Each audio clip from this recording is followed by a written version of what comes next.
Hey guys. This is God Harry. How are you all? Please support to subscribe this channel for watching new interesting stories. So in this video, we will see what if Harry had to fight again to protect the next Hogwarts generation. Here is short summary. Years after peace was won, a hidden threat awakens, one targeting the children of Hogwarts. Harry must rise once more, not as the boy who lived, but as the guardian of a new era. But before we start, if you want more stuff like this, then be sure to subscribe and like this video. And if possible, share this video with your friends. Now let's start the story. When he'd received the request, he'd had to read the parchment twice before he believed what was written on it. The form itself wasn't anything out of the ordinary. Since he'd taken on the desk job, the only time he got out of the dark underground cave he called an office was when the goblins needed his skills. He'd become something of an expert over the years in ancient Egyptian wards and curses, and the more time he'd spent working closely on the finds that other curse breakers bought back, the more he'd been able to refine his skills and knowledge by researching the curses and wards he encountered. This had resulted in requests for him to offer assistance at certain sites over the years. All of the travel stopped him from getting bored with the desk work, and it gave Fleur a chance to show off her skills because he always took her and Victoire with him. It certainly brought the money in, and the goblins were very good about giving him bonuses for any of the jobs on which he managed to break through. Over the years he had become the foremost expert Gringotts had on ancient Egypt. So why were they sending him to China? Confused, he locked away the ceramic jar he'd been working on, scooped up his wand and the memo, and left in search of his boss in hopes they could clear up the confusion before he found himself in a strange country where he'd be no help to anyone at all. 20 minutes later he was on his way home to break some very strange news to his family. His meeting with Hagnock hadn't gone as he'd expected. There hadn't been a mistake. The paperwork said exactly what it was supposed to. Gringotts needed an expert on ancient Egypt at one of their sites in Hunan, China. Why they needed an expert on Egypt was a bit of a mystery. All Hagnock had been able to say was that they'd found something interesting and were sending a number of different experts into the area. Coming out of the office, he'd walked by Eloise Drummond, who was looking just as confounded as he was and holding a similar request for assistance. Eloise was their resident expert on ancient Babylon and Mesopotamia. They've called in old Reg from retirement, too, she'd told him in a whisper. Something big is going on and they're not talking about it. Bill offered his thoughts that the goblins weren't sharing because they didn't know anything. Eloise had looked a bit doubtful, but she couldn't argue the point because, like Bill, she was well aware that the goblins were normally a lot more forthcoming with information. Oh, they never shared everything they knew, but they believed firmly in giving their curse breakers every bit of information they could, in the hopes that if they knew all of the facts they'd better be able to get all the gold. If they weren't sharing information on something that required so many experts, it was because they honestly didn't have any more. The little seaside cottage he called home was cozy, the perfect size for a family of 3. The sea air was always fresh, and it had gotten to the point that he found it hard to sleep if he couldn't hear the waves at night. Fred was always joking that he'd lost his sense of smell if he didn't think the smell of seaweed was more prevalent than the fresh sea air. Fleur greeted him by the kitchen door with a warm key that had Victoire crying out her disgust from where she was helping her mother get dinner ready by setting the table. How was work, Dad? His daughter, though she spoke fluid French, always spoke English with a perfect accent. Something that annoyed her grandmother to no end but served as an endless source of amusement for everyone else. Fleur took it as a point of pride that her daughter could sound English and like a native of France whenever the mood struck her. Was a bit odd, he admitted right from the start. I got another request for help. Ooh, another holiday. Victoire exclaimed with delight. Where are we going this time, Dad? Valley of the Kings. Giza. Somewhere new and undiscovered by Muggles. Fleur set plates down on the table and motioned them both into chairs. Just as intrigued as her daughter to know where they would be going next. Hunan. Bill dropped the name, making sure his voice was filled with as much disbelief as certainty. His little family were taken aback. But that's in China. Victoire's disbelief, if possible, exceeded her father's initial reaction. Bill, for his part, was just impressed she even knew where Hunan was. Perhaps Hermione's idea about early wizarding education hadn't been such a strange idea after all. It is, Bill agreed, allowing his daughter to see his own confusion over the idea. There has been a discovery and they're calling in all sorts of experts. They're bringing old Reg back from retirement and he deals with the Mesoamerican curses. This news was greeted with delight by his daughter, who felt any excuse to travel somewhere new was worth the inconvenience of her dad being taken completely out of his field and suspicion by Fleur, who had never quite gotten over her unease surrounding anything out of the ordinary since the last war. It's not anything to worry about, he assured her later when Victoire had gone off to bed and the two of them were sitting by the fire listening to the WWN. It's probably just something relatively new that some young wizard thought he'd try to protect by getting creative. Fleur still didn't look reassured, but she let the issue go. No point worrying over something so silly. The war was a long time behind them and Voldemort was gone. Strange curses and artifacts were now just part of the job. They weren't something dangerous the Dark Lord was trying to use against them. And so, a week later, this particular Weasley family could be found standing around the dusty old travel office in some distant part of the Gringotts building, yawning widely and surrounding by their baggage, waiting for Eloise to show so they could take a portkey to the site in Hunan. Old Reg was leaning on a knobbly cane, head nodding forward as he fell into sleep. The moment his balance started to go, the old curse breaker would jerk awake and the whole thing would start again. Bill had no idea why the portkeys always had to leave at such horribly early or late hours, but he supposed he shouldn't really complain. It was all an adventure for Victoire and he needed the occasional stretch away from the desk. Eloise was no different. An injury from a bad curse kept her from working on site like she once had, and she enjoyed the occasional outing. She didn't turn it into a family affair though. Her kids had all grown up and moved away with families of their own. Bill was dreading the day when Victoire left for Hogwarts. He wasn't prepared to think about a time when she would start creating a family of her own. Eloise arrived then, with just 30 seconds to spare, and they all hustled together quickly into the center of the room, hands stretching out to tightly grip the plastic ring from a child's ring toss game. Bill gripped Victoire tightly with his other hand, that same old worry that she'd somehow slip and lose her grip taking hold of him despite what logic told him. Being the father of an ordinary witch was terrifying enough. He had no idea how Harry managed not to have a heart attack every time one of his girls did something crazy. The sudden, sharp tug behind his navel surged through Bill and the world around him blurred. International travel always took a bit longer, and the sensation of being pulled through a long and exceptionally narrow tunnel was not one he'd ever come to enjoy. Finally though, he felt his feet thump onto solid ground and he automatically braced himself so he didn't fall. It was only his grip on his daughter that prevented her from falling to the ground. Bill looked around, taking a good look at their surroundings while Fleur helped old Reg to his feet and Eloise brushed herself down. They were standing in the middle of a dusty road. The only light afforded them came from the stars shining above and the dim light of an oil lamp being held aloft by a short, elderly wizard stooped over a cane. His long white beard could have rivaled the late Albus Dumbledore's, and his robes were travel-worn and dusty. His gaze looked over them with a sharp intelligence, although they carried a warmth that softened the intensity. "Come," he said, turning to lead them down a narrow path that he had been blocking from Bill's view. Bill exchanged looks with the others but followed the little old man with a shrug. That's not to say he didn't pull out his wand, lighting the tip to cast a little more light on the path. He led the way, Victoire gripping the back of his jumper with Eloise helping old Reg and Fleur bringing up the rear. Old habits died hard and he knew Fleur would be keeping a steady pace with them, wand out and eyes peeled for any sign of trouble. It was little things like this that showed the war would never truly leave them. He knew for a fact that Ron still slept with his wand under his pillow and Stephanie had a tendency to curse anyone who startled her. Bill just hoped their children would never have to know that feeling of terror. They'd been walking for 20 minutes when the sound of voices traveled toward them down the path. There were at least 15 different voices as far as Bill could tell, and they sounded calm and friendly, the jovial tones of people getting an early start on the day. Bill was ready for bed. It was going to be a long day, he could tell. Still, when they emerged from the trees, the sight of a rather spacious camp greeted them. Tents ringed a clearing, a few smaller ones obviously set up for sleeping, and the larger ones for work.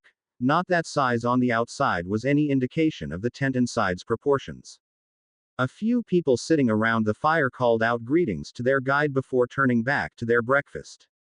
As they were led through the camp, Bill got a good look at those sitting around the fire. They were all locals, young as well, which suggested this had started out as some sort of research for the local ministry and then spiraled when their discoveries got a lot more interesting. Are dangerous. There was a good chance Gringotts had been called in when things got dangerous because they had a reputation for being able to handle things most wizarding establishments couldn't. It was the bonus of working for ruthless goblins like those who headed up the bank. A little work, a heap of danger, and a lot of gold. Fleur took Victoire and their belongings to the tent they were assigned while Bill, Eloise, and old Reg got started on the work. The more they were told and got to see for themselves, the more they understood why they were all there. A tomb had been found, one that contained many layers of curses from cultures all over the world. The outermost layer had been easy enough for them to break through. It was worded and bound using runes and phrasing typical of ancient Chinese wards. The next layer, however, was formed from magic from Japan. Those they'd been able to break through because they had a curse breaker on loan from the Japanese ministry, and the third layer was bound up using some complicated Indian spells that Bill had never even heard of.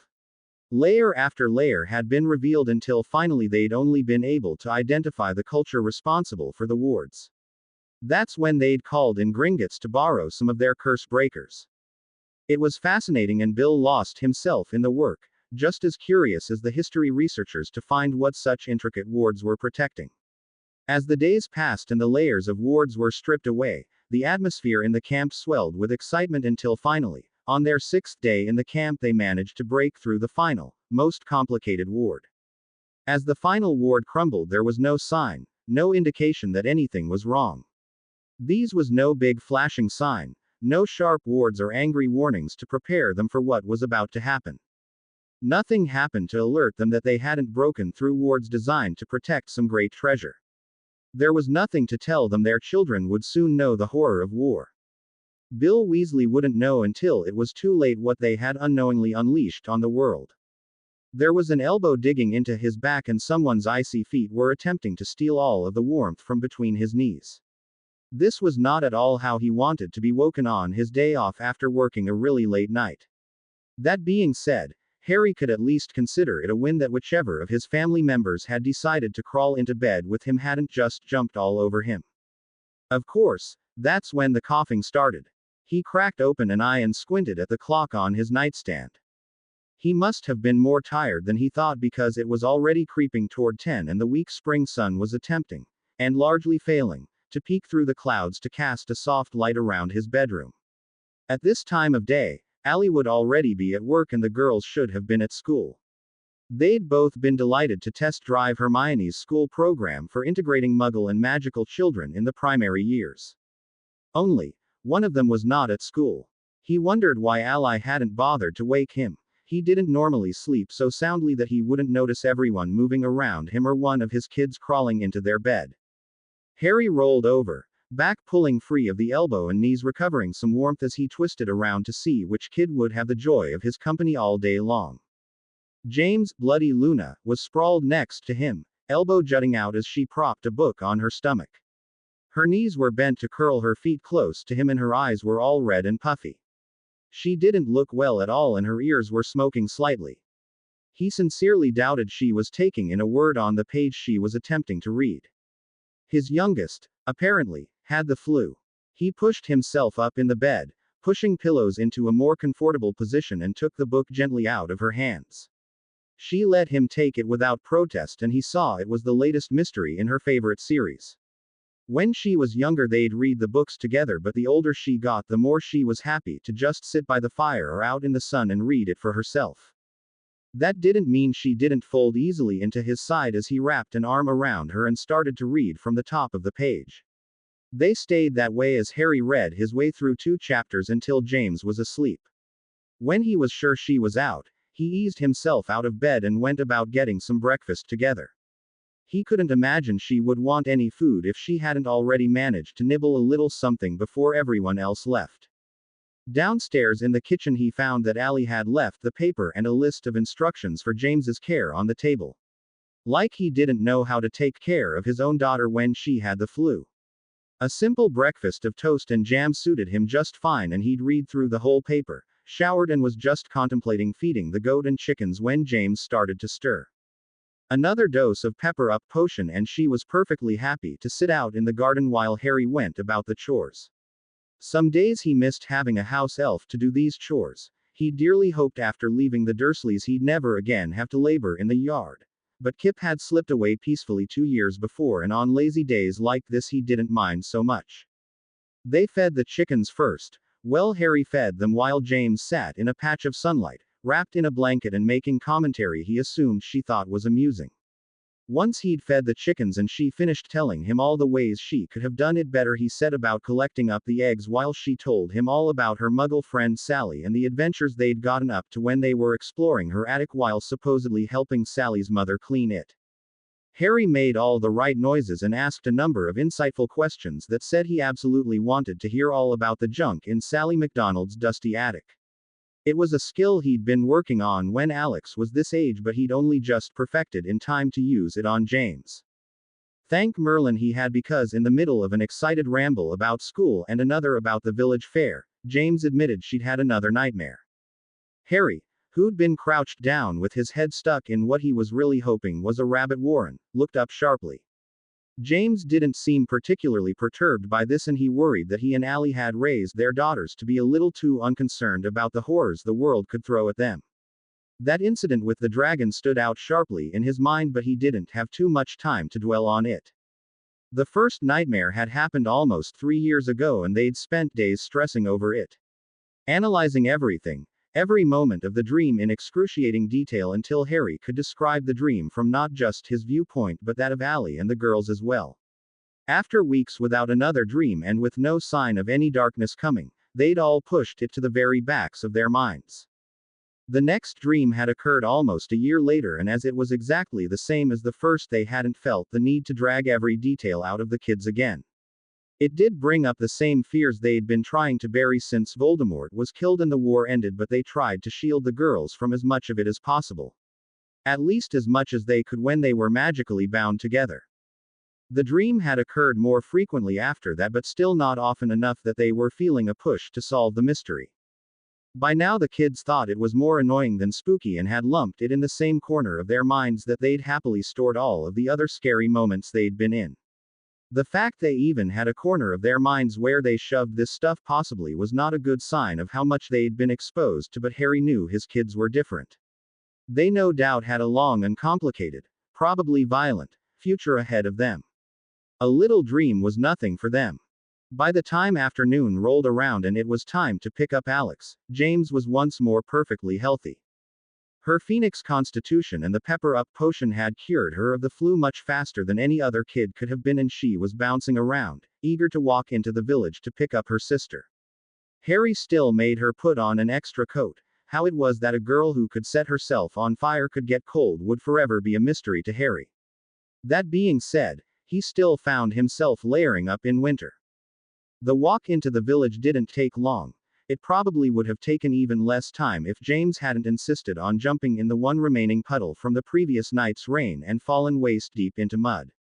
Harry had managed to contain his laughter long enough to dry her off with his wand, but the two were still chuckling when they got to school.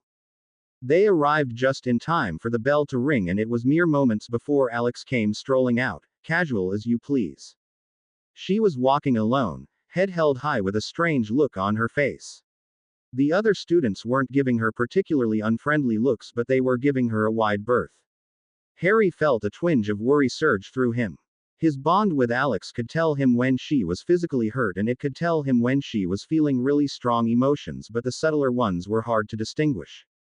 He took heart from the fact that James didn't seem concerned. As sisters, their bond seemed to be honed more closely toward each other, and if she wasn't worried, then Harry would wait until he started his parental freak out. Alex spotted them almost immediately, and her pace picked up as she eagerly moved down the steps and across the schoolyard. She didn't slow down when she reached them, choosing instead to plow right into Harry, her arms going around him as she buried her face in his middle. Even as he wrapped his arms around her and squeezed, Harry immediately started to worry. At 11, Alex had reached that point where showing affection to her parents in public was seriously uncool. For her to go straight for a hug, in front of all of her classmates, had him seriously concerned. As if to make it worse, Alex's teacher called out to him from the steps. He looked up from the top of his daughter's head to meet the woman's eyes. Her lips were pursed in a tight line, but her eyes were crinkled with concern. Harry squeezed Alex tightly before releasing her gently into her concerned sister's care. James reached out and took her sister's hand. "I want you to go straight home," he instructed them quietly. "Flame as soon as you're out of sight." They nodded and hurried off down the street. He watched them closely, saw them dart into the shadows behind a tree, and knew they were gone. Steeling himself, he turned and made his way toward Mrs. Fordham. "Why don't you come inside?"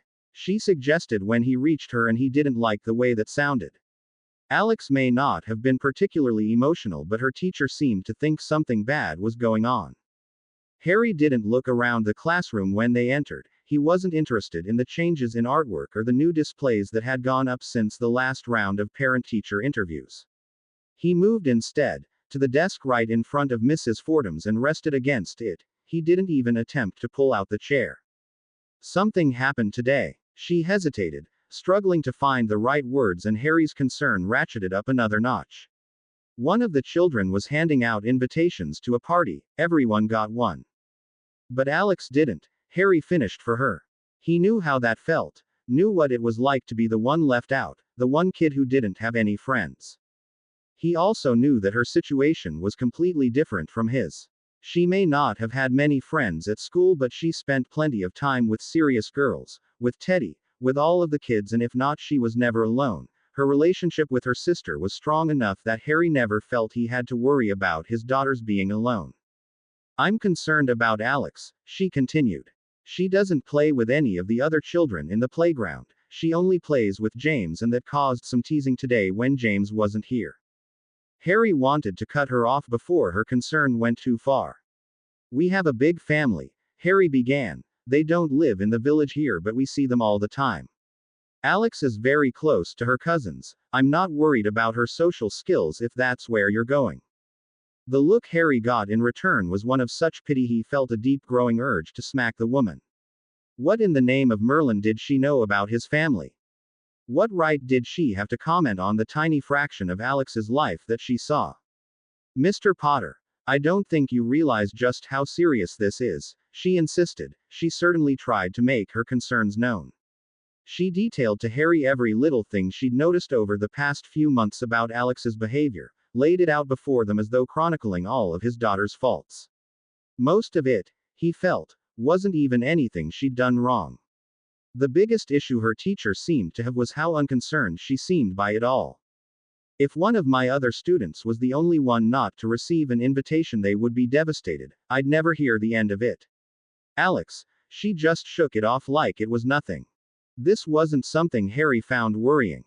In fact, he was more than a little proud that his daughter wasn't letting some petty little slight get to her. Sure, he had noticed she was a little hurt, but it hadn't broken her, and she certainly wouldn't cry over it. He and Allie were raising their daughters to be strong and independent. She knew who her friends were, and she wasn't about to worry about a bunch of mean muggle girls. "And I should be worried about this. To be frank, Mr. Potter, the students, they think she's weird." Underneath her words, Harry could hear the unspoken "we." They'd always gotten along with the people in the village. They made a point to go to all of the festivals and help out at the school fun days. They had tried their best to appear to be the ordinary muggle family the village thought them to be. Where had they gone wrong? And why was it only now, after years of being at the school, that concerns were being raised? "I'm not worried about my daughter," Harry said firmly. "I'll talk with my wife tonight and see if we can't sort this out, but I assure you, my daughter is not about to let some petty slight get to her." Harry rose to his feet and left without giving the woman time to say anything more. Out in the schoolyard, several kids were playing on the equipment while their mothers stood around chatting. One of the girls was James's friend Sally. Her mother was merrily chatting away to a woman Harry only vaguely recognized, and he made a beeline for her. The mothers all glanced over at him as he approached. He was a good 10 years younger than the lot of them, and when he and Allie first started showing up around the village, there'd been a lot of talk about how young they were and a good deal of gossip about how they could afford to live in that big old house at their age. The words, family money, got tossed around a bit, and while it may have been true to a certain extent, neither Harry nor Ally could say that in the years since they'd moved in they hadn't both been working damn hard at their very important jobs. Harry smiled winningly and pretended not to know that they were all checking him out as he approached. Donna, he said, sounding more confused than he intended. Are my kids weird?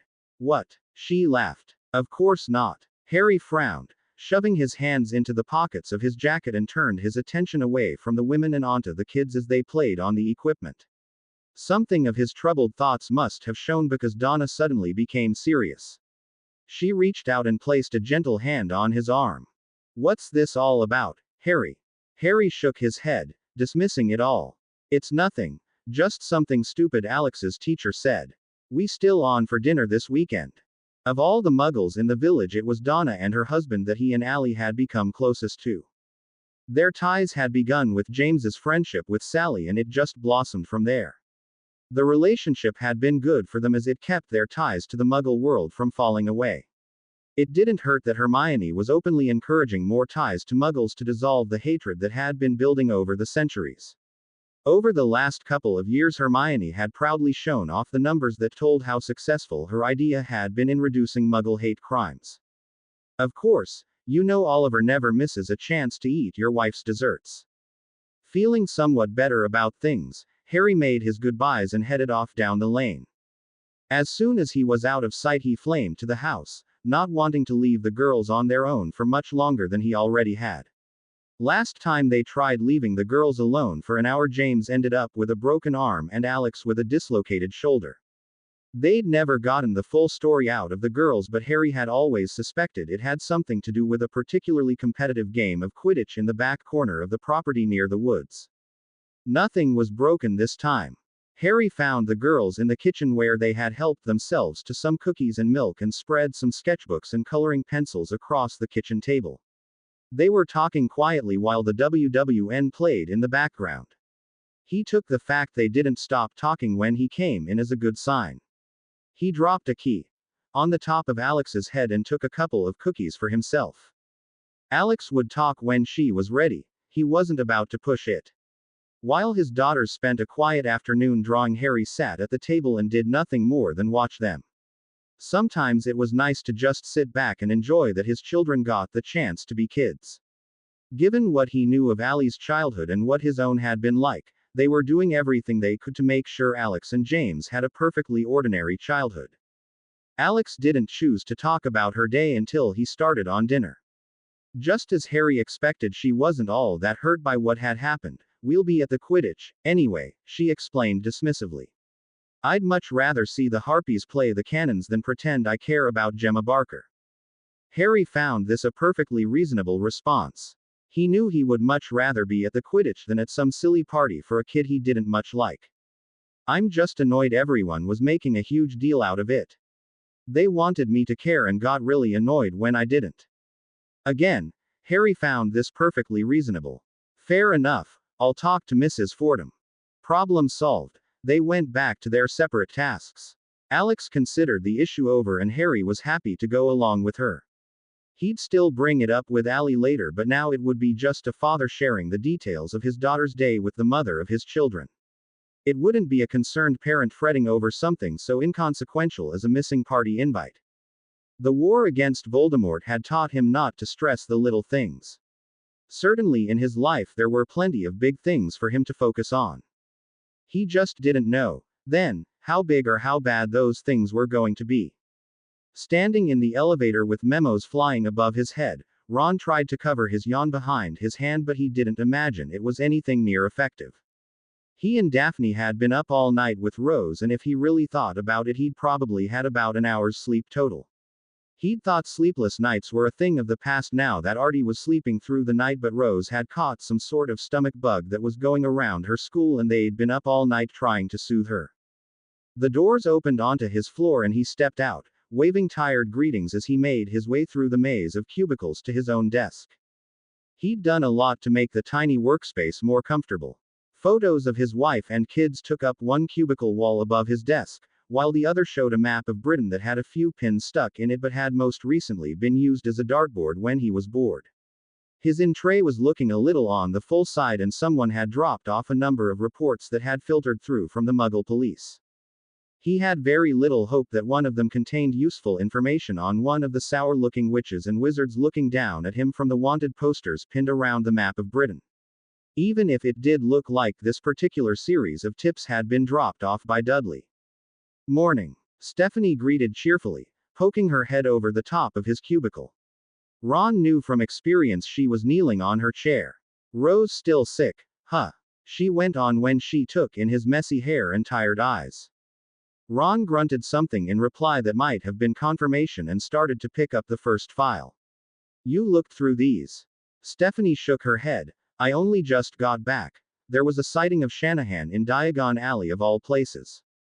Ron raised an eyebrow at the absurdity of that, but Stephanie just nodded seriously. Why any self-respecting dark wizard on the run would suddenly pop up in such a highly populated area was just beyond him. Sometimes they just didn't even make it hard on them. You get him. Stephanie made an unhappy noise, kind of like a cat. They sent me with Tran. Kid took a stunner right to the face and blew the whole thing. Her head thumped down onto her folded arms. He's clumsier than Tonks ever was. If he hadn't actually worked with Lucas Tran, Ron would have found that hard to believe. They had to cut him slack, though. The guy had only just come out of Auror training and he didn't have the advantage of such intense training during school as Stephanie and Ron did. At least if the long fight against Voldemort had been good for anything, it was that it had produced a few already seasoned Aurors. Unfortunately, it meant that anyone coming out of training now came off a little unprepared. You don't seem particularly concerned, Ron observed. Stephanie shrugged. I managed to tag him before he got away. I'll have him in the cells by the end of the day. With those confidant words, she dropped back down to her own desk and went about doing what Ron knew he should be doing. Going through the pile of work in his in-tray. He was too tired to focus on mind-numbing paperwork, though, so he dragged the pile of loose-leaf notes Dudley had delivered toward him and gave them a quick look over.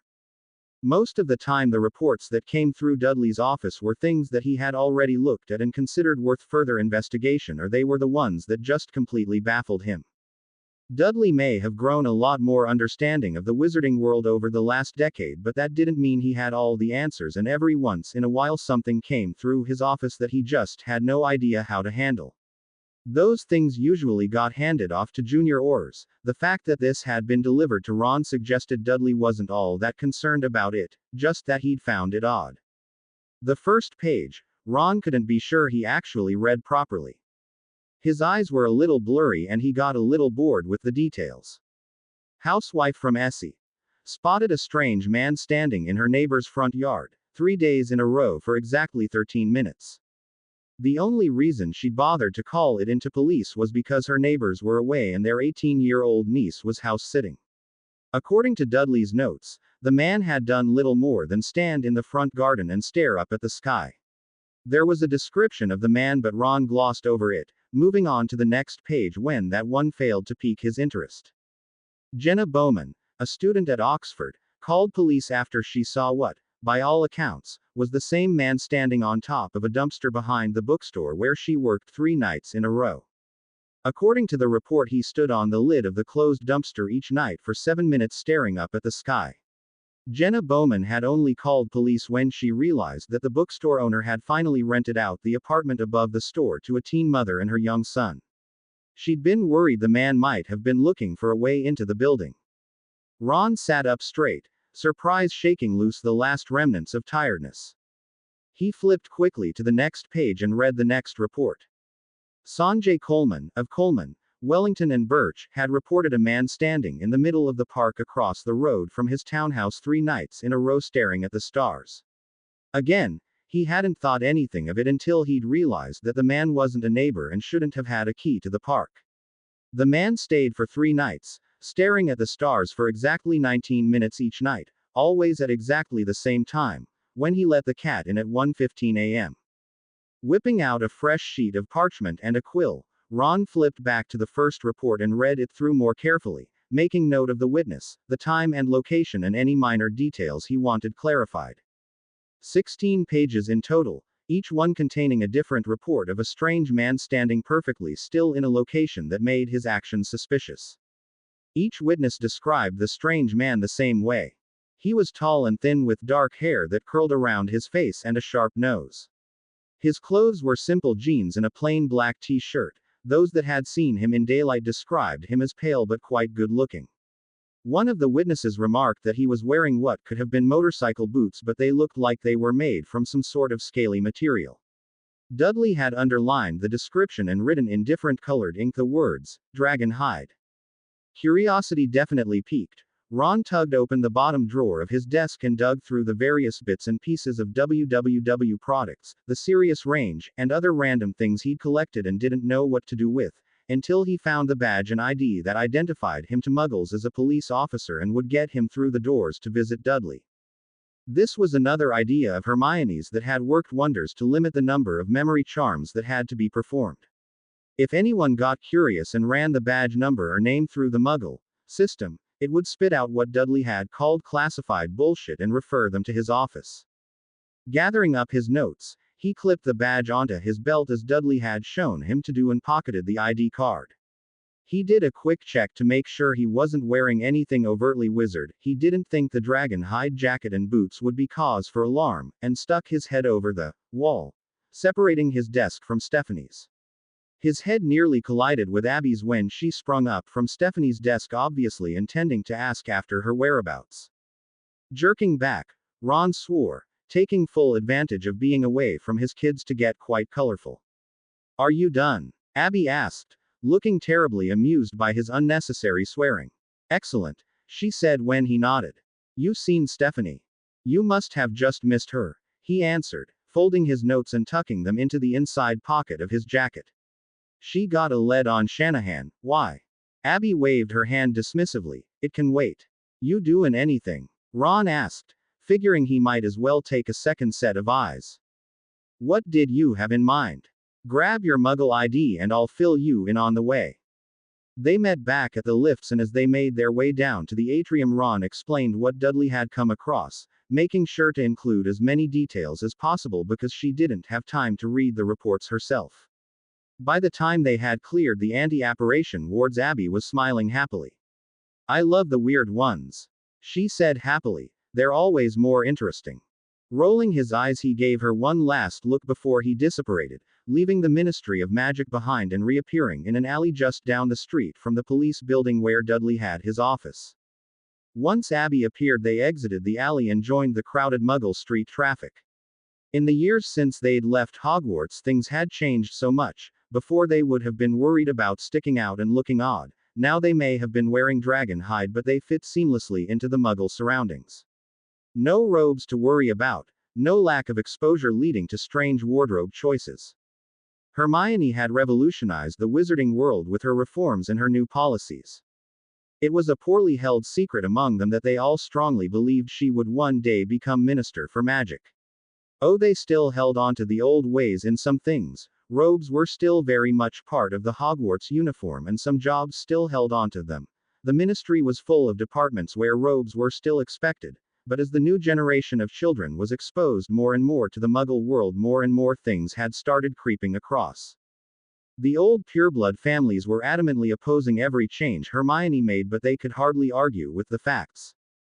The war against Voldemort had left the wizarding world in shambles, and they'd needed someone to look to. Harry had firmly stood behind the new changes in the ministry, and with his support it had been all the easier for Kingsley to shift the focus from pureblood mania to tolerance and start mending fences. From what Ron understood, Kingsley had somehow developed quite a good relationship with the Muggle Prime Minister, a far cry from how things used to be when he'd first slipped into the office as an aide to the last man who took the office. A decade ago they wouldn't have been able to walk into the police building and walk straight through to the lifts just by flashing their ID. Then it would have involved making trips to police officers' homes after working hours and using memory charms and compulsion spells to get them to talk. Now, one of the men they passed going into the lift as he was going out, smiled roguishly at Abby and greeted her by name. Abby winked back, offering a cheeky smile that turned smug when the doors closed, shutting off her view of the handsome officer. "Does your husband know what a perpetual flirt you are?" Ron mused. It's the whole reason he married me, Abby shot back, pushing the button for Dudley's floor. Unable to argue with what was no doubt a truthful response, Ron just shook his head. Dudley's office was on the third floor, the ground being occupied by the public areas, 1 and 2 home to the normal police divisions, 3 was home to a few special units, and 4 was something to do with something Ron didn't understand at all, despite the number of times both Harry and Hermione had tried to explain it to him. They got a few interested looks when they stepped off the lift but didn't stop to chat, instead making their way directly to the far end of the floor where Dudley and Jackson had an entire corner to themselves. The whole floor was very open plan except where a wall had been put in to shield Dudley and Jackson's work from prying eyes. When they rounded the corner they found both Dudley and Jackson at their desks, though it didn't look as though much work was going on. Both men were leaning back in their chairs with their feet up on their desks, tossing a small rubber ball across the desks between them. They'd long ago pushed the desks together in the middle of the room to allow for maximum use of available wall space for maps and file cabinets. One wall was almost completely taken up by a bookshelf that was filled with cardboard boxes full of notes and evidence. The only window in the room had a shelf below it where they kept a bowl of fresh water and a small dish of owl treats.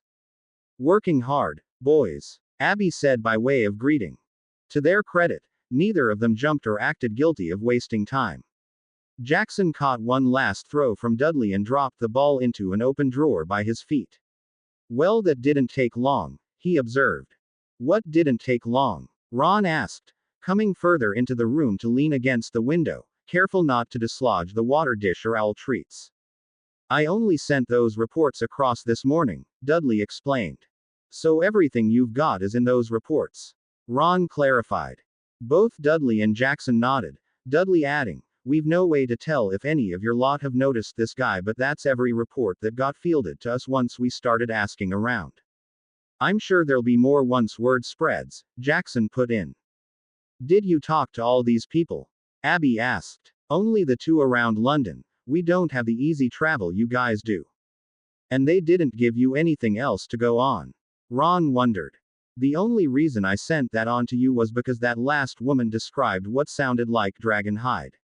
I'd have just pushed it on to some other unit if it weren't for that." Deciding not to respond to that, Ron asked a few more questions about the people who had reported the sightings before he and Abby left the building and set off for the first location. Dudley had helpfully provided them in order of appearance, and so it was to the housewife in Essie they first went. Since the report had been filed, the neighbors had evidently returned home. They didn't seem all that concerned with the stranger who had staked out their front yard because they hadn't discovered anything missing. Still, they spoke with the woman who had witnessed the strange occurrence and got as much detail as possible before Ron eventually placed himself in as close to the position as the lady could remember the man standing. "And he was just staring at the sky?" Abby questioned. "Yes," the woman confirmed. "Straight up or in a particular direction?" Ron wanted to know, adjusting the way he was standing to look up and over in a slightly different direction. It didn't matter which way he looked or how he stood, he just couldn't figure out what the man might have been looking at. Standing on the dumpster and in the middle of the park gave them just as little to go on. Although they got more of a detailed description from the witnesses, there was simply nothing they could see to indicate why a wizard might be interested in those particular spots. "Maybe it's got something to do with astronomy," Abby suggested, after yet another failed attempt to shine light on the mystery. "I'll check in with Parvati. She always keeps a good record of the positions of the stars, and see if there was anything special about those particular nights." Having solved nothing, they headed back to the Ministry of Magic to get started on that paperwork he'd been avoiding. Abby, having already filed hers, was free to check up on those star charts at the Daily Prophet, but not before stopping by the Leaky Cauldron to ask around and grab a bite to eat. By the time he left work for the night, the mystery had been pushed to the very back of his mind by a sudden sighting of Kelsey Warren that had resulted in Muggle injuries and an Obliviator taking a trip to the hospital. Half the Department of Magical Law Enforcement got involved in that fiasco, and it wasn't even on the scale of serious altercation all those years ago. It would be a week before Abby got around to checking out the star charts, and finding nothing of interest, and another whole month before another sighting ended up on Ron's desk. With no one injured and nothing taken, there seemed little point in continuing to look into the matter. Despite the new sighting, Ron shoved the whole lot of reports into a file and shoved it in a drawer. No reason to waste time on something that wasn't causing any harm, even if it was odd. She was standing a little apart from all of the other mothers waiting to pick up their kids. As hard as she'd tried, she didn't seem to fit in with the other mums and dads at Rose's school, and after a term of strange looks and stunted conversation, she'd given up altogether of making friends. Ron got along just fine with all of them, and that would just have to be enough to satisfy Hermione. It wasn't like she could do anything about it. The other parents thought she was distant and a little scary, at least that's what she'd gathered from overheard conversations and hesitant words said to Ron. The other parents whispered about her, about the young soldier wounded in war. How they'd gotten the knowledge that the scar across her chest was an old battle wound she would never know, but it made them edgy around her. They thought she'd been a casualty of the Muggle War, and although she'd never corrected them, it had created quite a few rumors about town. The parents whispered about the war veteran and her spy husband. She was beginning to think Rose was telling tales at school to sensationalize what her parents did. Either way you looked at it, Daphne still stood apart from the other parents. It was only because she was standing behind a couple of women who struggled with volume control that she picked up on the week's gossip. "I'm telling you," a woman with dark curls insisted. "The last 2 nights, just standing in the driveway staring up at the sky." Something about that resonated with Daphne, vague memories of something Ron had been looking into coming to mind. "It's the weirdest thing," she went on. "I mean, the bloke's not bad looking, but why's he standing in my driveway for 13 minutes every night?" 13 minutes. Her friend laughed. "You timed the bloke. Well, it's the same time both nights. 11:52 every night for exactly 13 minutes. Daphne stopped listening after that, but she didn't stop thinking about what she'd overheard. She'd have to check with her husband, but she was sure the last time something like this had happened, it had been for 3 nights in a row. Perhaps that meant he would be back tonight. Rose interrupted her thoughts just then, running eagerly out of the school building to greet her mother and younger brother. She reached up eagerly to take Artie from Daphne's arms and snuggled him close, blowing raspberries on his cheek. "Where's your brother?" Daphne asked suspiciously. Much like Ron, Will disliked school and managed to get himself in a lot of trouble over silly nonsense. Thank Merlin, Rose took after her mother. "He's coming," Rose answered with a shrug, offering her brother back now that she'd gotten to say hello. He was getting a bit big for Rose to hold for too long. Out of the corner of her eye, Daphne saw the woman with the curly hair take the hand of a boy with matching curls and walk toward a car. "Do you know that boy?" she asked Rose, gesturing over her shoulder as subtly as possible without risking Rose missing the motion completely. "Yeah." Rose scrunched up her nose. "That's Mitchell Blaine," she explained. "He's a bully." She said that with such conviction that Daphne worried for a moment that Rose might have been one of his victims.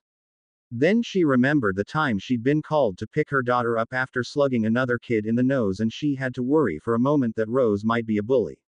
Shaking her head, she spotted Will slinking toward them looking suspiciously sly. "What did you do?" This was said with more resignation, and a good dose of exasperation, than with anger. "It's best if you don't know," he replied smartly, pushing Rose gently so that she was forced to turn around and start walking. Daphne got the horrible feeling they were fleeing the scene. "Did you break any laws?" "No," he assured her, putting on the most honest expression he could manage. She narrowed her eyes suspiciously but made no further comment, choosing to hustle them both away from the school and to their usual disapparition point. Ron might have been confident using a Muggle car, but Daphne preferred to use side-along apparition. It took a bit of juggling to make sure everyone was attached firmly, but she'd never yet left anyone or any body parts behind, and it got her kids used to the horrible sensation early on. Once they were safely back at home and Will was seated at the table demanding a snack before he went outside to play, Daphne asked her children if they knew where Mitchell Blaine and his family lived. After extracting something like an answer from them, she poured each a glass of milk, handed them a cookie each, and sent them on their way. Rose was back in minutes with some parchment and colored ink. "I'm going to write a letter to Uncle Bill, will you help me?" Daphne waited until after dinner when the kids were in their rooms playing before she broached the topic with Ron. She'd been right in what she remembered about the man and his strange appearances, and Ron seemed eager to do a bit of poking around to try and find out more. It wasn't top priority, she gathered, but now that he'd been reminded about it, Ron seemed happy to have a chance to solve the mystery. It's no good us just watching him, though, Ron mused. That's really all the Muggles have been doing, and it hasn't really told us anything. I doubt he's going to let us approach him, though.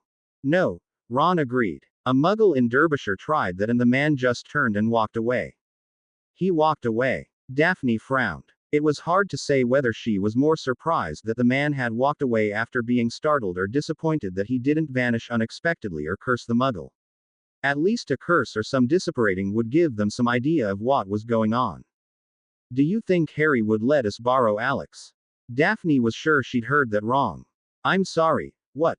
Alex, Ron repeated. About yay high. He motioned with his hand somewhere around his ribs. Owned hair with a tendency to burst into flames. Daphne opened her mouth to insist that no, Harry would not let them borrow his daughter, and that there wasn't any logical reason they should borrow an 11-year-old girl, but she snapped her mouth shut with sudden understanding. Do you think he would?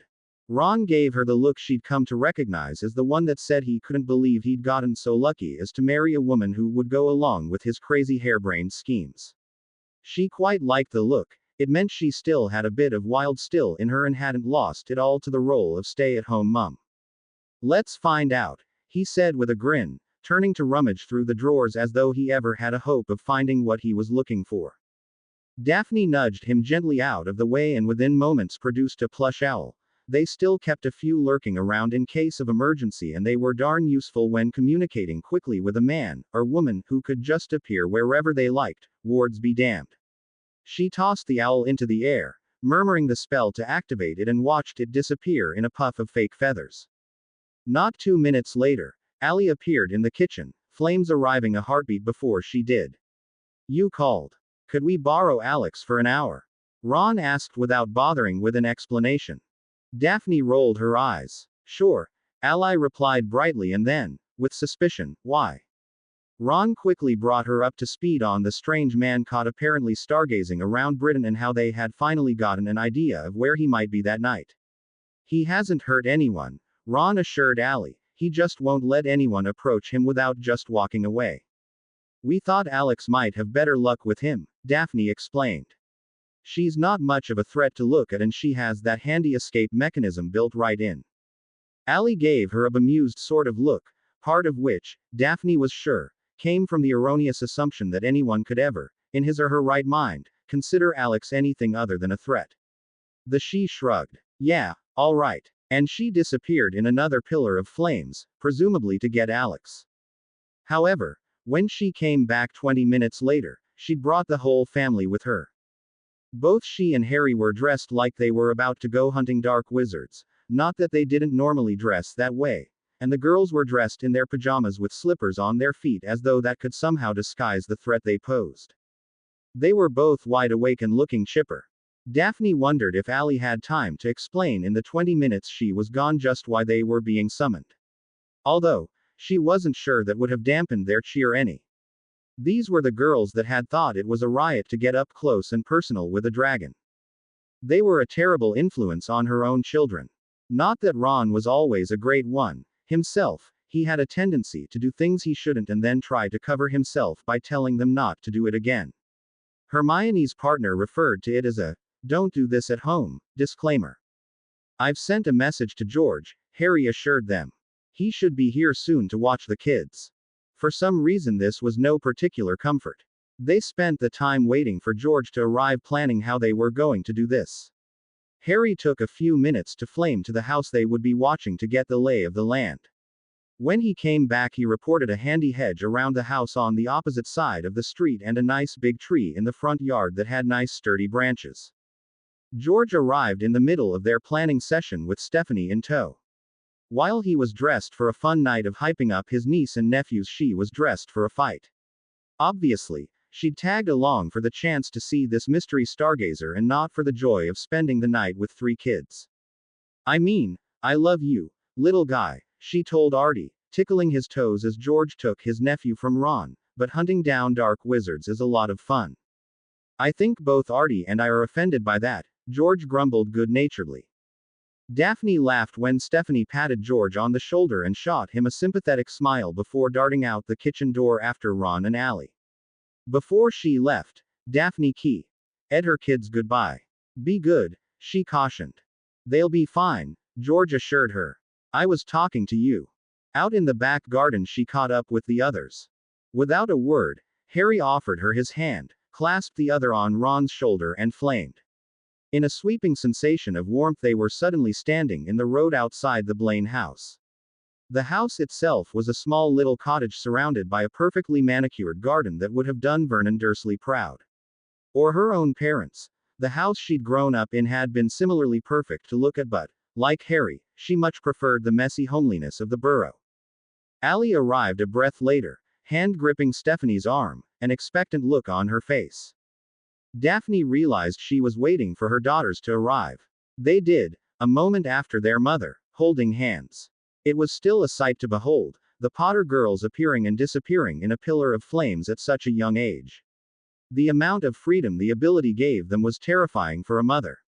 Harry and Allie took it in stride, but there were times when she saw the look on their faces that said the things their kids could do did sometimes terrify them as well. The moment they were all present and accounted for, Harry started issuing orders. All right, Allie will take the roof, the girls and I will take the tree. Stephanie, there's a car down the street, think you can break in? Good. You two, he motioned to Daphne and Ron, you get the hedge. Well, I suppose I was about due a skulking in a hedge, Daphne replied snarkily, but she took off with Ron for the opposite side of the street. She wasn't really mad about it. If she were honest, she was quite looking forward to getting her hands dirty again. Behind them, Allie flamed up onto the roof, landing silently and then disappeared behind a disillusioned charm so powerful that the man watching the sky wouldn't see her if he happened to choose that way to look at the sky. Stephanie broke into the car just down the street in seconds, magically silencing the alarm and easing the door closed behind her. Harry helped his daughters scramble up into the tree, disappearing into the leaves and branches until they couldn't be seen from the street or the drive. The hedge across the street had a small gate cut into it and she and Ron slipped through, Ron casting a silencing charm to mask the squeak of the gate's hinges. They each picked a side and searched the hedge for a good spot to spy on the neighboring home. It was Ron who found one and soon they were sprawled in the damp grass peering under the hedge and waiting. Lying beside Ron in the gross reminded her so much of her time at Hogwarts she felt an almost painful tug to relive some of those memories. I know you miss this, Ron's voice when he spoke was little more than a whisper. I do, she conceded, but I wouldn't change anything we've done just so that I can go back to hunting down dark wizards. They'd talked about it before, her going to work, but in the end they'd decided that instead of trying to pass her OR tests, not that they were in any doubt she could, they'd have Artie instead. She didn't regret that decision, having Artie was definitely more important than taking a few tests earlier. When Artie was in school they could look again at their options. She would never ask Ron to leave his job to watch the kids, they needed his income at the moment. Sometimes I miss it, Ron admitted quietly. I miss the fighting and the thrill of hunting down Death Eaters and trying to kill Voldemort. Ron would never have admitted that to anyone else, she knew that, but she also knew that he could admit it to her because she felt it too. It changed us, she murmured. Learning to fight and kill so young changed us in a way I don't think we can ever come back from. I wonder sometimes, hesitancy filled Ron's next words. Do we teach our kids the same things we learned? Do we protect them by teaching them to protect themselves, or do we just hope we'll always be around to keep them safe? Daphne wanted to give him the answer he wanted to hear. She wanted to tell him that Voldemort was gone and there was nothing so bad they would need protecting from, but could she really tell him that? She knew Harry and Allie were teaching their daughters to fight. Lots of Muggle kids, she knew, took karate or martial arts for fun, and that was how Harry and Allie were teaching their kids. As if the skills they were learning were just another sport and not skills they might one day need to protect themselves. The last time she'd spoken to Emmy, she'd been planning to shake up the defense against the dark arts program at Hogwarts. She'd complained at length that despite the legacy Allie and the Adata had left behind, the intervening years had seen a slow slip back to the days of learning about spells and dark creatures from textbooks. When she'd agreed to take over the post of Dada professor, she'd informed Flitwick that she was planning to turn the syllabus on its head, and she had the full support of the ministry behind her. Although she wasn't due to start teaching until September, she'd been planning since she'd found out Vaughn was moving back to Canada. Perhaps Emmy could teach their children what they needed to know at Hogwarts just as they themselves had learned. I don't know, was all she could tell him. Do we really want them to know the kind of fear we did? They fell silent after that, lost in thoughts they really didn't like, happy to just be together like the old days. Daphne wondered what Harry was doing to keep the girls from getting bored. She doubted they were used to settling in for long boring nights of surveillance. Eventually she and Ron started talking about random little things in quiet whispers. They'd gotten around to talking about what they were going to do with the kids for Malfoy's charity gala when 11:52 finally arrived. From their hiding spot they could see the stranger when he appeared on the street corner. He approached the Blaine house on foot, and just as all the reports said, he took a position in the driveway and turned his head to the sky. The plan, according to what they'd decided, was to spend the first few minutes just studying the man. Daphne ran her eyes over him, taking in every detail she could. He wasn't all that tall, maybe just a bit taller than she was, and his dark curly hair looked as though he'd done little more than comb his fingers through it. His jeans were clean, if a little worn around the knees, and his boots were indeed made from dragon hide. And he really did just stand there with his hands limp by his sides, staring up at the sky. If she hadn't been looking for it, Daphne doubted she'd have noticed when Alex flamed from the tree to the side of the house so she could walk up to the man as though she'd snuck out a back door. She walked with quiet, sure steps until she was standing right beside the man. She didn't say anything at first, just stood there with her hands in the pocket of her jacket and stared up at the sky. Until she spoke, Daphne wasn't sure the man had even noticed her. "What are you looking at?" "I'm not looking at anything." His words sounded strange to Daphne's ears, sad and hopeful at the same time, and they were strangely void of an accent. If Dudley had heard them, he would have called them robotic. When James appeared on his other side and asked another question, Daphne had to re-evaluate just how much she knew and understood about the Potter girls. "You're looking for something." The man jumped like a scalded cat, not having seen James appear. "How did you do that?" "Silencing charm on my slippers," James explained with a shrug, lifting her fuzzy slipper for him to see. "My daddy gave them to me." The strange man's composure suddenly changed. It was like someone had flipped a switch, and suddenly he didn't look harmless and sad, he looked scared and furious. He stepped away from the girls with a snarl twisting his face. "You're witches," he growled, his words deeper than they should have been, vibrating in Daphne's chest as though he'd shouted them against her ribs. "Mum says we're special," Alex told him, neither confirming nor denying his suspicions but confirming to Daphne that Harry and Allie were teaching their kids far more than how to fight like a muggle. Neither of the girls looked at all worried about his sudden aggression. Her words set something off in the stranger, and suddenly he threw his hands out in front of him and shouted something in a language Daphne didn't recognize. It must have been a spell though, because something slammed into the girls, sending them flying off their feet and tumbling through the air. The girls slammed into the grass with twin, phs, and all hell broke loose. Allie was moving before her girls hit the ground. Somewhere beneath her a woman screamed, but she was focused with single-minded fury on the man in the drive and had little time to worry about what that scream could mean. She leapt down off the roof, landing easily, and whipped out her wand, firing a concussor hex directly into the strange man's back.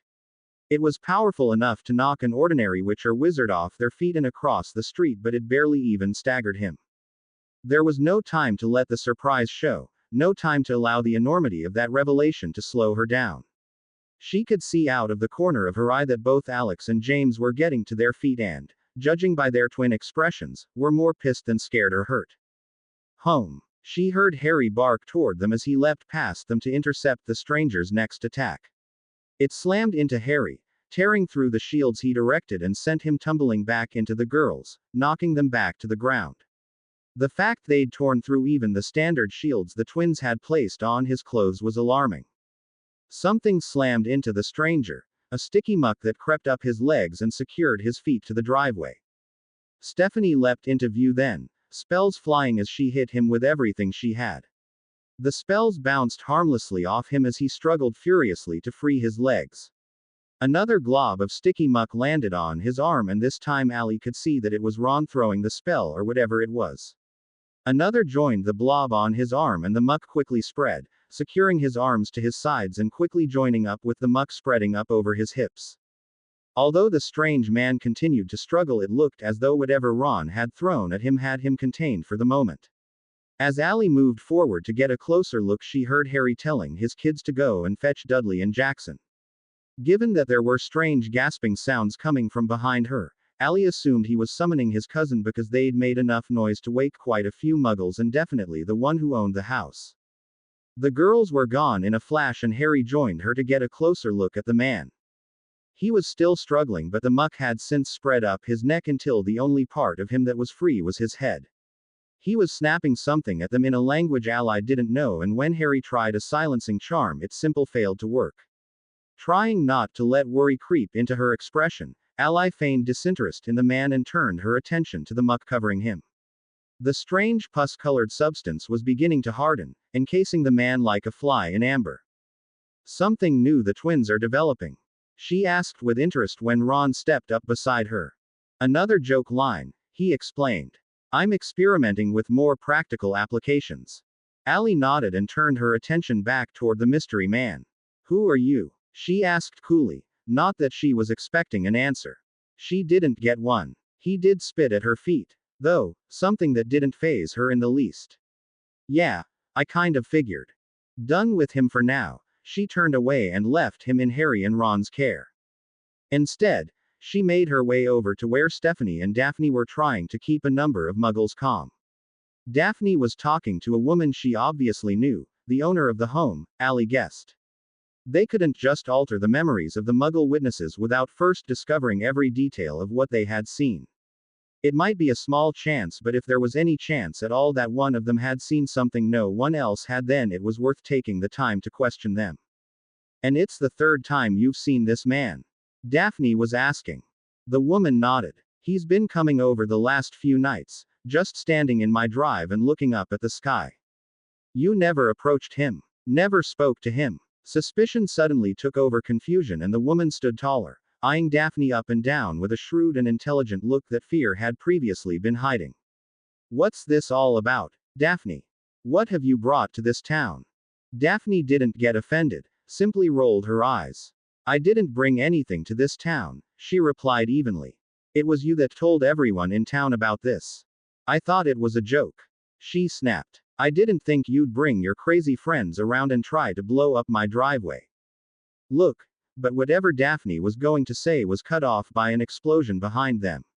Something that felt like rocks slapped into Allie's turned back, and she whipped around to see that the stranger had somehow managed to explode his way out of the muck, holding him in place. The dried yellow goo had been sent flying in all directions, sending shards and pieces into all of them. Instead of dissipating as they would have expected, the man took off at a dead run down the street. Harry shot a stunner after him, and Ron tried a tripping jinx when that didn't work, but it was as though neither spell had even touched him. He just kept running. Harry shared an exasperated look with Ron and Stephanie before they took off after him. Shaking herself like a wet dog to be rid of the remains of the muck, Allie turned her attention to the muggles Stephanie had been keeping at bay. Knowing that Stephanie wouldn't have run off unless she was done interviewing them, Allie set about modifying the memories of those who had simply heard the noise and come to investigate. The owner of the house would take a little more talking to before they could make her forget that her neighbors were magical. Allie had just sent the last of them back to their homes when her girls returned with Dudley and Jackson. They both looked to have dressed in a hurry. Jackson was wearing odd socks and Dudley had a coffee stain on his t-shirt, but they both had their Muggle police badges clipped to their belts and they looked ready for business. "Go back to Ron and Daphne's," Allie instructed her daughters. "Stay with George until we're finished here." Alex opened her mouth, probably to argue, but James elbowed her in the side, and with a huff Alex took her sister's hand and vanished in flames. "Daphne will fill you in," she said by way of greeting to Dudley and his partner. "I've got to track down Harry and the others." "Go," Jackson replied. "See if you can't find the idiot that did this." As she took off after Harry and the others, Allie couldn't help thinking over everything that had happened. The strange man really did seem like a bit of an idiot. He'd been perfectly harmless just standing in the drive talking to her girls, but the minute he'd realized they were witches he'd attacked. He didn't fight like any wizard she'd met, and his power didn't even really seem to be magical. He certainly hadn't been casting any shield charms. Allie didn't know any that were strong enough to do what she'd seen the strange man pull off. And yet he didn't seem to be a wizard. She came across the fight a few streets away just in time to watch Harry sail through the front window of a small cottage and Ron to collide painfully with a garage door. Stephanie was still on her feet, but her left arm was hanging uselessly at her side, and she had a large scrape down the side of her face that suggested she'd gotten quite well acquainted with the road. Yellow-colored splodges dotted on the ground around the strange man suggested Ron's muck hadn't been successful this time around. Allie dove into the fight, launching a series of deadly spells at the man. Like all of the small spells she'd tried earlier, these just bounced off the strange man or simply dissolved against whatever was shielding him. She was forced to stop her onslaught when he sent a wave of something at her that sent her tumbling back along the road. That was when Harry came stomping out of the broken cottage window and shot an unforgivable right into the man's face. The Cruciatus curse tore through the shields that had been protecting the man, and he fell, screaming and twitching, to the ground. On her knees, Allie watched in astonishment as the man twitched and writhed on the ground. Harry looked just as startled. They'd all seen the curse performed before, most of them had experienced it, but they'd never seen someone affected so badly by just one dose. The fact that this particular curse worked so well when every other spell had just bounced right off him was definitely something to think about.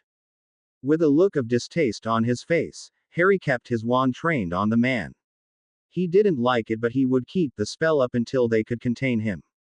Allie conjured heavy manacles and approached slowly. She wouldn't put it past the man to somehow push through the spell, even if it was harming him more than Allie had ever seen the spell harm anyone. Ron stepped into view then, and he crouched, intending to hold the twitching limbs in place if needed. Allie simply directed her wand to secure them tightly with the manacles. She took the caution to tightly chain his ankles together to his hands. The heavy metal chains wound up his legs and gripped his arms tightly to his sides. It was a replica of the muck Ron had trapped him in, but these manacles were just ordinary heavy iron. Allie hoped the lack of magic on them would better contain the man. Despite the pain he was experiencing, his eyes were open and glaring at them. Blood was trickling from his nose, and without stopping to think about it, Ron conjured a glass vial and gathered some of the blood for study later. "You can stop now," Allie finally told Harry. It was a relief, she could see, to not have to torture the man any longer. Allie hoped, given how long they might live, that Harry never stopped hating things like that. "What are we going to do with him?" Stephanie murmured, words filled with pain. "He just walked through any spell we threw at him." "The chains seem to be holding him," Ron observed. They stood around the man in silence for a moment, wondering just how they could contain someone who seemed to be impervious to most forms of magic. It wasn't something they were used to dealing with. Even the strongest cell at Azkaban had been crafted mostly from magic. On the other hand, there wasn't really much chance that an ordinary Muggle cell could hold him either. "Can we put him in a vault at Gringotts?" Stephanie asked suddenly. "Wrap him in goblin-made chains and lock him in a vault until we know more, maybe." "Do we really want to be owing the goblins another favor?"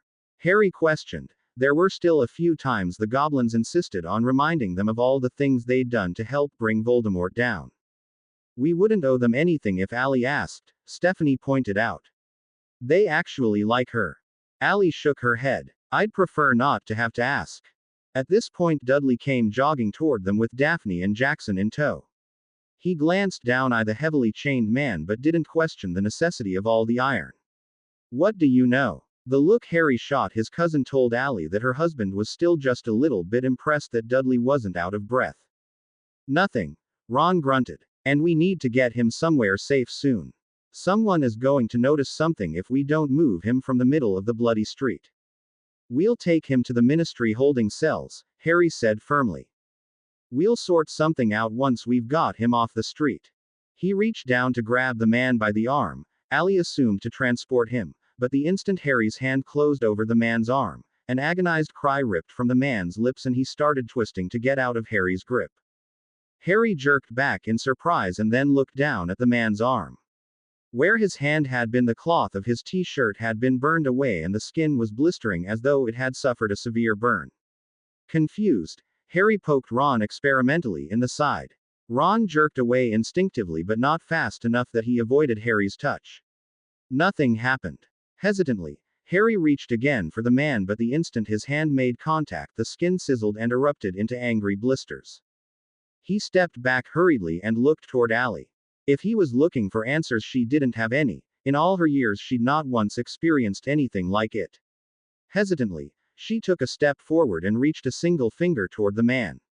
As it had when Harry touched him, his skin reddened and blistered. She leapt back with a hiss, eyes jerking up to meet the man's, but his were closed, his body going slack as though he'd finally had enough. What the bloody hell was that? Ron demanded, echoing all of their thoughts. As gently as she could, Daphne crouched beside the man and reached a gentle hand toward him. Her fingers closed over his wrist without incident and she shared a confused look with them all before she disapparated. The chained man stayed exactly where he was. Daphne reappeared a moment later looking confused. Why didn't that work? Allie was at a loss for words. Here was a man who was seemingly immune to most forms of magic and couldn't be sidelong apparated. He was taking regular trips to random spots across Britain and staring at the sky, looking, according to her girls, for something and not at something like they'd all assumed. What in the name of Merlin were they supposed to do with this man? He'd proven that he wasn't just a harmless man stargazing when he'd attacked children simply for being magical. What else would he do? You've got a car, right?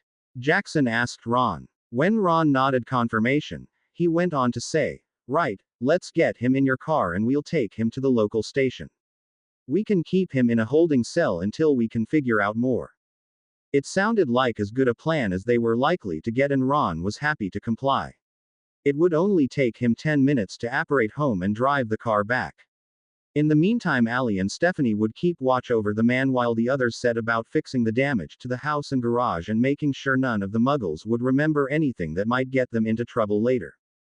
As they stood watch, Allie took the time to heal Stephanie's shoulder. The spell to snap her arm back into place was a painful one, but Stephanie managed not to scream as her shoulder was popped back into place. They fell into silence as they stood watch, Stephanie gently rubbing the ache out of her shoulder. Allie heard it first. Her hearing, sharpened by her phoenix nature, picked up the faint creak of metal and she looked down in alarm. The man still wasn't conscious and there didn't seem to be any change. Sure she was imagining it, she turned her attention back to the cleanup. The next creak was loud enough that Stephanie heard it too. Crouching down to examine the chains, they discovered tiny fractures appearing all over the links. Even as they watched, the cracks spread and then the metal started to crumble. Stephanie reached a hand out and swiped her fingers across the chains. They were covered in orange-red flakes when she pulled them back. Rust, she murmured in surprise. The metal is corroding. No sooner had she spoken the words, the man jerked awake. Eyes wide, he gave one sharp, angry jerk and the chains simply fell away. He thrust his now free hands out and a wave of magic sent Allie and Stephanie tumbling back through the air. There were shouts and swearing, and when Allie righted herself there was no sign of the man, just the pile of corroding metal that had failed to contain him. What the hell? Jackson demanded, breaking the stunned silence. I don't even know where to begin, Daphne concurred, eyes wide. Harry reached out a hand and hauled Allie to her feet before helping Stephanie do the same. Let's just deal with this mess tomorrow, he suggested. Breakfast meeting at your place, Stephanie clarified. Allie nodded. The usual time. Everyone nodded in agreement. I'll take Dudley and Jackson home, Stephanie added. Let you deal with alerting everyone. Harry nodded tiredly.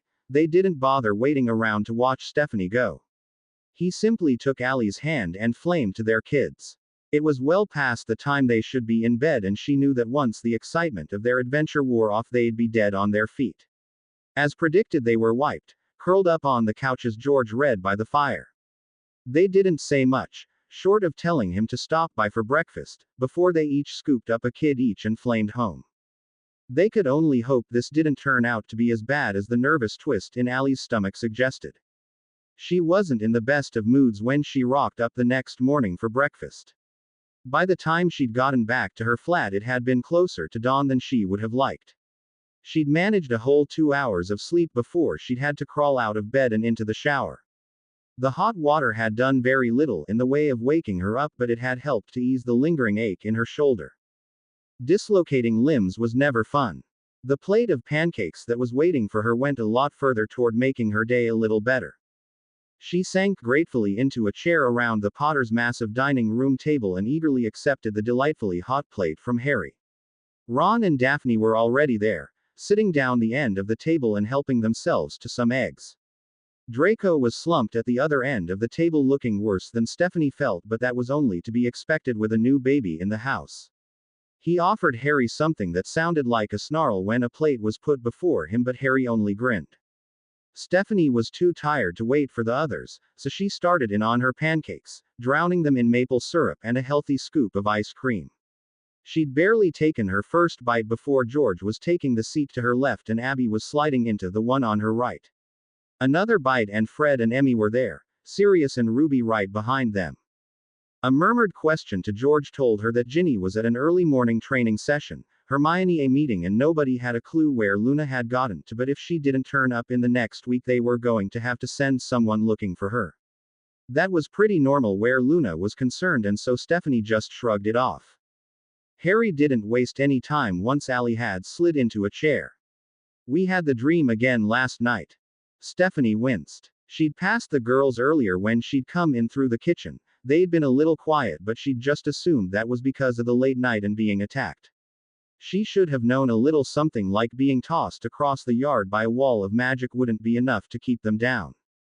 "You think the dreams have something to do with what happened last night?" Daphne inquired. "What happened last night?" Emmy asked, interrupting Harry's attempt to agree with Daphne. "A man who is seemingly immune to most forms of magic and insists on standing in random places for specific amounts of time staring at the stars." Stephanie blinked at Allie. She imagined a number of them were. That had been awfully succinct and crazily spot on. While it didn't give all the details, it certainly cut to the chase nicely. "It was routine surveillance," Ron elaborated. "We've been getting reports of this man all over Britain from the Muggle police. We got a lead on where he might be last night and went to see what we could snoop out. He attacked Alex and James the moment he realized they were witches," Stephanie chose to point out. "He was perfectly calm until then he flipped out." "Weird," Fred agreed, "but what does this have to do with the spooky Phoenix dreams?" "Last night the dreams changed," Harry answered. "It wasn't just the looming wall of darkness and a hand reaching out. This time a man emerged from the shadows and made a good job of trying to kill us." While screaming out in agony, Ally added, "Like the man last night, this man couldn't touch us without burning." "Wait," Emmy interrupted, "you couldn't touch the guy last night?" "It was the freakiest thing," Ron murmured. "The moment Harry tried to touch him his skin started to blister." No one quite knew what to make of this, but it was Draco who brought up the question they were all thinking. "I don't suppose you have any way for us to track this man? A name? A tracking spell?" Stephanie shook her head, swallowing a mouthful of fluffy awesomeness.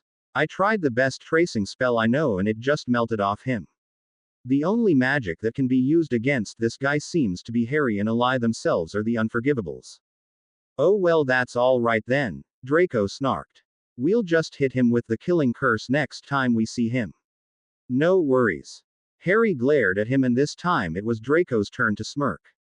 There was more in the dream this time, Harry explained with all of the patience he'd learned to display when dealing with Draco. The two still battled it out whenever they were in the same room, but the words were witty and filled with more snark than any real malice. It sometimes made for a fun evening's entertainment. There was Phoenix song in the background this time, Allie continued when Harry didn't seem inclined to ignore his breakfast any longer to continue the story. "It's hard to explain, but you know how Phoenix song can make you feel things, happiness, sadness, longing, you know. Well, this one wasn't anything like that. It was almost filled with regret and determination and a location." "A location?" Fred repeated, skeptically. "Are you telling us you speak Phoenix now?" I think if you'd heard it, you would have understood it too, Ally responded. All right, so where is this supposed location?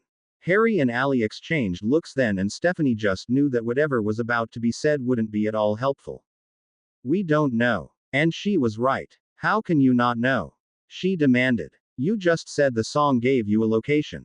Yeah, Harry agreed. It gave us a location, but it was more like the inside of a building. It was like a resting place where loads of spells were cast in lots of different types of magic. It didn't exactly say take the next left and choose the first door when you enter the greenhouse on Wexler Street. Stephanie snorted despite her frustration. So we're just supposed to keep our ears and eyes open until we either find this guy or we come across something like a super complicated grave. Yes. Great. Draco sighed. This is going to go so well. Stephanie didn't want to, but she kind of had to agree with him. They had next to nothing to go on. No real information about the man, nothing concrete about this location, and certainly no understanding of what the man was looking for and why he thought he'd find it up in the sky. I have not had nearly enough sleep to deal with this, she announced. I'm going home to bed. You have work, Abby pointed out helpfully. I'm going to work. I'll go see what the other law enforcement departments have, but don't hold your breath. After that, conversation turned more social. Stephanie found herself trapped between George and Abby's conversation about Guinea's team's chances at winning the league, and so wasn't sorry about leaving the instant she finished her pancakes. She did stop to say goodbye to the girls on her way out and to ask them if they'd noticed anything strange about the man last night. Physically or magically, that might help them narrow down the places to search. They took their time thinking it over, and Stephanie just tried not to nod off as she waited for them to decide how they were going to answer. After last night, she was surprised to see the girls happily playing a game of Exploding Snap. Sure, she'd seen them on her way in earlier and they'd seemed fine, but actually sitting with them, she got the impression they really were okay. Sure, the dream may have unsettled them, but it wouldn't cause them any future nightmares or loss of sleep. Stephanie didn't know whether it was because they were Phoenix or because they'd been raised by Harry and Ally, but it made her a little sad to realize how, on some levels at least, these girls were prepared to handle anything life could throw at them. His magic felt funny, Alex eventually replied. It didn't feel like normal magic. Confused, Stephanie asked her to explain what she meant. She hadn't ever noticed that magic could feel different, but then she wasn't a magical flaming human with Phoenix abilities. It was James that answered, hesitantly and with words that she wasn't all that sure about. Stephanie got the impression it wasn't because she didn't know the words and their meanings, but rather she honestly had no real idea how to describe whatever she and her sister had been feeling. It felt weird in my head, kind of wrong, like when you do something you're not supposed to do. Try as she might, Stephanie couldn't make sense of that. It felt bad, she hazarded. Both girls shook their heads. Not bad, Alex said firmly. Wrong. It felt wrong. Having absolutely no idea how that was supposed to help her, Stephanie gave them both a hug and headed off to work. There was a pile of paperwork on her desk that had been steadily growing over the last week and would no doubt keep growing until they'd sorted out this new mess. None of the paperwork was particularly important, certainly not anything that was going to stop a witch or wizard being arrested for committing a crime. Not like she'd once heard Jackson complaining about. The Muggle legal system was weird. She carefully shifted the pile to the far corner of her desk and cleared some space to start a new set of notes. She wrote down everything she knew about the stranger from reports that had seemingly been confirmed the night before, including the suspicion that he was studying the sky looking for something, and made a special note to go and visit someone from the Department of Mysteries about the way magic felt. She could imagine that if anyone had any idea what that was about, it would be the Unspeakables. And how annoying was it that Ruby was doing the stay-at-home mum thing? She'd have been easy to talk to, a quick memo and she'd have come up as soon as she was done with whatever the hell it was they did down there. Digging in one of her drawers, she pulled out a sheet of memo paper and drafted a quick memo down to the Department of Mysteries. It could take someone down there in the basement all day or 10 minutes to come and see her. She never knew which it would be. She tapped the finished memo with her wand and it folded itself neatly into a plane and took off from her desk. Next, she pulled out the form she'd need to go digging about in the Department of Records and sent that off too. Thankfully, She didn't need any paperwork to go visit the records from the Department of Magical Law Enforcement, as they at least let the members of that department look at their own damn notes. 4 hours later, she was wishing she'd had to wait for an appointment. Her eyes were red and scratchy from the dust and all the reading in dark corners of the records room, and she had nothing to show for it. It seemed that if any magical being had encountered the man, they hadn't thought enough of it to make a call about him. It probably said a lot about the magical community that a man standing in the middle of nowhere or somewhere widely inappropriate didn't even cause a stir. They would have to rely on the Muggle sightings, then, to guess at where he would be next. The pile of paperwork had grown by 3 requests and a report of a sighting of one of the wizards she was tracking. The report went right in the bin the moment she'd finished reading it. It was a complete waste of time. There was a memo sitting on her desk waiting for her. Thankfully, it was from the Department of Mysteries. She didn't think she could handle any more paperwork. The memo said they would be happy to answer any questions if she would like to come down to the liaison office at 1 p.m. That gave her just enough time to grab a quick bite for lunch and a large amount of sugar and/or caffeine to keep her going. The little office down in the basement was a relatively new addition to the Department of Mysteries, another initiative by Hermione that was supposed to encourage interdepartmental cooperation, whatever the hell that meant. Either way, it certainly made it easier to get answers out of the unspeakables when they had an office they could use that belonged solely to the department. Not that it was really much of an office, just a desk with a comfy-looking chair behind it and 2 squishy but surprisingly uncomfortable chairs for visitors. There was little in the room to tell you what was the Department of Mysteries even did. That much hadn't changed since Kingsley took over as minister and Hermione started making all her reforms. The man that was waiting to meet her was older than anyone she'd ever seen still working at the ministry. He could have easily been as old as that ancient owl's examiner who had delightedly aced her in defense against the dark arts. What little hair he had was wispy and chalk white, and his face was a maze of wrinkles. He was smiling pleasantly at her when she sat down, showing that he still had all of his own teeth. It had been so long since anyone had seen Archie Wells that Stephanie assumed he'd retired, not been holed up working on some project. He didn't waste any time getting right down to business. Stephanie supposed when you got that old you didn't have to play nice and polite anymore and could just get on with things. I had an interesting encounter last night with a man who possessed magic but was immune to most magic. The only thing that seemed to hurt him was an unforgivable and that had an extreme reaction like nothing I've seen before. The old man, who hadn't bothered to give her his name, assuming correctly that she knew it, raised one eyebrow. It was the only sign he gave that he was actually listening and hadn't drifted off or, died. The fact that he didn't bat an eye at the use of an unforgivable certainly said a lot about the sort of things they did and encountered down in the Department of Mysteries. He attacked 2 young girls the moment he realized they were witches. Here Archie made a coughing wheeze that she took to be disgust. Children. Yes, Stephanie agreed. But what I actually wanted to ask you about is what the girls told me this morning. They told me the magic he hit them with felt wrong, and that it didn't feel like normal magic. She could tell she had his full attention then. His eyes snapped to hers and his lips tightened. Judging from his interested expression, he had some idea of what she was talking about, but she couldn't have said whether the expression was a good thing or a bad thing.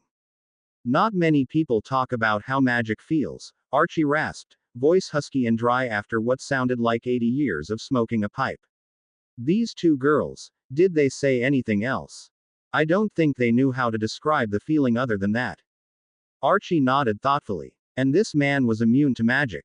Stephanie nodded. Everything we threw at him just sort of fizzled out. The tracking spell I hit him with just melted away. The conjured chains rusted and fell apart, and when we tried to bring him back for questioning, he couldn't be apparated. Fascinating, he murmured. And yet he definitely had magic of his own. Magic that felt wrong. He hit us all with some sort of wave of magic that just sort of threw us around a bit. The girls got thrown across a front yard and the rest of us got tossed around the road and into houses. If he was using verbal spells, then he wasn't using a wand and he wasn't speaking in any language we were familiar with. Unfortunately, I am not aware of anything that may be of help to you off the top of my head. Stephanie had assumed as much. If you send me copies of what you have, I'll get some of my people to look into it. Stephanie took the dismissal for what it was, thanked the unspeakable and left. Once upon a time she wouldn't have felt comfortable approaching anyone outside of the Adata for help on something like this. But that was before the fall of Voldemort, before the ministry had been stripped down and rebuilt. It was before they'd introduced stricter security measures and tighter screening processes. Every single employee at the Ministry of Magic was loyal to the wizarding world. Sure, there were quite a few who would be happy to see Kingsley gone, and certainly quite a few that didn't want Hermione anywhere near the post, but they were all against something like the war with Voldemort happening again. Kingsley had gone to great lengths to make sure of that. There were new departments, new sub-departments, new positions in almost every department, and a greater emphasis placed on the relations between witches and wizards and both muggles and magical creatures. As if to reinforce this point, the only other person in the lift once she'd gotten out of the basement levels and switched stairs for a comfortable ride, was Dobby the house elf. Dressed neatly in a deep blue toga that was stamped with the Ministry of Magic's seal and matching sandals, Dobby grinned up at her when she stepped into the lift, his arms full of parchment scrolls and a number of memos swooping around his knees, all waiting for his attention. It might be a while yet before they had a magical creature in charge of the Department of Magical Creatures, but with Dobby leading the charge, with Hermione's help, it would certainly happen one day. He'd already reached the position of head of elf relations. They'd come a very long way since the days of Spew. Afternoon, Dobby. Stephanie greeted brightly. Hello, Stephanie, he squeaked. Busy day? She asked, nodding at the parchment and all the memos. Oh yes, miss, very busy. Dobby has 7 meetings this afternoon. Stephanie grinned. Dobby was the only person she knew, other than Hermione, that thought the idea of having an afternoon crammed with meetings was a good thing.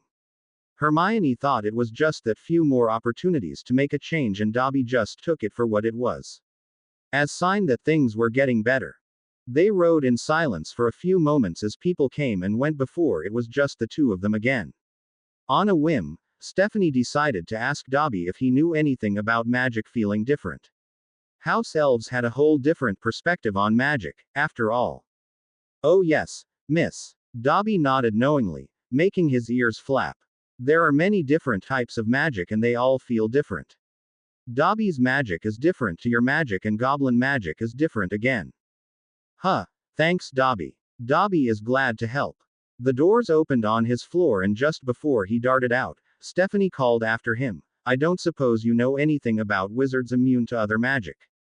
Dobby's face fell and took on an expression Stephanie had never seen before. That is bad magic. Bad magic. We house elves is staying away from that. The lift doors shut on Stephanie, obscuring the elf from view. She was left gaping at the doors like a fish straining for its last breath. What the hell did that mean?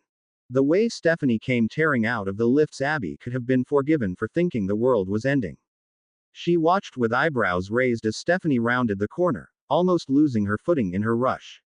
Finally she was gripping the edges of Abby's cubicle, slightly out of breath, but Abby sincerely doubted it had anything to do with running. It was far more likely she'd gotten a little overexcited after getting some news. Dobby, she exclaimed, knowing she had Abby's undivided attention. House elves know about this magic that isn't magic.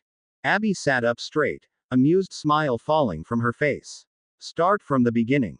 Stephanie waved her hands, motioning for Abby to slide over so she could take a seat on the edge of the desk. Abby capitulated with a slight roll of her eyes. I went and spoke with the unspeakables and they have no idea, but I bumped into Dobby in the lifts and he said that it was a bad magic the elves don't talk about. And did he talk about it? Abby asked when it didn't seem like Stephanie had anything more to say. So really, she should have been expecting the answer she got. Nope. Abby failed to see why that should make her friend so excited. I'm missing something, aren't I? Stephanie nodded enthusiastically and recounted her morning in greater detail, explaining exactly what had occurred in her meeting with the unspeakable, how she'd found absolutely nothing of use in the archives, and then how the most informative thing that had happened to her all day had been in the lift on the way back to an ever-growing pile of paperwork. Well, when I finally tracked him down, he was heading into a meeting, but he said he'd find me an old elf that might know more about it than he does, she explained. It seems that they've spent so long not talking about that kind of magic that most of the living house elves don't actually know why they don't talk about it. Abby didn't have trouble believing that at all. How were they to know this magic was even as bad as it was being made out to be? It could have just been blown completely out of proportion by some elf parents wanting to scare their elf children. At least she hoped that was the case. As much as she liked a good fight, she didn't exactly want to be up against something that could possibly be worse than Voldemort. So basically, we know about as much as we did last night and now have nothing to distract us from our actual work. Abby surmised. Stephanie gave a big dramatic sigh and slumped further down the desk. Want to do my paperwork for me? Abby felt the only appropriate way to answer that question was to laugh. Stephanie pulled a face, but she pushed away from the desk and went back to her own cubicle to actually get some work done. It was no use any of them letting their actual work slide over what was, at the moment, little more than a hobby.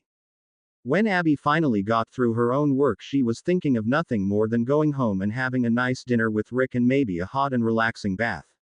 All the better if she could convince her husband to join her. There was a reason she'd insisted on putting a very large bathtub in their too small bathroom. She hadn't even made it to the lift when the Patronus exploded through the wall in front of her and nearly ran her over. The big black dog loped past her and Abby's curiosity got the best of her. She turned around and stalked back through the cubicles to find Stephanie hurriedly gathering her things together.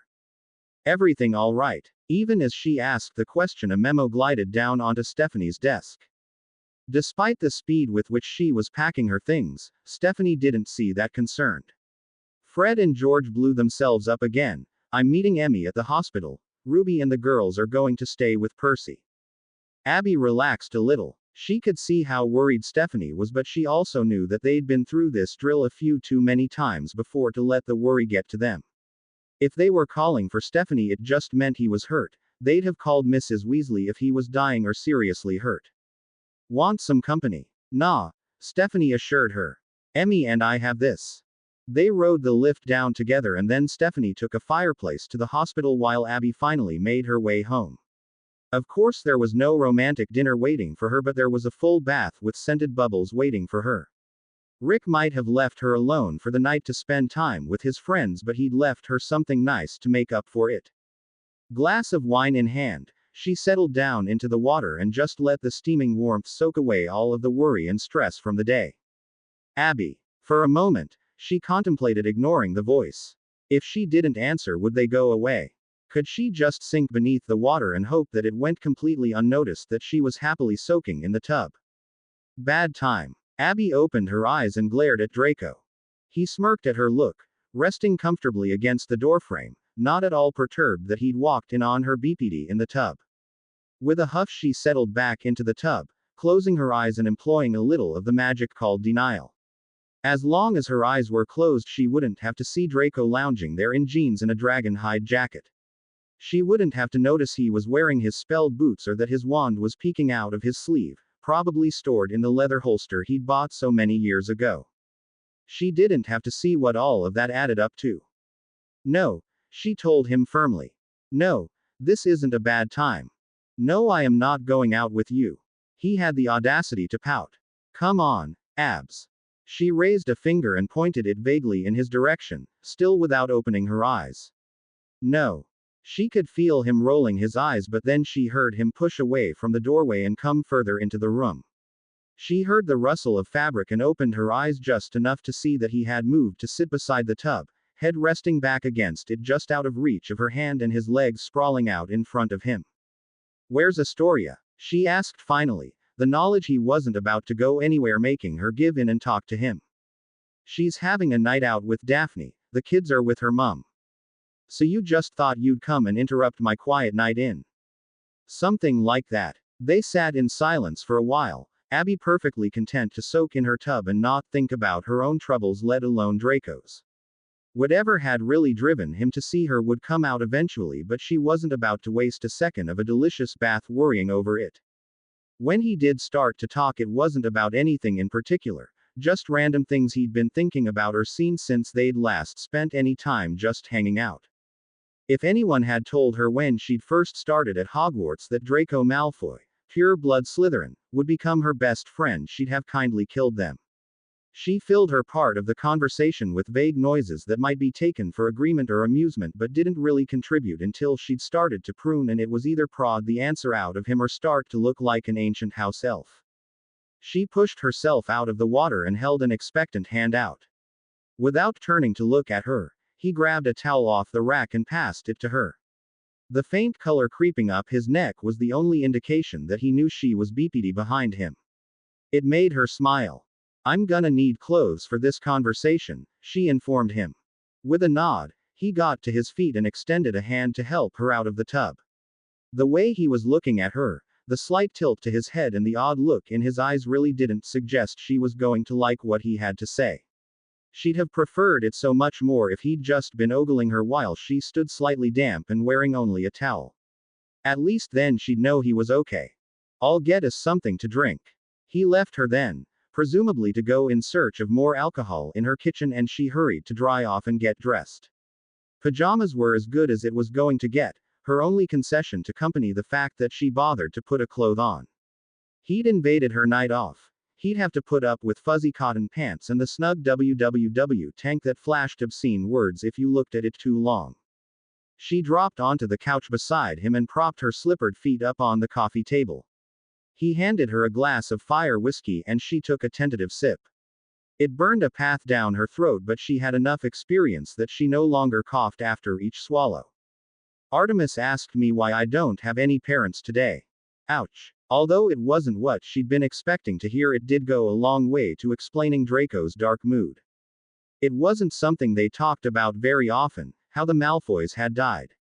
As far as she knew, after the one extremely volatile conversation with Harry when he'd first learned the truth, none of them really talked about the death, or lives for that matter, of Lucius and Narcissa Malfoy. Of course Artemis would be curious. She'd want to know why other people had two sets of grandparents but she only had one. Although, really, how many of them had all of their family left since the war? Harry certainly didn't. Poor Teddy had never even known his own father, let alone his father's parents.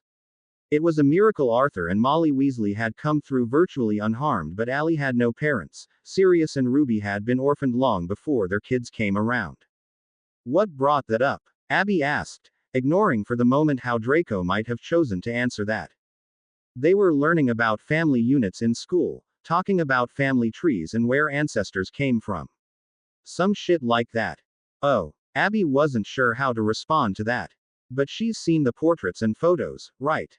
Draco shrugged. There's nothing left of them at the manor. I destroyed most of it when I offered Mungos the use of it for the rebuild. I was angry, he added by way of explanation. But what about photos? Abby twisted around and drew her knees up to her chest so that she was looking at the side of his face, her back pressed against the arm of the couch. Nothing on display. Not that she would have seen. Are you ashamed of them? Abby wasn't hesitant about her question. They'd known each other long enough not to foot around painful questions. Draco gave a bitter laugh. How could I not be? He demanded. They fought on the wrong side of a war that nearly killed half my friends and the people she views as family. Abby conceded the point. Well, surely there are things about them from when you were younger that you could tell her. Like pureblood mania. The dark arts they practiced. The way they bribed the ministry and committed countless crimes that we still don't know about. Abby winced. He needed a hug. You need a hug. She placed her tumbler on the table and pushed forward so she could wrap her arms around him. It was a little awkward and she'd effectively pinned his arms to his side while her knees dug into his thigh, but it was the sentiment that counted, not the personal injury.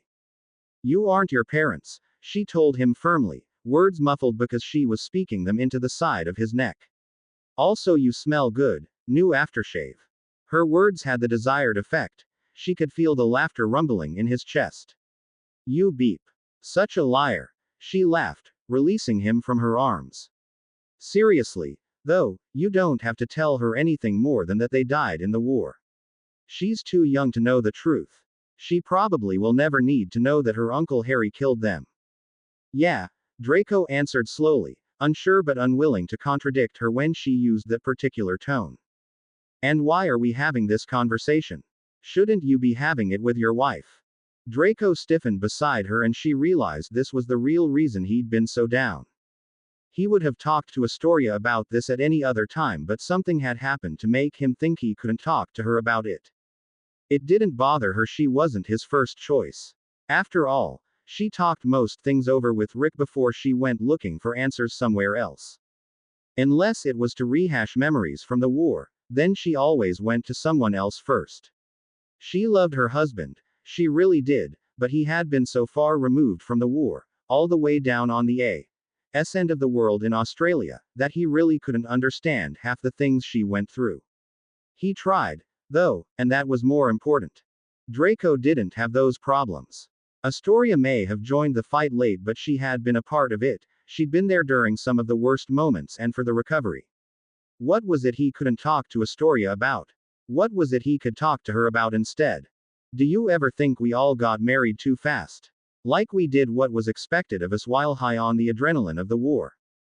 That was unexpected. Also, she hadn't been married to Rick for more than a year, so she couldn't say that actually applied to her. Did she think she'd married young? Not really. Her mother had been younger.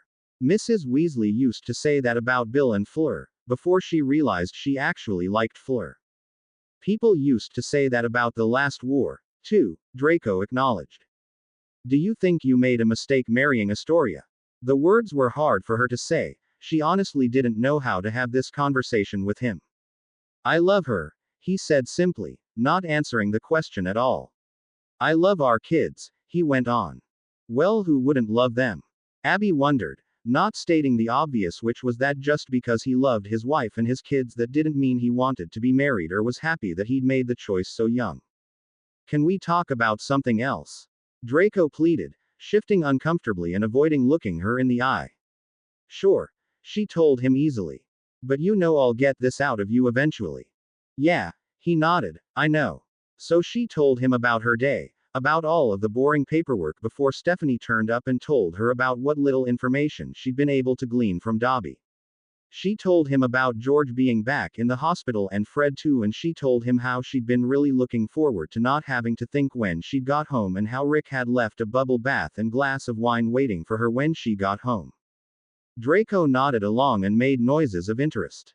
He even asked her questions, but much like earlier when she had been lying in the tub, she could tell he wasn't really invested in the conversation. He had more pressing problems on his mind than finding a madman immune to magic. At least for now. She must have nodded off at some point because she woke to the feeling of being carried. She was cradled carefully in Draco's arms as he carried her through her flat into the bedroom that showed no sign it had once belonged solely to her. He placed her carefully on the bed, using his wand to flick back the covers, before he eased her slippers off her feet and drew the covers back over her. Sorry I fell asleep, she murmured sleepily. He pressed a key to her forehead and muttered something about her actually having a tiring job. Later she would remember his words and another piece of the puzzle would slip into place, but then and there she just smiled and snuggled further into the covers. She didn't hear him leave, and when she next woke it was to the sound of Rick enjoying the result of a heavy night of drinking with his friends. She hid her grin beneath the covers and just listened for a moment as he made death-like sounds and useless promises he would never keep. When she got out of bed her smile was carefully hidden behind a sympathetic look, and she handed him a glass of water that contained a few drops of a hangover potion. He smiled up at her from the floor of their bathroom, and she didn't even mind that he looked a mess and now smelled heavily of alcohol and maybe a little vomit. She simply wet a washcloth and took a seat beside him as he curled into a ball on the floor and continued to wish he were dead as he let the cool tiled floor soothe his aching head. To say that George was bored was an understatement of epic proportions. It always amazed his family that after ending up in the hospital so many times he still hadn't found anything suitable to get him through the long, long days spent recovering in the spell-damaged ward. As much as his mother thought differently, her company was not enough to prevent him from going mad. It didn't help that she managed to slip in at least 3 comments about his lack of a wife and children a day. Stephanie always managed to avoid those conversations by backpedaling hastily if she happened to wander in when his mother was in one of her moods. She didn't seem to understand that he and Steph were just friends and kept insisting that surely they could settle down and start a family because she couldn't stand the thought of him being alone. Faking a coma hadn't even gotten rid of her. Fred had been sent home the night before. Lucky bastard that his twin was. George had shielded him from the worst of the explosion. Something George wasn't exactly impressed about. Next time, Fred could play shield and George could go home where there were things to entertain him. Was it his fault that his shop was just a casual stroll down some stairs? And it wasn't like Ginny wasn't good for a laugh. Some of her stories about her Quidditch training were a riot.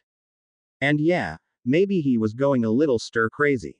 He'd read the paper, signed some paperwork, filled out some orders for the business, sent some letters to various friends and family members imploring them to come and relieve him from his boredom, but unfortunately the majority of them were at work. He was just considering whether or not it was worth telling his mum he was bored when the door to his room opened and Victoire darted across the room toward him. She didn't stop when she reached the bed, just launched herself up beside him, not caring at all if he was badly injured. His family was just a little too used to his accidents. Fleur walked in behind her daughter at a much more sedate pace, breezing up to his bed and key, dotting him on the cheek, before taking a seat in the chair beside his bed and giving him a scrutinizing look. "Well," she pronounced airily, "you do not look dead." George responded with a dry look and the words, "Yes, I'm fine, all limbs attached." "I should hope so," she grinned. This was just the distraction George needed, a hug from a niece and a nice regaling of her latest adventures. Hadn't she just been in China? "Tell me everything about your trip," he begged. "I want details, lots and lots of details." Fleur got about as far as telling him they'd gone to China's Hunan province so that Bill could help work on a burial site guarded by multiple types of magic when George had to stop her. Surely it couldn't be that easy. "No, stop. Go back," he told her. "Tell me everything about this tomb and please be specific." If she was offended, she didn't comment, merely raised an eyebrow and took the time to explain in greater detail the 3 curse breakers from Gringotts that had gone to help break through the wards and curses shielding what could be considered the biggest find in the last century by the Chinese ministry. She told him about the different types of magic and spells and how they all seemed to be woven together to protect something, although they still hadn't known what when they left, only that it must have been very important. At the end of the first week, Zay had already broken through some of the wards, she told him happily, having absolutely no idea of the bomb she'd just dropped on him. "Fleur," he said slowly when she was finished, his voice must have shown how serious this was because she suddenly looked very alert. "I need you to find Harry immediately. Find Harry or Allie and tell them everything you just told me. I'll watch Victoire, but you need to go. Now." "What is happening?" she demanded. "Now, please," he insisted. "Harry will explain everything." Fleur didn't wait around after that. She hurried from the ward to a safe place to disapparate, leaving him with a very confused-looking Victoire. She'd listened to her mother's tale, inserting her own commentary when she'd felt like she could add more to the story, but, like her mother, she had no idea of the significance of their latest family holiday. Victoire wasn't Alex or James, though, so George didn't feel like he should enlighten her. Instead, he suggested they play a rousing game of exploding snap because why shouldn't he risk losing his eyebrows just days after he had to have 3 fingers and all of his toes reattached? He managed to keep his eyebrows, and when his mother turned up around lunch, they'd played several games of snap, built a surprisingly large castle, and discussed her friends at school and how they were always so jealous of her travels and whether or not her Aunt Gabrielle was going to have her baby anytime soon. She had to repeat all of the gossip for his mother, but it gave George time to think about everything he had learnt that morning. Had Bill and the other curse breakers truly been responsible for letting out this man with the magic that wasn't magic? And if they had, how had he gotten in there in the first place? Obviously, a great number of people had helped to seal him in, if he was in there, but why? Where had he come from? Who was here? How old was he? Why was he here now in Britain? So many questions rolling around his mind that he simply didn't have answers for. His niece and mother could only prove a distraction for so long before he was once more itching to be out there doing something. When Stephanie turned up around 5, fresh from a long day at work and looking somber, George was ready to throw aside any last-minute healing to be on his feet and helping out. Daphne had fought most of the war against Voldemort with a chest wound that refused to heal. Surely he could do a bit of snooping with sensitive toes. Mostly he figured they were just keeping him in case any more symptoms or side effects turned up later on. He felt perfectly fine and all of his digits appeared to be working as they should, minus a slight stiffness in his big toes, of course, but that was only natural. What do we know? George demanded, barely giving his best friend time to sit down. She didn't hold it against him, she was good like that. Harry's on his way to see Bill with Daphne and Ruby, they were hoping Luna would be around to help, she knows a lot of random crap. Luna still hasn't turned up then. Stephanie shrugged. Her dad doesn't seem worried. He never does. Xenophilius wasn't necessarily a bad father, he just had a very different view of what was worth worrying over. Nothing Fleur told us really gave much away just where to look. Hopefully they'll find out more when they get there. At least there's a good chance Ruby will be able to make some sense of that mess. Mess. George frowned. Mess, Stephanie confirmed. Apparently it's all tangled together in some mishmash that doesn't appear to have any order. Once they broke through the first wards it was all wrapped around each other, one so closely linked to the other it's taking them forever to untangle it all. Isn't that a good thing? George couldn't help but wonder what else was trapped behind those wards. If the man had escaped from within when they were not even breaching the surface, what in the name of Merlin was buried within its strongest wards? And was it wrong that the prospect of an unknown and probably very dangerous, powerful being, or object being hidden and possibly on the verge of being freed made him feel alive? He'd been living his life just fine in the wake of Voldemort's death, but faced with what he wouldn't actually admit out loud was a brand new crazy adventure that might just get him killed. He was suddenly realizing that he'd just been plodding along in a job he liked but that didn't actually hold as much meaning as it once had. And wasn't that a frightening thought? Had fighting Voldemort so young ruined him? Had he become more like Moody than he'd realized, constantly looking for the next fight? Sure, he hadn't reached the stage where he was jumping at shadows, but surely Moody hadn't started out like that. When he was young, had he gotten the taste for hunting down dark wizards and gotten a liking for the feeling it brought him? Is that why not only Harry and Ron had chosen to become Aurors but Stephanie and Abby, as well? And what about Daphne? She'd made the decision not to become an Auror only because she'd gotten pregnant and they'd ended up just putting it off while they had a family. There'd been a need for jokes and laughter during the war and in the aftermath, but now that things were settled, and actually doing quite well, there wasn't such a need for it. Was he seriously thinking about leaving someone else in charge of the Diagon Alley joke shop in favor of a career change? Did he really want to go through 4 years? All right, he could probably manage it in a year and a half like the others had, of Auror training. Maybe he really needed to get out of the hospital. Stephanie, the way he said her name had a slight edge of panic to it that he didn't even try to hide. I need to get out of here. Now. Sure. She eyed him worriedly. Let me just go convince someone you're sane and healthy. She shot him another worried look as she was leaving the room, and he briefly wondered if she was going to get him out or have someone come to assess his head.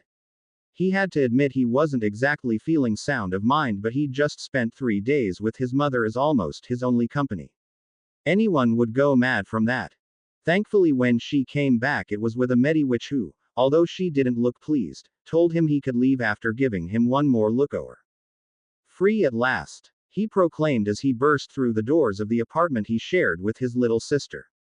The amused look Ginny shot him from where she was sitting on the couch reading just made his smile even bigger. As his back was turned, he didn't see the way Stephanie rolled her eyes at his back, but he did see the smirk Ginny shot over his shoulder. He didn't let it get to him, though. He was going to enjoy his freedom, and just for a moment he was going to pretend that he was perfectly content with his life as the single Weasley twin who was the successful owner of a joke shop. It was suspiciously easy. But it only lasted about 3 hours before Harry was back from China and calling a meeting.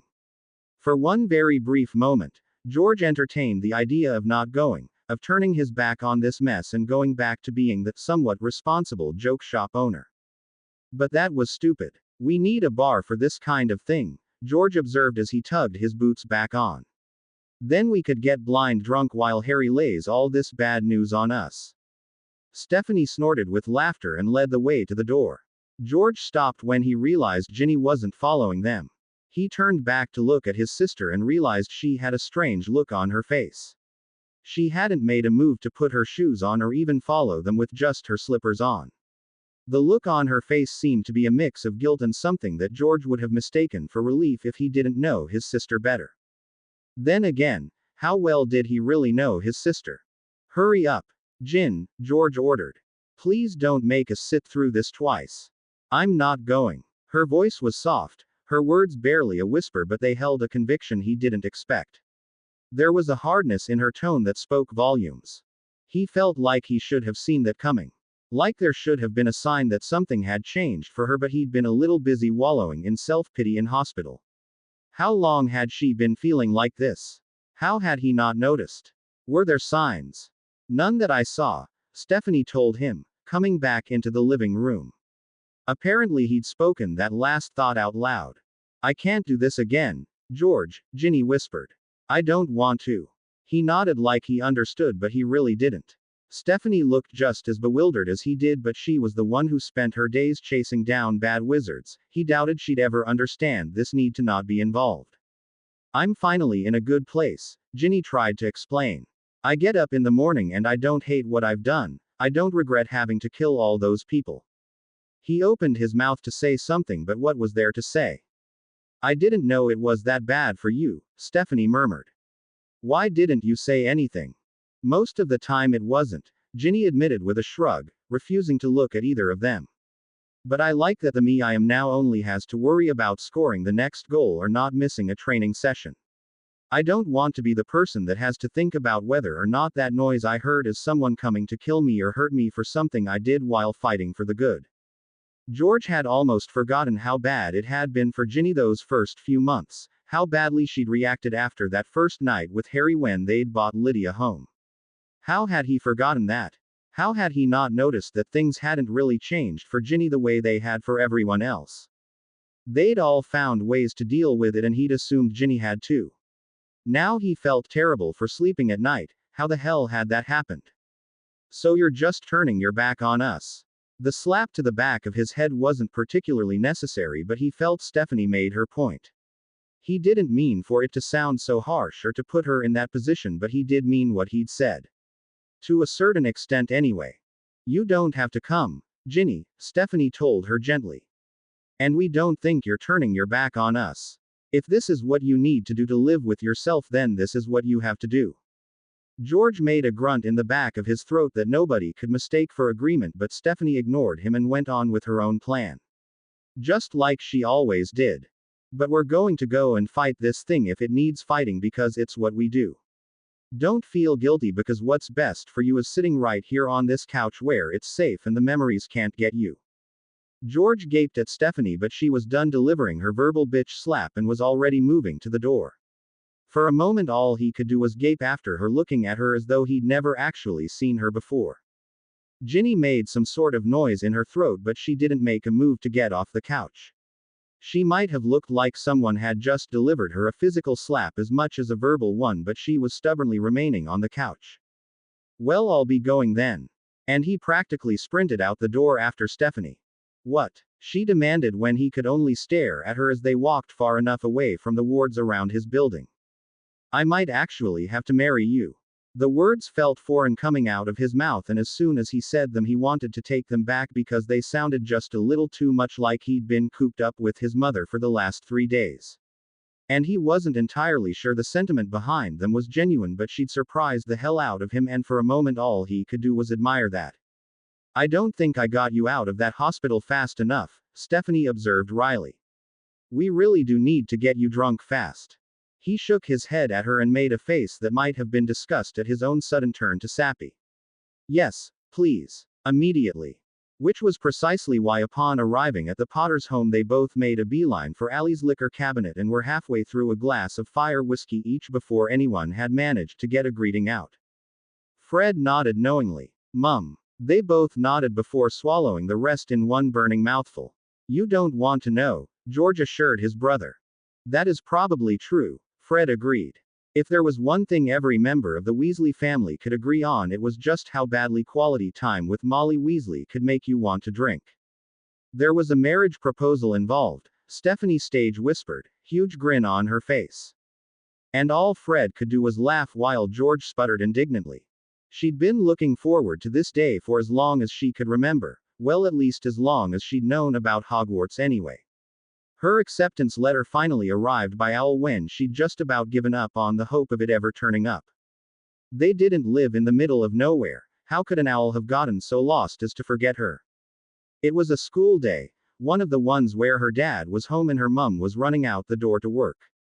She'd gotten used to having random days where it was just one parent, and if she were honest, she could freely admit that she and James had worked out exactly how to work that to their advantage. Not that they'd ever tell anyone that. But that's beside the point. It was her mum rushing in to key her goodbye and wish her a nice day that had woken her, and she returned her mum's key before crawling out of bed. She wished that Pip had still been alive, then she'd have clothes set out and ready for the day. Her closet, much to the great fascination of her much tidier sister, was a complete mess, and nothing she pulled out ever looked as nice as it should. That seemed to go double for her school uniform. Morning favorite daughter, her dad greeted with a grin, when she wandered into the kitchen in search of breakfast. Judging by the disgruntled look on James's face, Alex had timed her arrival perfectly to miss seeing her sister get in trouble. "What did you do?" she asked, amused. James wasn't a morning person either. She couldn't imagine she'd been up long enough to do anything. "I was sleep flaming again," her sister grumped. "I woke up in Romania this morning, right outside Charlie's house." Dad dropped a key on James's head as he set a plate of toast and eggs on the table in front of her. "At least you knew where you were this time," he admitted. "I don't think your mother or I have quite recovered from your trip to the Sahara." Alex couldn't say she'd ever had that problem. Her parents liked to tell her about the few times she flamed as a baby when they weren't prepared for it, but she'd been young and had mostly just appeared right in the arms of whichever relative she wanted to see. She could remember James doing the same thing when she was really little, remembered quite clearly being knocked off her feet a few times when she decided that the person she really wanted to see right that second was her big sister, but she definitely didn't remember falling asleep and waking up in strange places. James was recounting the vivid dreams she'd been having, which they took to be the reason she'd flamed in her sleep when the post arrived. The barn owl swooped through the open kitchen window and deposited a heavy parchment envelope on the table, narrowly missing Alex's juice. She knew what it was even before she picked it up, but that didn't stop her from staring down at the emerald green ink on the front. "Oh, open it, Alex!" James cried, pushing up onto her knees so that she was kneeling on her chair and leaning over the table to stare eagerly at the envelope. Her long owned hair dragged in her eggs, but she didn't seem to notice, and Alex wasn't about to point it out to her. Dad took pity though, and after making some sort of clicking noise, he swept her sister's hair out of her breakfast and over her shoulder. By this point Alex was only noticing this out of habit. She liked to collect these incidents to use for future ammunition. Her hands were trembling. She was so excited, but she still managed to turn over the envelope and break the heavy red wax seal. It was everything she'd imagined it would be, and the instant her eyes traveled over the words telling her something she'd always sort of known, that she had a place at Hogwarts School of Witchcraft and Wizardry, she stood up on her chair and danced happily, hands thrown into the air clutching the letter tightly. She'd have jumped onto the table if she didn't still want to be able to eat her breakfast. "Woo!" she cried happily, and after a moment's pause, both her sister and dad joined her on their chairs for a quick, celebratory dance. She laughed because her dad could be so silly sometimes, and that seemed to be the signal for them to stop dancing and return to sitting in their chairs and not doing an awkward jig. "When can we go shopping?" James wanted to know, as though it were her school supplies they were shopping for. It might have only been early June, but Alex wanted to purchase her supplies.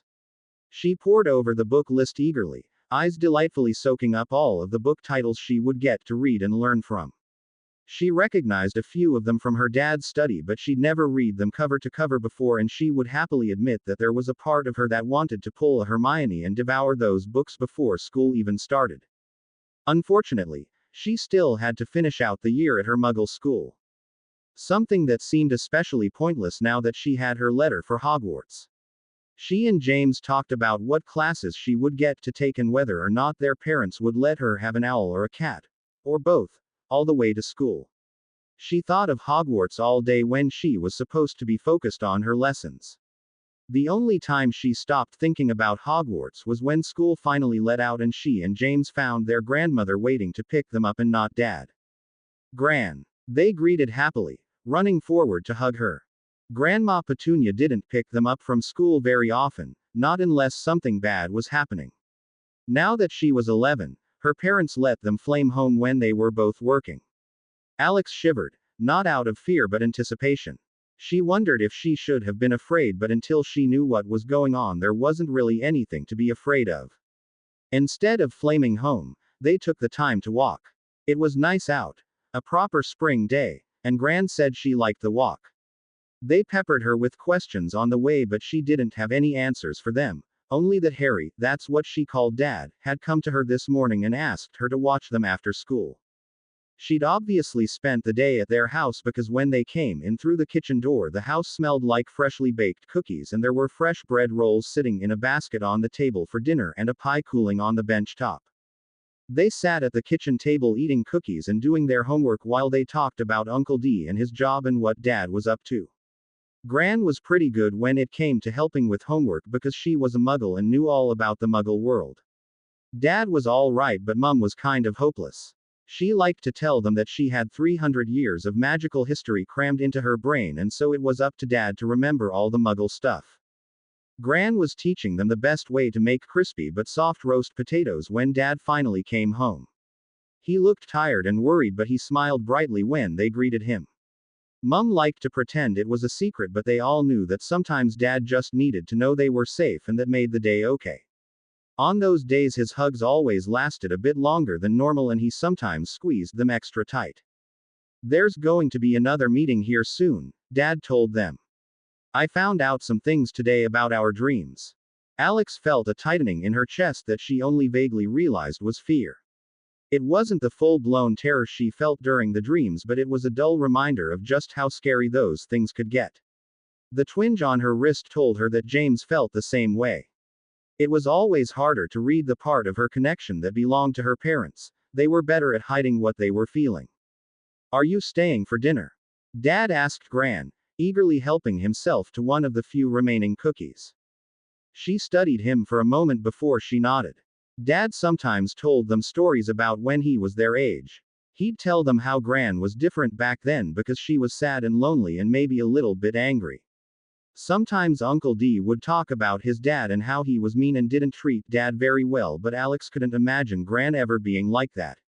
She couldn't imagine Uncle D being mean either. They were still cleaning up from dinner, the Muggle way, because Dad insisted washing dishes was a waste of magic, when people started to arrive. Sirius opened the kitchen door with a wild bang that made Gran jump, but he'd already bounded in and scooped James up into a hug before she could scold him for it. Sirius didn't even bother to put her sister down before he scooped Alex up as well. She laughed when her shoulder bumped sharply against her sister's, but she didn't protest the wild and exuberant hug. And how are my two favorite fiery girls? Sudsy. James replied tartly. Padfoot, you're making me drip on the floor. Her sister's indignation only inspired a laugh out of Sirius before he placed her back down in front of the sink and waved his wand to clear away the mess he'd made. Sometimes she worried James sounded like she was an adult instead of her baby sister. Her family just found it amusing. Alex, would you please take your grandmother home? Mum asked, shooting Sirius an affectionate though disapproving look. Her feet hit the ground with a soft thump and she nodded. Alex placed the tea towel next to the sink and waited for Gran to collect her things. She didn't bother putting on a light jacket or changing out of her slippers.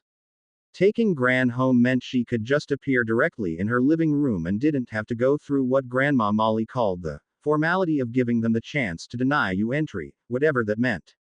It didn't take long to drop Gran at home, but when she returned, Ruby had arrived and was trying, not very hard, to wrangle her husband into some form of calm and polite behavior. Fred and Emmy were tucked happily on one of the couches in the library. She'd heard Draco refer to it once as the war room. Abby was curled up in an armchair with her eyes closed and her head lolling against Draco's shoulder where he sat perched on the arm of her chair. She didn't see Hermione or Ginny anywhere, and she was sure no one had heard from Luna yet. She could see Severus Snape sitting in a corner nursing a glass of amber liquid as he listened intently to something her sister was saying. Once her sister was finished talking, Snape said something quiet that Alex couldn't hear, but it sent her sister into a fit of giggles. The corner of Snape's mouth twitched in the closest thing he ever came to a smile. Fleur wandered in, then looking perfect and calm despite the seriousness of the meeting, and took a seat beside Emmy, immediately striking up a conversation with her brother-in-law. Alex looked around, noting the absence of her dad, even as she noticed that Ron and Daphne had finally arrived, arms heavy with parchment scrolls, and that Mum was trailing behind them, conducting a tray topped with amber-filled glasses along with her wand. Was it weird that there were no other kids at the meeting? Alex wasn't sure if she was supposed to be there or not, but so far no one had told her to leave, and she wasn't going to waste an opportunity to sit in on one of their super-secret meetings. She could tell by the way James was sneaking looks around the room that she'd been thinking the exact same thing. Mum started passing around glasses and even had one filled with chocolate milk for Alex and her sister. She guessed that answered the question as to whether or not they were supposed to be there. That glass of milk was a big fat okay, and she wasn't going to question it. Still, she moved into the corner where Snape and her sister sat. Just because they were allowed to be there didn't mean someone wouldn't notice them later and send them off to bed. Dad came back then with Uncle D, and Stephanie and George turned up with strangely somber expressions on their faces. "Ginny won't be helping us," George announced heavily. "What?" The outraged question came from all of the Weasleys present and a few others as well. Alex didn't understand why this was such a big deal, but she could always ask her parents later. "I suspect Hermione won't be either," Mum added. This didn't inspire such a big reaction, but she could tell that Ron had taken this information as some sort of insult. Tucked away in the corner, Alex could see the whole room without anyone really noticing she was there. Just being able to see them gave her so much more understanding than using extendable ears did. She knew all of her family well enough to know, mostly, how they felt about something just by the way they smiled or smirked, or even the way they frowned. Alex got the feeling that this whole thing was going to cause a lot more worry than a frown could ever convey. A few weeks ago, Bill and a number of curse breakers working for Gringotts were called in to help break through the wards of a tomb in China, Dad started. Fleur's description was spot on. "This is the tomb we were being warned about, but we were too late to stop them breaking through the outer wards." "What do you mean, outer wards?" Ron asked, sounding more resigned than any other emotion Alex could put a name to. "I can't prove it, but I have the feeling this guy we've been running into was released from the tomb when those first wards were broken," Dad explained. Alex had read enough mystery books, and a few that her parents wouldn't approve of, to know that if this man was from the outer wards, then there must be something much worse lurking behind the rest of the wards. "What's behind the rest of the wards?" She spoke without thinking. "No one knows," Ruby told her, smiling as though that could somehow make this easier to handle. Alex appreciated the thought, but it was wasted on her. Maybe that kind of thing worked on her daughter, Cass, but Alex and James had been experiencing these dreams for too long to dismiss the danger behind them. "We went over every inch of those wards, but if there was a reference to Mystery Man, we couldn't find it," Daphne elaborated. "Bill's going to stall for as long as he can, but with little more than our word to go on, Gringotts isn't going to stop breaking those wards." Her father went on to explain the kinds of magic they'd encountered and the different cultures that had worked together to create the wards around the tomb. He told them in great detail. That got kind of boring. About how old the tomb was thought to be, and that although they had experts there from each of the cultures, not one of them had yet been able to discover the true purpose of the tomb. Or the identity of its occupant, Dad finished. Very little of what he'd just said meant much to Alex. She didn't understand why he couldn't have just summed up the entire meeting with a simple, "We still don't know anything," but that wouldn't be very adult-like or responsible. Not like what Dad went on to say, about how he'd arranged for Bill to send them regular updates, photos and memories to give them the chance to try their hand at making sense of those wards. "I'll see to it that the house elves prepare the old Adata rooms," Snape spoke quietly, but his voice carried. Alex was, absurdly, looking forward to taking potions with him. She was quite possibly the only person who knew just how to get a good hug out of the prickly teacher, but she did have the advantage of having her grandmother Lily's eyes and being a whole lot easier to like than her father. Or so she'd been told. "I'll take the first shift," Draco offered. Alex looked over at him just in time to see the way Abby frowned at him, but she had no idea what that look was about. But she did know that it wouldn't take the house elves of Hogwarts long to tidy up some old dusty rooms, and she really wanted to get a glimpse of Hogwarts. Can I help? It was the weekend after all. Why shouldn't she offer to help? Her parents traded looks and had one of their silent conversations, but she could tell they had no argument as to why she couldn't. They looked back to Draco, who merely shrugged. I could use the help organizing everything. All right. Mum nodded but shot a stern glare at both Alex and James. You will do everything Draco asks you to do and don't just flame off. That goes for both of you. Alex nodded her head, trying to look innocent, but she wasn't sure she was managing to pull it off. James was even less successful if the way Mum rolled her eyes was anything to go by. Everything after that was boring. It was the part of the meeting she and her sister walked away from when they were using the ears. Organizing schedules of people who could take watch, Alex gathered this was a more thrilling way to talk about organizing research and paperwork, putting together things they'd need, and reactivating some old network that Alex didn't understand entirely. Mum must have noticed they were getting bored, because suddenly she and James were being directed up to bed. Alex didn't complain. She had an exciting day to look forward to tomorrow. She'd finally get to see Hogwarts, and she'd be helping Draco do something important. Even if it was just boring paperwork. They'd had another argument this morning. Something stupid that wasn't even a big deal but had somehow opened the door for a fight about what he was planning to do for the day. Draco wished he could say it was unusual, that tensions were running high because they were all running on next to no sleep. He really couldn't wait for the night when Scorpius slept through, and he couldn't say he blamed Artemis for demanding he spell her room to block out the wailing her little brother seemed to do almost every night. He supposed he got it. He was leaving his wife home alone on his day off, the day he traditionally took the lead so she could rest, just to go and spend a few hours activating maps and old connections they hadn't used in a decade to help with a fight she didn't think was their problem. There was even a part of him that agreed with her. But that didn't stop him from jumping at the chance to volunteer to take first watch. Because what he didn't know how to tell Astoria, mostly because she didn't want to hear it, was that he was bored out of his bloody mind with the life they were living, and couldn't he for once get to do the exciting thing. He loved his wife. He really did, and he knew he'd done the right thing all those years ago setting up the new hospital in his family's sprawling manor, but there was only so much politics he could handle before he stopped caring about charity events and raising money, and frankly just wanted to beat the shit out of something.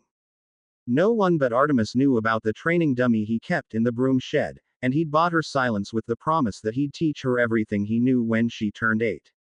So the chance to get back into the fight and out of his stuffy, though admittedly huge, office at the hospital had been one he'd eagerly jumped at.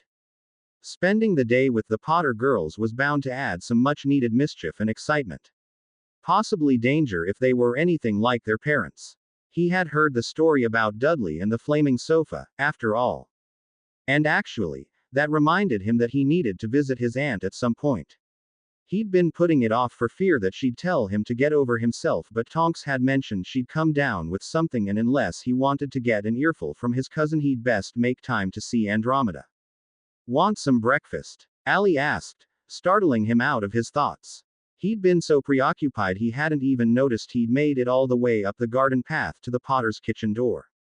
Had he knocked? He couldn't remember, and he didn't want to answer questions if he asked Allie about it. Sure, he agreed easily. I won't say no. Allie nodded, and he followed her deeper into the kitchen where Harry was frowning over some file or other and the girls were practically bouncing out of their chairs in excitement. Harry didn't even bother to look up from his work, just mumbled a distracted greeting and reached for a piece of parchment and a quill. Allie rolled her eyes but set a plate of eggs before him before offering one to Draco. Work, she explained. He's hoping that if he can get all of his proper work over and done with, then he'll have more time to focus on our mystery. Draco didn't question that. It seemed reasonable enough to him. You got anything more for me before I start sending owls and messages? Allie shook her head. I wish I could say we do, or even that we're overreacting, but the more I think about it, the surer I am that this man is someone we have to worry about. I'm getting the dreams nearly every night now, but we've given the kids dreamless sleep potions to stop them from getting them now. They were getting really creepy, James supplied helpfully. And making me flame in my sleep really badly. I didn't mind when you ended up in Prague, Harry murmured easily, still not looking up. It was the time you flamed right on top on me when I was going up the stairs that annoyed me. Draco laughed and finished off his eggs in short order. Ready to go, ladies? Yes. Their enthusiasm was catching and Draco wished Artemis could have tagged along, but he'd had a quiet word with her before he left about helping out her mother. That had also involved bribery, but the trip to Diagon Alley for ice cream was one he could happily get behind. Should he have been worried about the amount of time he spent bribing his own daughter? He took the girls by the hand and instructed them to flame to Fred's shop in Hogsmeade. Although they'd been there plenty of times before, he knew they'd never ventured further than the cemetery on the outskirts of the village and would appreciate the view they'd get walking up the road toward Hogwarts. He wanted to make sure their first view of the school was as amazing as it should always be, especially given that he was spoiling the sight of it on that first little boat ride. Do you think Hagrid is home? James asked as they began the long walk up the road. We haven't seen him in a while because Mum says he's busy during the school year. Probably teaching lessons, Draco said vaguely. He hoped for this new generation's sake that the half-giant had gotten a lot better at teaching than he'd been when he was at school. He didn't hold Hagrid in such low esteem as he once had, but he'd never respect him as a teacher after those first bumbling years. It was something he and Harry liked to argue about when they got bored, but Harry always lost because, love Hagrid though he did, he couldn't exactly deny those disastrous lessons. They took a bend in the road and the gates of Hogwarts came into view. The big iron gates sat open and welcoming, a far cry from how they'd stood for the majority of his time there. The girls' excitement picked up and they broke into some sort of skipping run, eager to round the next corner to get a nice look at the castle. Wow! They exclaimed in unison, making him smile. For a little while he just let them stand in the driveway taking it all in. The towers and windows, the big sloping lawns and the lake and forest, it was a truly magnificent sight. You couldn't tell that large bits of it had been destroyed during the battle with Voldemort. There was nothing to show on the lawns that Ali had burned a devastating path through Death Eaters and dark creatures to get to Voldemort. As they moved closer to the castle, students started popping into view. They seemed to be taking advantage of the nice weather and were getting in a bit of freedom before they started worrying about exams. They received a few curious looks, but no one seemed to think stopping to ask them what they were doing was worth the effort. Ahead of him, the girls had started murmuring excitedly about wearing Hogwarts robes and getting a wand. Honestly, Draco was surprised Harry hadn't already taken Alex to get a wand, but he supposed when you could burst into flames at will, that really was enough magic to be putting on the table at such a young age. He didn't envy Emmy when she started teaching in the next term. Or Snape for that matter. There were some incredibly flammable vapors floating about the potions dungeon. He didn't want to be around when something exploded, and he knew it would. Snape was waiting for them at the bottom of the front steps, lip curled in a snarl at a pair of students possibly doing something wrong, but more likely they'd just gotten in his way. Draco had never found the potions master particularly scary, but then again he'd always thought he'd known more about Snape than everyone else, and that had lent him some leniency from the wizard. He regretted now just how wrong he had been. He regretted a lot of things about his youth, least of which was how he had strutted around the castle like he owned the place. There were far too many things related to his family and Voldemort to worry about something so silly as childhood posturing. I've had the house elves tidy it up, Snape informed them. I don't suggest you go into the lab until one of the twins has had a chance to check it. Draco nodded his understanding and held out his hands to each of the Potter girls. It was worth the risk of burns to know that he hadn't lost them somewhere in the castle. He'd never hear the end of it if they wandered away, and he wasn't in the mood to track them all over the castle. Not until he knew for sure the old map was still functioning. Avoid the third floor, Snape advised, turning down another corridor that would take them along a slightly longer route. Peeves got hold of some joke products. Peeves, Alex said in delight. Can we go and meet him? Dad always talks about Peeves. Snape didn't even miss a beat, just said, no Peeves. Alex didn't seem particularly concerned about the denial. Draco figured she was already planning just how she could meet up with Peeves when she finally started school. He really hoped, for the sake of the other students, that she didn't have some sort of meeting of the minds with Sirius or the twins before that happened. Flitwick and McGonagall were waiting for them in the old Adata rooms. The house elves had done a good job of tidying up the dust and cobwebs, but they couldn't activate the dormant spells and they couldn't send out all the messages and activate old networks. That was something Draco would need to spend the day doing. Given the way his morning had gone, he was quite looking forward to catching up with some old friends. Is it really so bad? Flitwick questioned. It's bad, Draco confirmed. The whole Potter family has been having prophetic dreams for months, and now this man has been released from some tomb by the curse breakers. It's definitely not good.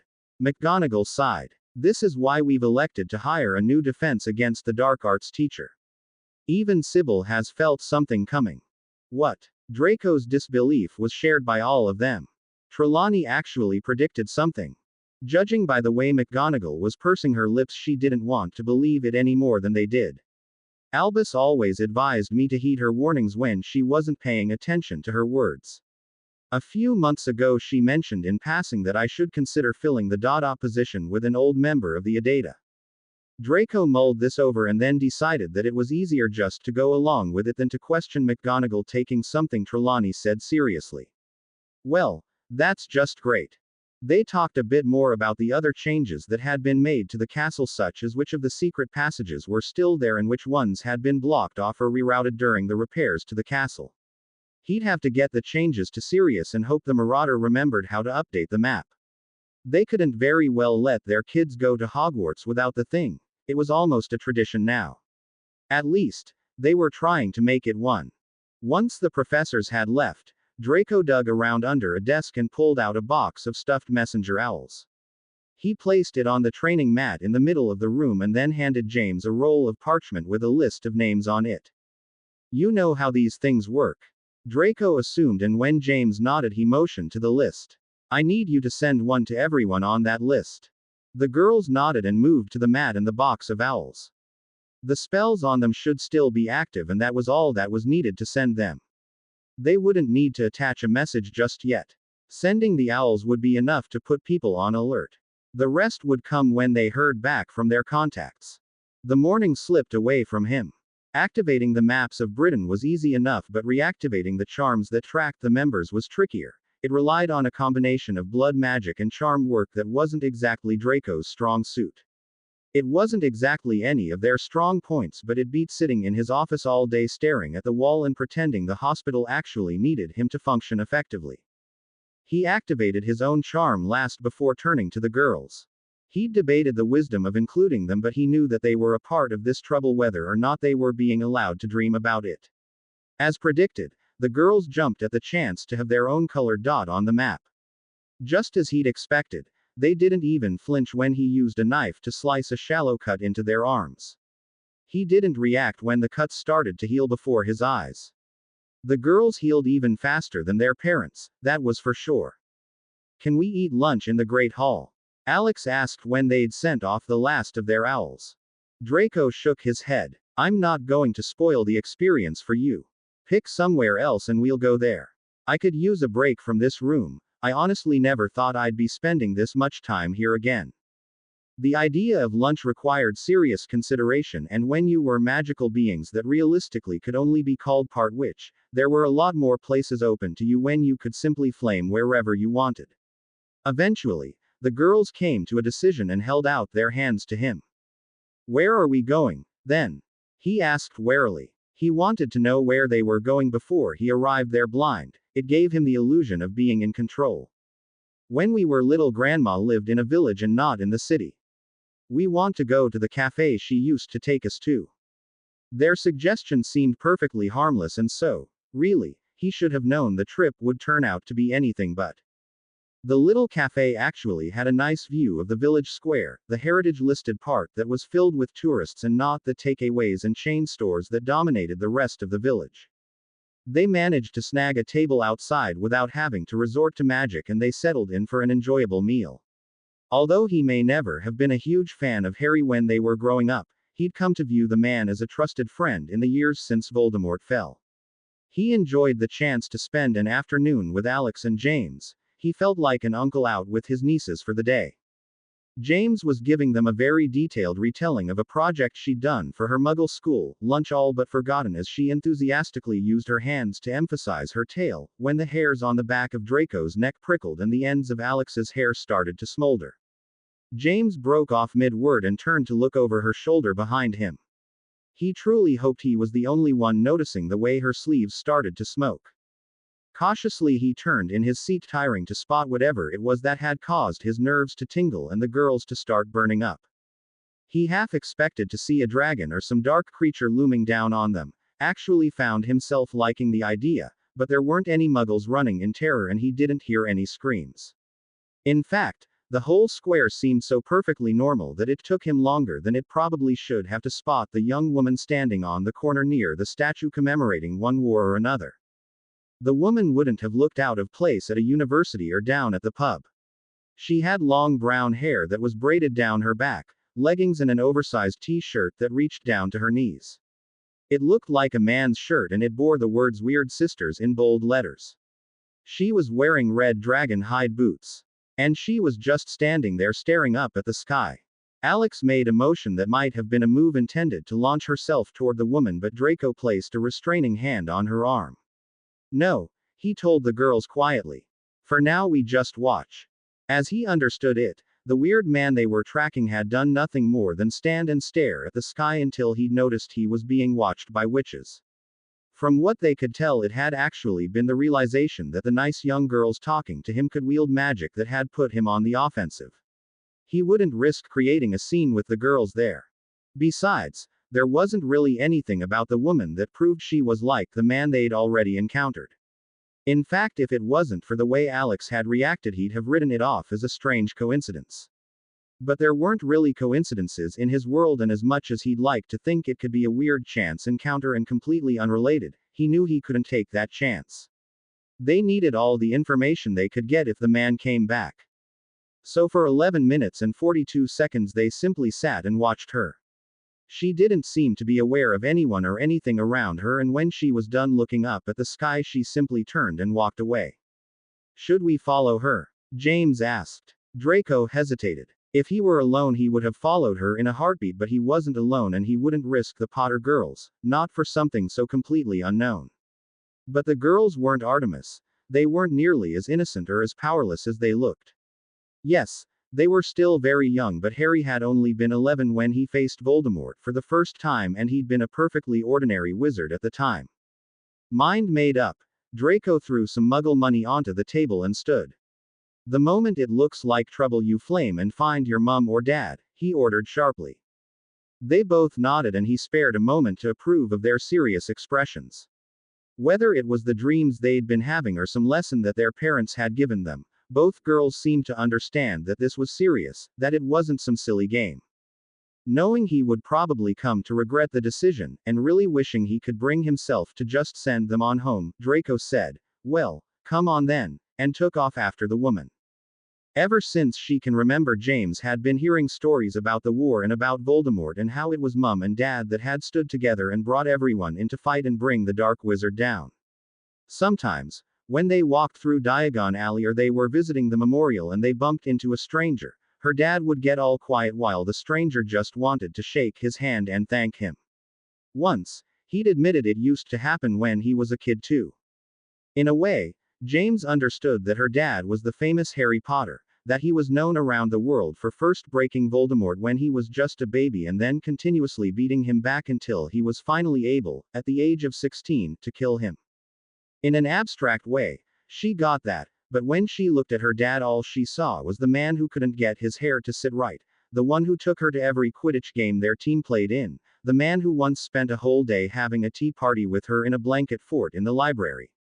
James knew what her dad did for work and she understood that fighting the bad guys wasn't a game or even a safe job. She'd been told that for as long as she could remember, usually right before Dad showed her the proper way to punch someone so they didn't get back up in a hurry. She'd had lessons in tracking, in Muggle combat, and growing up with the Weasleys and Sirius she'd learned the art of duck and cover and how to use joke products to lethal effect. So when the sad lady with the long brown hair had interrupted her story, she'd almost been expecting to get into a fight. After all, They'd gotten in one when all they were supposed to be doing was talking to the creepy man. And all right, interrupted might be a bit of a stretch, but Alex had noticed her too, and her hair had even started to smoke. At least James had managed to keep from setting her hair on fire. That would have been embarrassing. And also, not actually the point. The point was that when she'd spotted the sad lady, she hadn't been afraid. She'd been curious and wary, that's the word Mum would have used, and she was nervous, but she wasn't scared. She knew that Draco was. Oh, he wasn't scared for himself, he was sacred for her and her sister, and she didn't understand why. Still, he let them tag along, so she wasn't about to complain. Don't run, he advised, as they moved away from the cafe at a fast walk. James wasn't sure how that wasn't called running when her legs were moving way faster than they would be if she was walking, but she traded a look with her sister and they both decided it was best not to point it out to him. It didn't matter anyway, he'd only been hurrying so they didn't lose sight of sad lady. Once they'd left the square, James caught sight of the woman. She nudged Draco in the hip, the only part of him her elbow could reach, and nodded in the direction sad lady had gone. Draco's look of approval was worth the suggestion that she might have called attention to them by pointing or speaking aloud. She rolled her eyes at Alex when Draco took the lead. Obviously, he'd forgotten who her dad was temporarily. Besides, how did he think they managed to sneak up on their cousins if they didn't know how to properly follow someone? Tell me more about your school, Draco said suddenly. Alex, are you looking forward to finishing soon? In a whisper he added, I don't want her to think we're following her. The roads she's taking aren't as crowded as the square. James sighed. Her sister could talk for England, Dad said she got it from Mom. If Draco had wanted someone to fill the walk with mindless chatter, he'd certainly picked the right person. James, on the other hand, tended to take after Dad. Oh, she could talk up a storm when she wanted to. She'd been told she rambled when she got excited. Whatever that meant, but she'd never been one to talk for the sake of talking. Dad says he's going to take us into London to go shopping soon, Alex informed them. I want to get all of my books nice and early because Hermione says it's best to have read them at least once before I start. James gave her sister an incredulous look. Draco looked equally disbelieving. You're going to read all of the set books before school starts.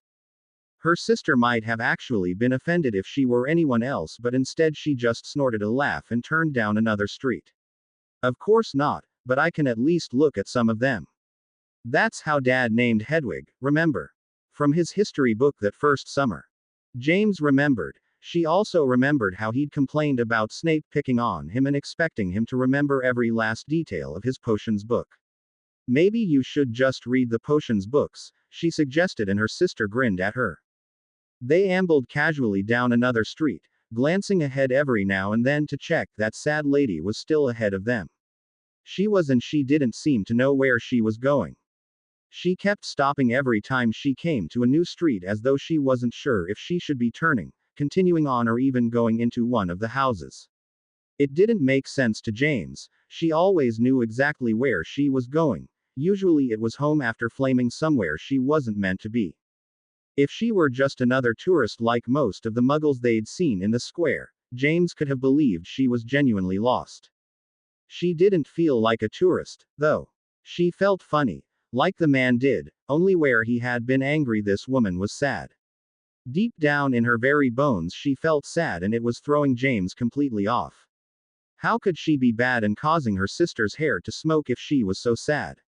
Her own hair was starting to smoke now, and she realized that sad lady had stopped and seemed to be hesitating over which way to go again. Draco didn't slow his pace. He just kept walking, talking to Alex about school and his days at Hogwarts. He never mentioned the school by name though, and James realized that if he didn't slow down or turn he was going to have to walk right past sad lady. The closer they got, the more she realized that was his plan, to just walk on by like they were heading home after a pleasant lunch. Sad lady looked over her shoulder when she heard them approach, and James watched out of the corner of her eye as Draco smiled and murmured a perfectly polite afternoon, before veering slightly around her on the pavement. Alex smiled at the woman, and so James did too, just a quick one before she quickened her step and found herself reaching for her sister's hand. Alex must have felt the same thing because their hands met halfway. From a distance the sadness had been bad, something they could taste in the air, but up close it beeped all the joy out of everything that passed. Like some sort of human-shaped dementor. James shuddered and gripped Alex's hand tighter until they were past the woman and had rounded the street corner. Draco let out a breath James hadn't realized he'd been holding, opened his mouth to speak, and something heavy slammed into his back, knocking him face first onto the road. James whipped around just in time to see another dark-shaped barreling toward her. She ducked instinctively, and what turned out to be a dustbin sailed through the air right where her head had been. She let out an annoyed huff and looked up to see her sister standing in front of her, blocking any further attempts Sad Lady wanted to make on removing her head from her body.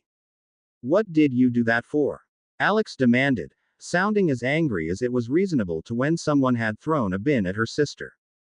James didn't dare take her eyes off Sad Lady or Alex, but she wanted to make sure Draco was okay. He was. She saw him getting to his feet out of the corner of her eye, and a speedy glance told her that apart from half his face being a red angry patch of road rash and a bloody nose, he was alive and kicking. She whipped her head back around and peered around her sister to try and get a better look at Sad Lady. "Why are you following me?" she demanded. "Who are you? Who the hell are you?" Alex demanded right back. "You threw a bin at my sister. I ought to punch you in the face for that. No one but me throws anything at my sister." "I dunno," James said before she could stop to think. "Teddy throws stuff at me all the time." If she'd been able to read thoughts right then, she'd have known that Draco was inwardly cringing at just how much she just sounded like her dad. "Why are you following me?" Sad Lady once again demanded. "'Cause you're weird, that's why," Alex answered smartly.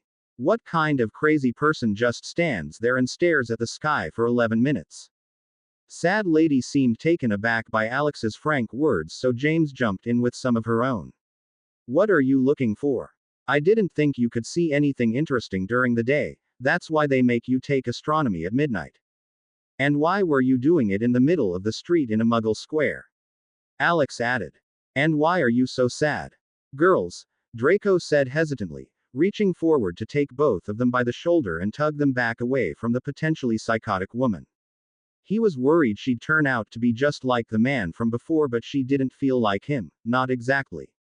And frankly, she seemed completely thrown off by their questions. She began, but Alex cut her off with another question. "Seriously, though, what is with the shirt? If you poke a sleeping dragon for long enough, eventually it decides you're not just another mosquito and wakes up and tries to eat you." Dragons, she and Alex could handle. They were pretty fireproof, though Dad had never let them test out fiend fire. After all, but what Sad Lady threw at them wasn't any kind of magic they'd come into contact with before. Whatever it was, it knocked all three of them off their feet and left a few bruises to show for it. Well, James had had about enough, too. She didn't push herself to her feet like her sister and Draco. She simply flamed up and behind Sad Lady and reached up with both hands and placed them on either side of Sad Lady's neck. She hadn't been prepared for the screaming. She'd known what had happened when her parents had tried to touch the crazy man, but she hadn't actually been prepared for the sheer agony that her touch could create.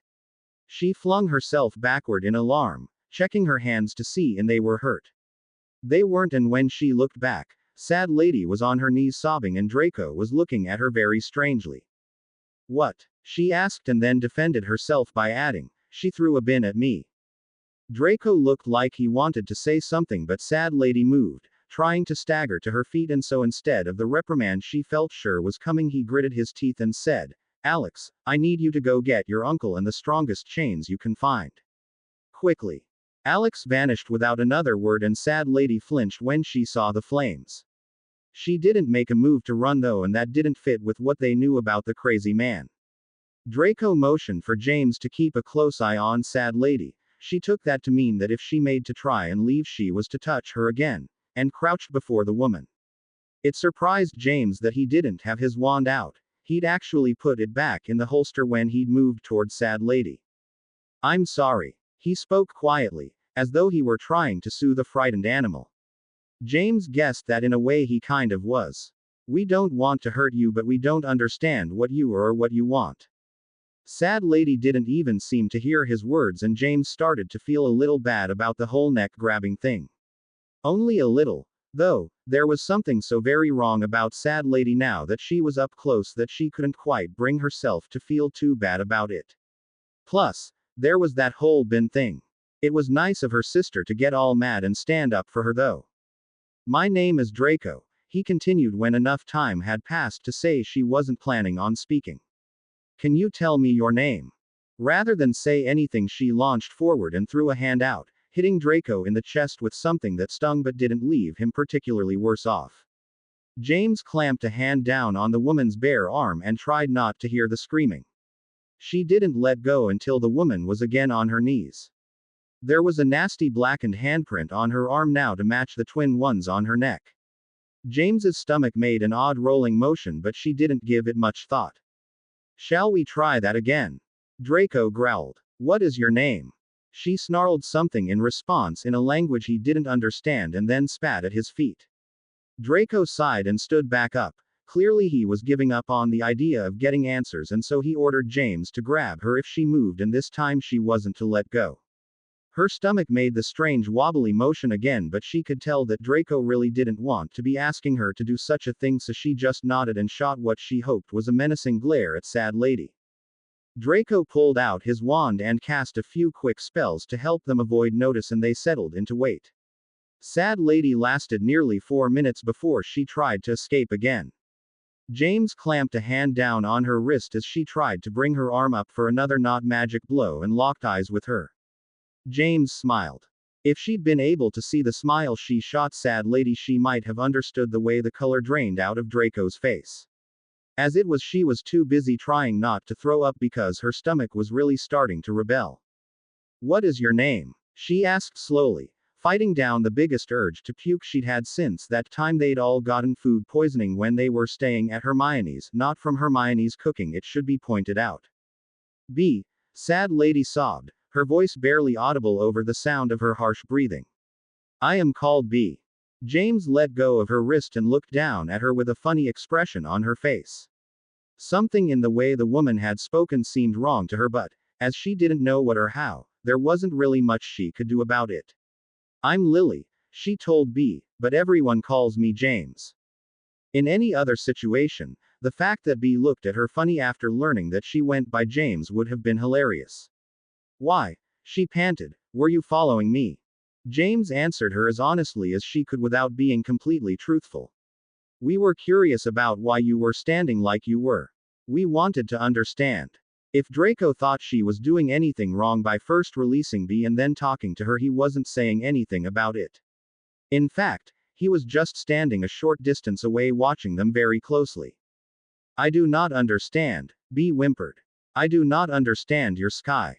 Whatever she'd meant by that, she refused to explain to James, and Draco didn't have much luck either, so they settled back into uncomfortable silence for the 2 minutes it took until Alex returned with Uncle D and some really heavy-looking chains that James had once found in the back of the attic that had caused her mum to frown and spend 3 days trying to figure out when they'd ended up there and why she had them in the first place. There were a lot of things like that lurking in the attic at home. Draco and Dudley made quick work of wrapping the chains securely around B, and then they realized that they couldn't use magic to move her if she was truly like the crazy man. I already thought of that, Dudley assured them. I've got a friend round here who's bringing a car. The friend must have lived close by and seemed to know who Alex and James were, but James didn't have a clue who the woman was. Still, she came with a car, and she didn't even question why Dudley needed a car to transport a woman in chains. Where are you taking her? James asked. Somewhere safe, was all Dudley said before he got in the backseat with B and shut the door. Draco rubbed a tired hand across his face and then winced, pulling his fingers away with a hiss of pain. I think we'd best get you two home.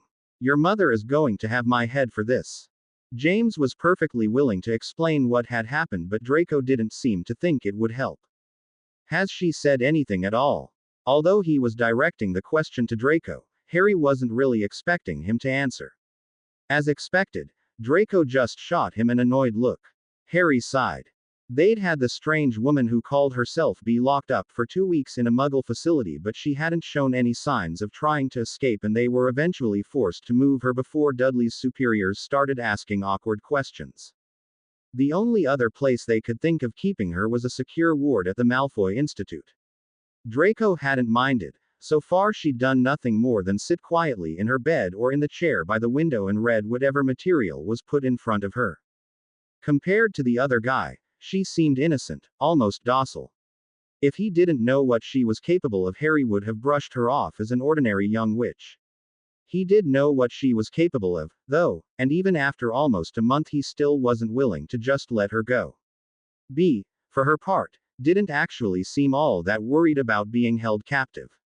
Harry was more inclined to think she was enjoying her time. The only time she ever speaks, Abby told him, is when she needs something new to read. Harry considered this. Although he'd never been a big reader, he'd been friends with Hermione long enough to know that people really could just lock themselves away content to read book after book. He could accept that even if he didn't understand the urge himself. He just couldn't figure out why this woman, after causing them so much trouble, was now content to just sit and read. You know we're going to have to get James in here, don't you? Harry glared at Draco, who barely even seemed to notice. It was a little annoying when you couldn't even scare your childhood enemy with a glare that could set fire to things. It was a horrible sign of just how far his relationship with Draco had come. It made him feel a bit queasy if he spent too long thinking about it. He also couldn't deny the man had a point. His youngest daughter remained the only one B had willingly spoken with. I can't do it today, Harry said with resignation. I'm taking the girls to get Alex's school things and we're supposed to be chaperoning a Muggle-born. Draco snorted. They all knew how well that had turned out last time for Harry. At least there was a good chance this trip would go a lot smoother. Harry turned away from the open door of B's hospital room and started off down the hall. I'll bring her by tomorrow, he told Draco. Draco waved dismissively and headed off in the opposite direction toward his office. Harry was waiting for the lift when Abby caught up with him. I'm worried about Draco, she told him without preamble. Harry, having no idea why anyone would be worried about Draco and certainly no idea why Abby would come to him about it, just raised an eyebrow at her. She chewed on her lip trying to think of the right words to explain, and Harry just hopped on the lift and expected her to follow. He couldn't help her, should he feel inclined, unless she spat out whatever it was that was bothering her. I think he and Astoria are having problems, she said eventually, and Harry knew just from the way she spoke that she felt like she was betraying Draco by even saying anything. Harry looked at her closely and was startled to see she really did look worried. He felt bad for thinking his earlier thoughts and urged her to continue. I don't think he's happy anymore, she confessed. Harry, who had never been happier, didn't know what to say. They may have joked about it, and they certainly took pleasure in antagonizing each other, but Draco truly had become a good friend. Harry didn't want to see any of his friends unhappy, even if it was a friend who had started out as an enemy. Do you want me to talk to him? Merlin. No. Abby shot down the suggestion hastily. I just don't know how to help him. He doesn't really want to talk about what's going on between him and Astoria. I thought it must have just been the new baby tiring everyone out. I've had Artemis stay over a few times just so she can get some sleep, but I think it's more than that. She stopped talking as they emerged from the lift and headed out onto the grounds and toward the safe apparition point. Just because he didn't need to get away from the wards, didn't mean Harry didn't give people the courtesy of following the same polite rules. Just when he thought she'd said all she was going to, Abby whispered, I don't think it's enough anymore, for him. What's not enough? Harry was getting more and more confused by this whole conversation. It's not that I think he's unhappy with Astoria and the kids, I think he's just bored with his job, and I don't think Astoria understands. She's like Ginny and Hermione, Harry gathered. Both of his friends had made it quite clear they were done fighting. If someone attacked them directly or they were in a position where fighting would save someone else's life, they'd help, but they'd both told him rather forcefully that they were done fighting when they didn't have to. He suspected Fred felt the same way, but he wasn't willing to stand back and let his friends and family fight for him. He also suspected it was why Emmy had taken the job as defense against the dark arts teacher for the new term, because she too didn't want to fight directly anymore, but she couldn't just sit back and watch people get hurt. He could understand that line of thinking much better than he could Ginny and Hermione's absolute refusal to be a part of it. Back home, both Alex and James were sitting in the kitchen trying to look like they weren't excitedly waiting around to go shopping. He wished Allie had been able to get away from work because she had a right to be there with them. It was nice to see how excited they both were about taking a trip to Diagon Alley.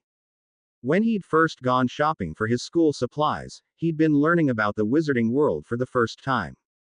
The excitement of shopping had been all wrapped up in getting to explore a new world. His girls had taken plenty of trips to Diagon Alley, they'd been up and down there more times than he could count.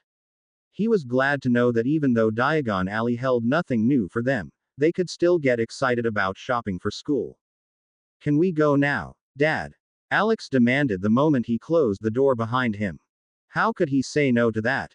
He'd tried to time his arrival home to coincide with the time they'd need to meet the Muggle family precisely because he knew how eager his girls would be to leave.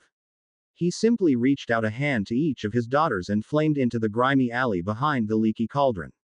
They didn't immediately enter Diagon Alley. Obviously the Muggle family couldn't access Diagon Alley without aid, and so, to many objections from Alex, he took them into the pub and straight out again onto the Muggle street. They were a little early, but he didn't think they'd have to wait very long for the Muggle-born student and her family. He doubted they'd want to make a bad first impression even if they were still harboring some serious doubts about the legitimacy of what was happening. They really didn't have to wait long at all. He spotted them the moment they emerged onto the street. It was always easy to spot a Muggle family who had only just learned about the wizarding world. There was a certain way they held themselves, the awkward way they looked around as though hoping someone would point out the joke to them or come and tell them it was all a mistake. Even the families who were excited and happy to finally have an explanation for what their children could do looked like that. The father was quite tall, he could probably match Ron for height, and his dark brown hair was cut short. He'd dressed casually, though neatly, in jeans and a white t-shirt. Abby would have said the white shirt contrasted marvelously with his dark skin. Harry didn't really notice. His wife was quite a bit shorter and the complete opposite of her husband in looks. Where he was dark, she was light. Her long owned hair curled down her back and her pale skin was covered in so many freckles she put the Weasleys to shame. Like her husband, she was dressed casually in denim shorts and a long-sleeved top. Their daughter met them in the middle. She had her father's skin lightened by her mother, but she had her dad's dark hair and her mother's freckles. Alex didn't even wait for him to tell her. She skipped right up to the family of three and held her hand out to the young girl. "I'm Alex," she announced. "You must be Nadia." Nadia, it turned out, was painfully shy. She accepted Alex's handshake while pressed into her mother's side, her smile hidden against the fabric of her mother's shirt. Alex wasn't put off in the least, which impressed Harry.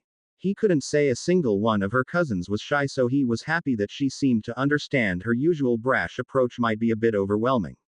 Tugging James along, he moved to greet the family, reaching out his own hand first to the father and then the mother. They weren't that much older than him. They didn't look older than 30, but he could tell they were surprised by how young he was. "I'm Harry," he greeted warmly. "My daughters Alex and James.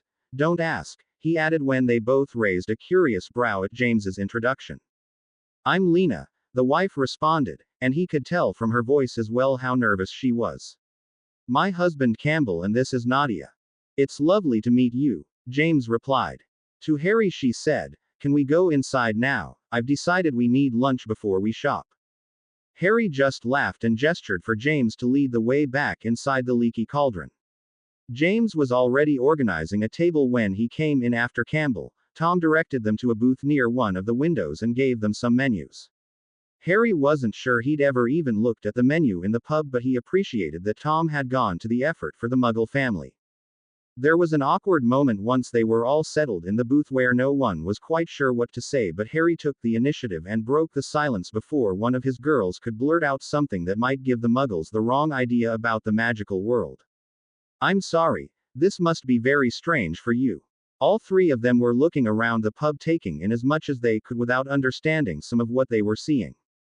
It wasn't as though the other patrons were particularly strange. Not like that time a hag had gotten into an argument with a wizard and they'd had to call in MLE. Still, The fire was burning lowly in the grate, but it wasn't giving off any heat. There was a pair of witches sitting at a corner table having a very intense game of chess. The pieces were screaming advice at their players and trash talking their opponents, and there were a number of others just going about their business with the strangeness that had become second nature to Harry but might look alarming if you weren't used to it. We thought it was a joke, Campbell admitted, like that was something they should have been ashamed of. This was why Flitwick and McGonagall had decided to send only those parents who were Muggle-born to assist new families. As much as Harry wasn't Muggle-born, he'd been raised enough like a Muggle that McGonagall had ordered him to turn up and play tour guide. It was only because he respected her so much that he hadn't put up much of a fight. So did I at first, Harry assured them. When I got my letter I thought someone was having me on. That seemed to relax them a little, enough at least that Harry felt safe asking them about their experience so far with magic. We just have so many questions, Lena admitted after they'd explained how much of a surprise it had been to receive Nadia's letter. It seemed like they'd been quite lucky in their experiences with accidental magic so far. Nadia's outbursts had been quite contained and easily written off as coincidences. Harry elected not to tell them about the numerous bouts of accidental magic that had riddled Alex and James's childhood so far. I'll answer anything I can, Harry promised them. Alex and James were talking quietly, trying to engage Nadia in a conversation, although she seemed quite reluctant to contribute just yet. It can be overwhelming finding out about the wizarding world, Diagon Alley especially. Diagon Alley's brilliant, Alex put in helpfully. You can buy anything you could possibly think of there. Can you buy an elephant? James challenged. Why would you want to buy an elephant?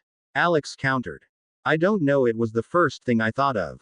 Harry just shook his head. I'll explain some things and answer your questions over lunch, and then I'll take you through the alley to help you buy all of Nadia's school things.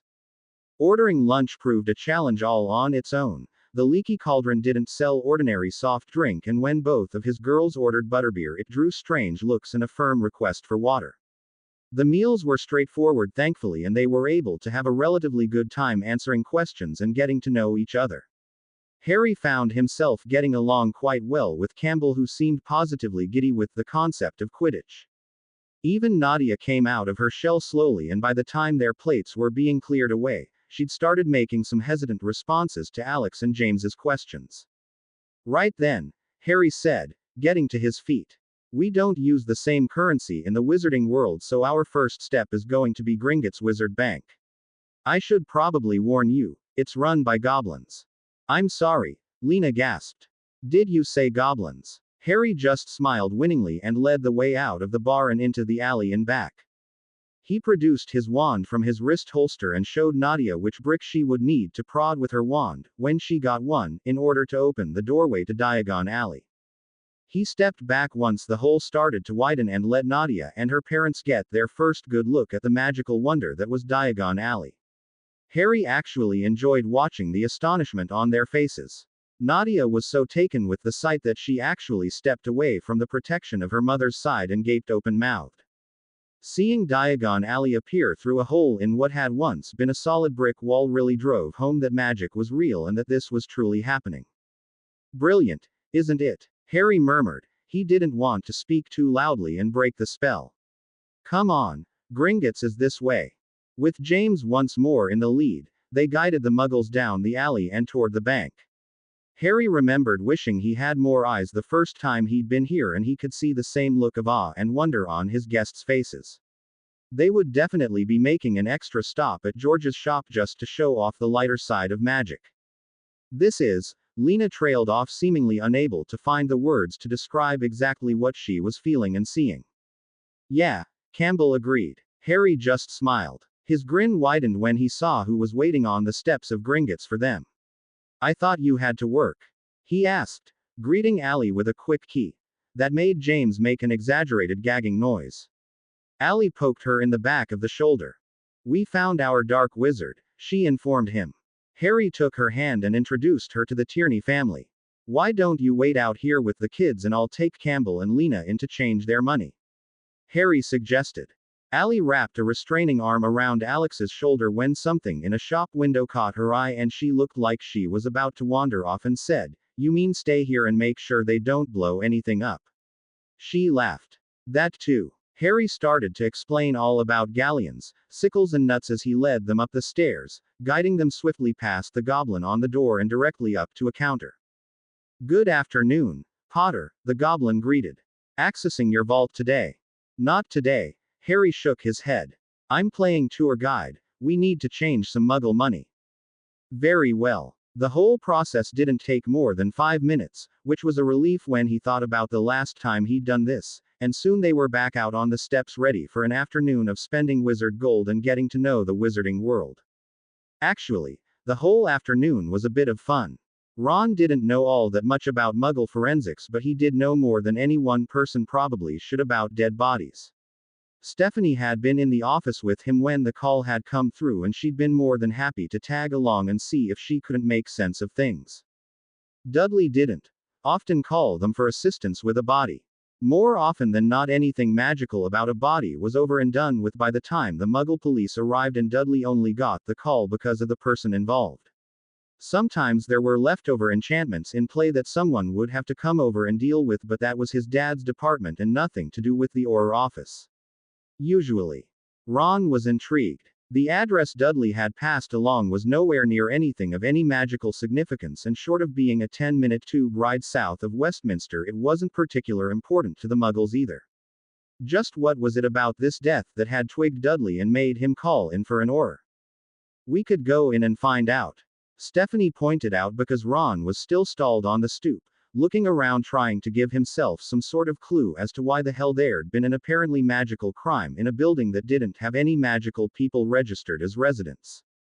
Do you see anything that looks magical from out here? He asked her in a low voice, aware that the uniformed police constable standing guard in the doorway wouldn't be amused to hear them talking about magic. No, she said shortly.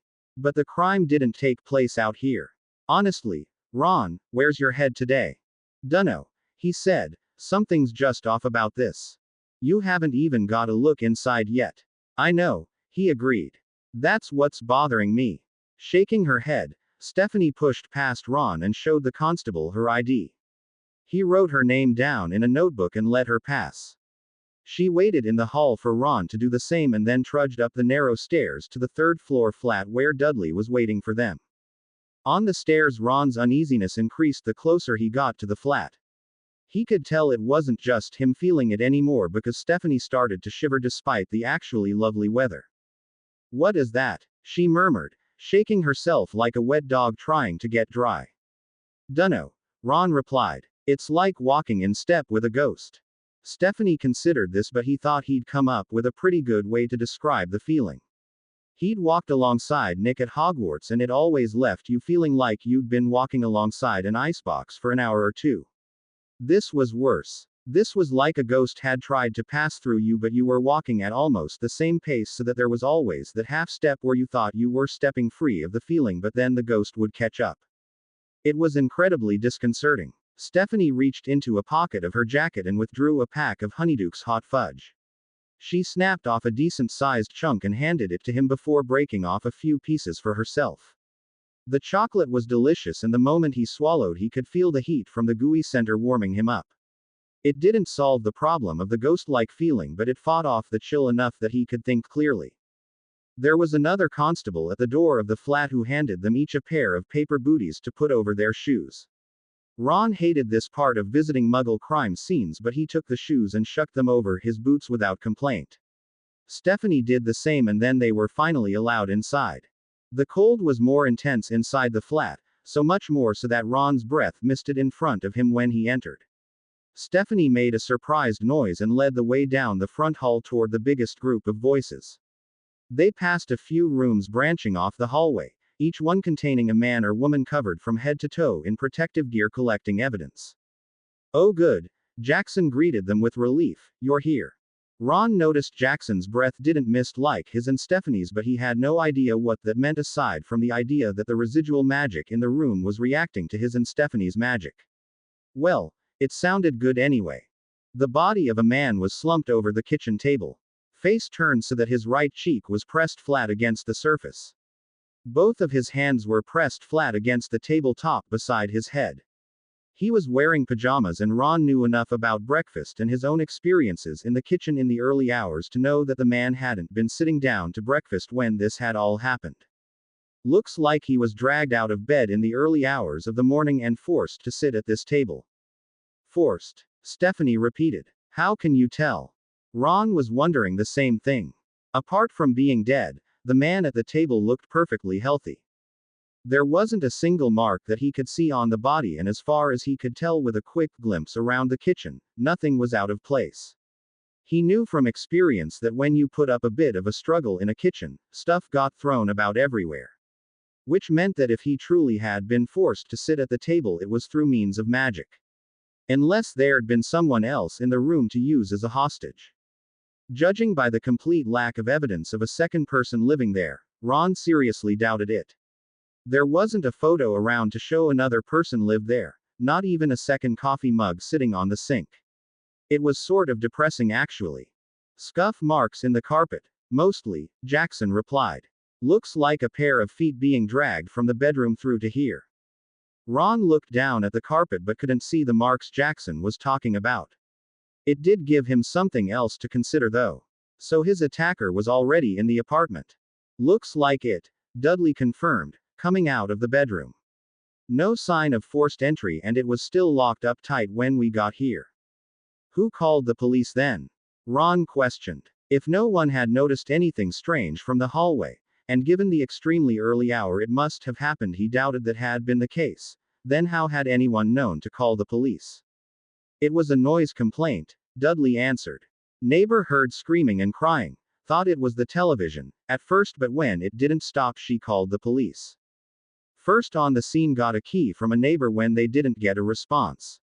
Ron nodded his head. He could understand now why Dudley had called them, but he didn't know what to make of the crime. It certainly sounded like it had been committed with the help of magic, but so far he'd seen nothing that could tell him why that might be the case.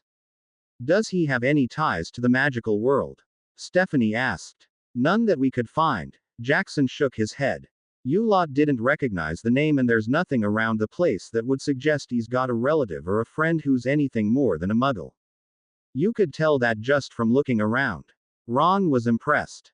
Dudley shrugged like it was no big deal and explained how every muggle he knew with ties to the magical world had something blatantly magical lying around.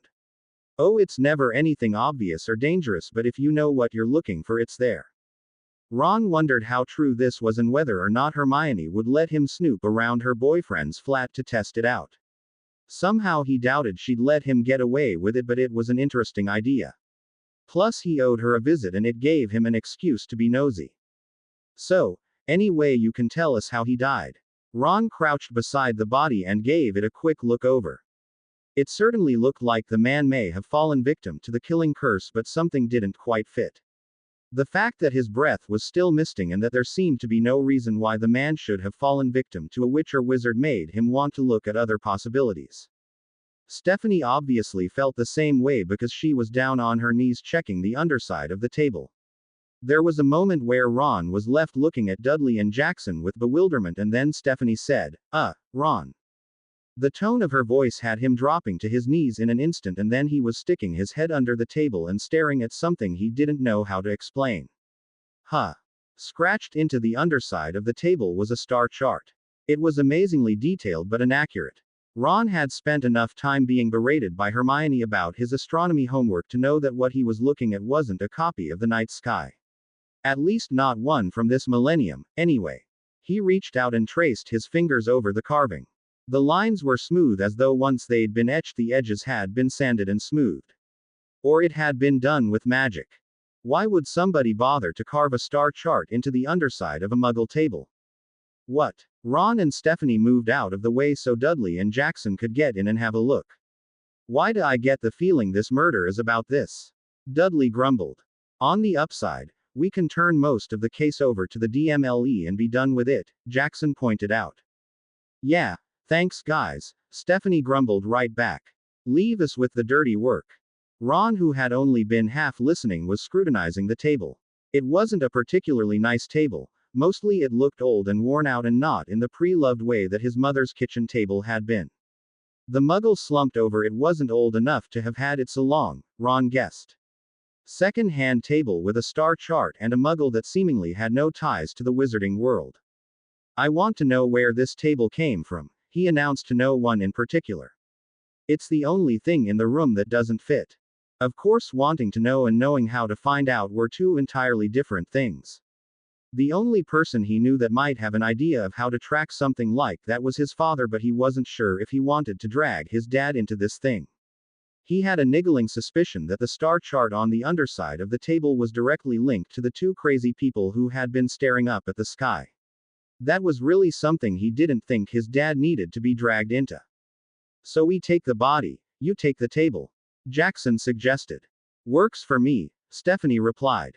Let us know if you find anything, but as much as I wish it weren't the case, I think this is going to lead us back to our crazy sky watchers.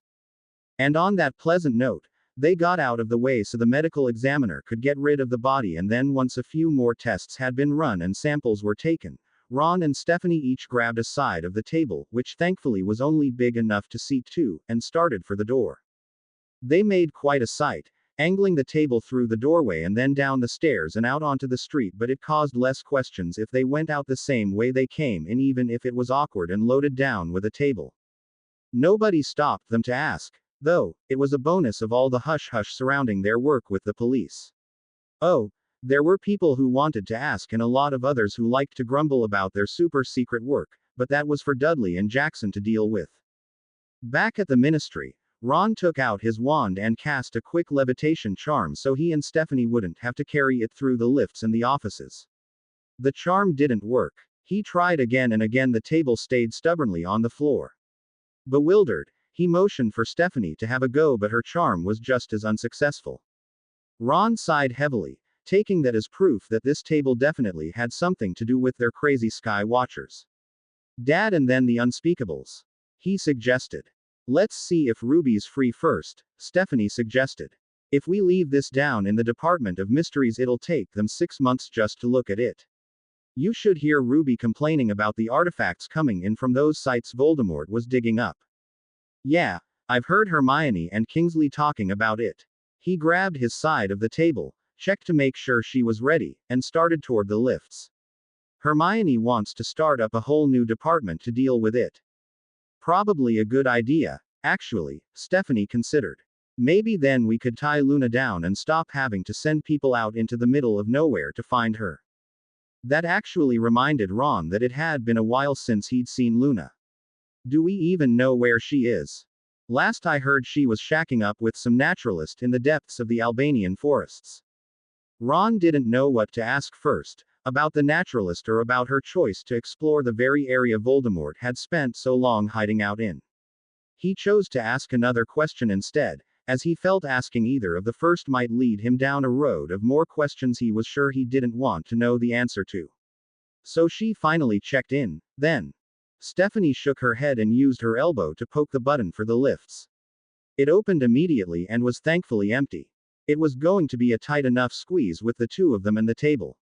A couple of memos fluttered about Ron's head, but he couldn't get a good enough grip on the table to free a hand to swat them away. Ginny got a letter about a week ago, but the date on it is from the beginning of May. Ah. That sounded pretty normal for Luna actually. He was surprised the letter was even from this year. Ginny's got some holidays coming up during the break in the season, so she's going to take a friend camping and see if they can't find her. A friend? Ron questioned. Or a friend? And he waggled his eyebrows suggestively. Stephanie gave him an amused look. Are you channeling your mother? 'Cause I got enough of that from your brother at dinner last night. What did George do now? The lift doors opened, and Ron nodded to show Stephanie she could exit safely without knocking into anyone. It wasn't George, she informed him. Poor George probably still hasn't recovered. What did Fred do? Ron was intrigued now. He told us that the least we could do if we weren't going to get married was provide your mother with another grandchild so she'd stop bugging him about talking to us. Ron laughed. It wasn't like his mother didn't have enough grandchildren to dote over. Last count she had 5 grandchildren by blood and at least another 7 she treated as if they were. The family was getting so big that they only celebrated special occasions at the Burrow if the weather was nice and they could sit outside. Otherwise they had to take advantage of Harry and Ally's house or make use of the ballroom at the Malfoy Institute, which was usually used for charity events. What did you say to that? I told Fred it was a better deal than I'd gotten so far, but George was too shy. Ron nearly dropped the table, he was laughing so hard. It was no wonder George was still recovering. He'd barely spoken to their mother for a week after he'd accidentally proposed. The prospect of having children was probably enough to actually kill him. The idea that Stephanie wasn't opposed to it was probably just the icing on the cake. Seriously, though, he said when he'd stopped laughing and they'd reached the door to his dad's office. You joke a lot, but would you marry George? Stephanie gave the question some real consideration and Ron took the time to knock. His dad's office might not be the tiny closet-sized space it had once been, but with all the crap his dad liked to hang onto, he wasn't sure there'd be space for the table. He didn't want to drag it in there if he was just going to have to turn around and drag it down the hall to the department's lab area. I love your brother, don't get me wrong, she said eventually, and the say is great, but not until he gets over his phobia. Ron really hadn't needed to know the thing about the say, although it did actually answer the question as to whether or not Stephanie and George were sleeping together, though he suspected it wasn't nearly so simple. What phobia? Ron asked against his better judgment. Doing anything your mother approves of, was the answer he got. Ah, said his dad, making both of them jump. More than I needed to know, but it does answer some questions. Ron didn't ask what questions. Of course, there's no getting out of Christmas now and you will attend all family gatherings. It's the only way I can keep Molly off your back. Stephanie must have thought that was a fair trade because she nodded her acceptance and offered him her side of the table. How about a crazy mystery to cure your boring afternoon? As predicted, his father looked delighted. There were certain perks to being a stay-at-home mum, but right at that moment Daphne wasn't feeling any of them. She was exhausted, her feet hurt, her head hurt, and she just really wanted to be lying down. Instead she was stomping down Diagon Alley, following a figure she couldn't believe she'd found. Seriously, what were the odds that crazy man, as they'd taken to calling him, would just casually walk past her while she was having brunch with her sister? And that had caused all kinds of problems on its own. Astoria hadn't understood why Daphne had simply handed over Artie and told her to take him to visit Molly Weasley, who was always happy to babysit her grandchildren without any warning, and then taken off down the street at a casual stroll. She probably should have felt bad for leaving her sister with not just her baby son but also the bill for brunch, but she didn't. She was beginning to understand why Astoria and Draco were having problems. Not that it made it any easier on her sister or Draco, but she kind of understood where Draco was coming from now. And that possibly made her a terrible big sister. It didn't stop her from chasing after Crazy Man and following him all over London before he surprised the hell out of her by slipping through the leaky cauldron and out into Diagon Alley. So far Crazy Man had avoided magical locations. He'd been spotted all over the country, but he'd never made it close to the magical hotspots of Britain. The fact that he was walking straight to a shopping district so packed with witches and wizards made Daphne feel sick. He'd lashed out when he realized Alex and James were witches and they hadn't been in the least bit threatening. Just what would he do in an alley teeming with those he hated? It was mid-afternoon by the time he led her into the alley, and so the place was packed with people.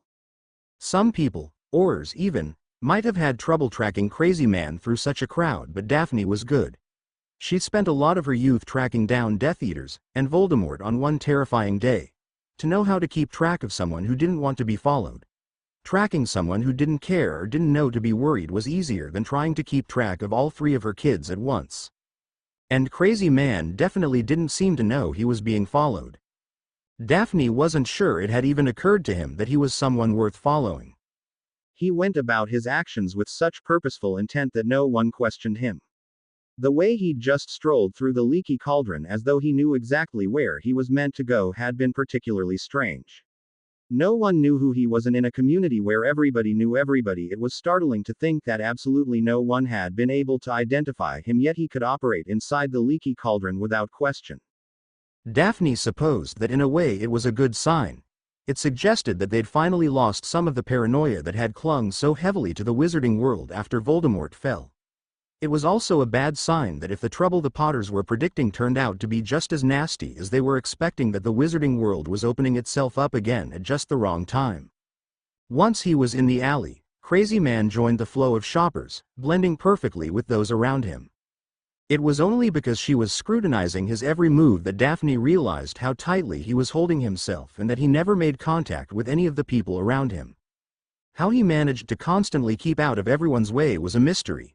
He didn't walk with jerky movements, but he was certainly fast to twist and turn to avoid contact. It must have been exhausting. Daphne had already been jostled by a number of people, but it was all in a friendly manner and nothing to get worked up about. She followed him up and down the alley for 40 minutes as he stopped and looked in shop windows and gazed thoughtfully at the merchandise for sale. The entire time he blended perfectly with all of the other witches and wizards that not a single one of them noticed the cold way he was looking at the wares on sale. For Daphne it was unnerving to watch. She'd seen it before in Death Eaters, the cold malice so poorly hidden but completely missed by everyone. Then again, she considered that her familiarity with Death Eaters was probably the reason she was seeing such negative behavior. She was happy to say that she wished a lot of things in life, but she'd never wished away that awareness the war against Voldemort had given her. Even if it did make it hard for her to make new friends, it's not like she really needed anyone at this point in her life. She was far too busy with Ron and the kids, not to mention all of the family she'd somehow acquired over the years. Daphne was just starting to get bored with following Crazy Man when he took up a position at the end of Nocturne Alley, back against the wall of one of the shops that bordered it, and turned his attention to the sky. She timed him. He stood there for 13 minutes and 32 seconds. He was out of the way, pressed against the building as he was, so no one asked him to move or bumped into him, and so he was free to simply observe the sky. When he was finished, he simply pushed away from the wall and turned down Nocturne Alley. By the time she cut through the crowd to the mouth of the alley, he was gone. The weird thing was she wasn't really all that worried about losing him. So far the most he'd done was attack the Potter girls unprovoked and then fight back when they'd all stepped in to knock that bad idea down. Really, the two of them hadn't hurt anyone, and it was just one big mystery that needed solving for peace of mind more than anything else at this point. Childless and alone in Diagon Alley, Daphne decided to take advantage. She stopped to buy ice cream and then wandered up the alley toward George's shop. If nothing else, she could stop in and find out how her brother-in-law was going. She'd completely forgotten Harry had organized to come into town for the day until she was blindsided by a green-eyed bee, owned attacking her in a hug. In a move that alcoholics everywhere have perfected, Daphne stumbled slightly but managed to keep her ice cream cone upright and whole. Judging by the height, she said, "James, don't you know better than to jump out at me?" James pulled back from the hug and smiled. "Nah, I figured a hug wasn't something a dark wizard would go for." Daphne rolled her eyes and looked around to see where Harry had gone. She dearly hoped he was close by, because there was no worse feeling than looking up and discovering your child had wandered off. Although she supposed it was different when the child doing the wandering also managed to regularly flame to different countries in her sleep. She did not envy Harry and Allie the task of raising Alex and James. She didn't see Harry anywhere. "All right, where'd you come from?" James opened her mouth with a silly smile, and Daphne immediately wished she'd phrased that differently. She narrowed her eyes and put on her serious mum face, which only worked one time in 3 on her boys. And James snapped her mouth shut and simply pointed, positively oozing disappointment. Too much time spent with the Weasley boys, Daphne thought, looking to see that James was motioning to Flourish and Blots. Not wanting to go inside with her ice cream, Daphne moved across the alley and stood just outside the door, turning her back to the window display so that she could people watch. James copied her pose. "Are you sad that Alex is going off to Hogwarts?" She knew that Rose would have a tough time of things because Artie was still so young, but she doubted it would be nearly as bad as poor Artie, who would have years home alone with no siblings to occupy him. James shrugged. "I don't know," she replied in what Daphne thought might be honesty. "I still know people here." She doesn't. Daphne nodded. She supposed in a way that was true. Alex was the oldest of the kids. She'd have 2 years before Teddy and Victoire showed up to annoy her, and another 2 years before her sister could join her. Poor McGonagall, she'd have so many of the kids to deal with. Daphne wouldn't be surprised if she ended up retiring. 6 Weasleys, 2 Malfoys, 2 Potters and a pair of Blacks was probably Hogwarts' idea of a nightmare. Daphne snorted. They stood in companionable silence while Daphne finished her ice cream. She didn't ask why James had escaped the bookstore. It seemed the kind of thing she would explain if she wanted to. As much as she knew she was cool, she was still one of the mums and not one of the kids. They shared with her a lot of things but not everything. For that she was eternally grateful. Daphne. Daphne didn't look up, just made a noise to let James know she was listening. She assumed James was about to tell her why she was outside, but rather than continue speaking, James started to tug on her shirt. A chill crept up her spine and she looked over at James.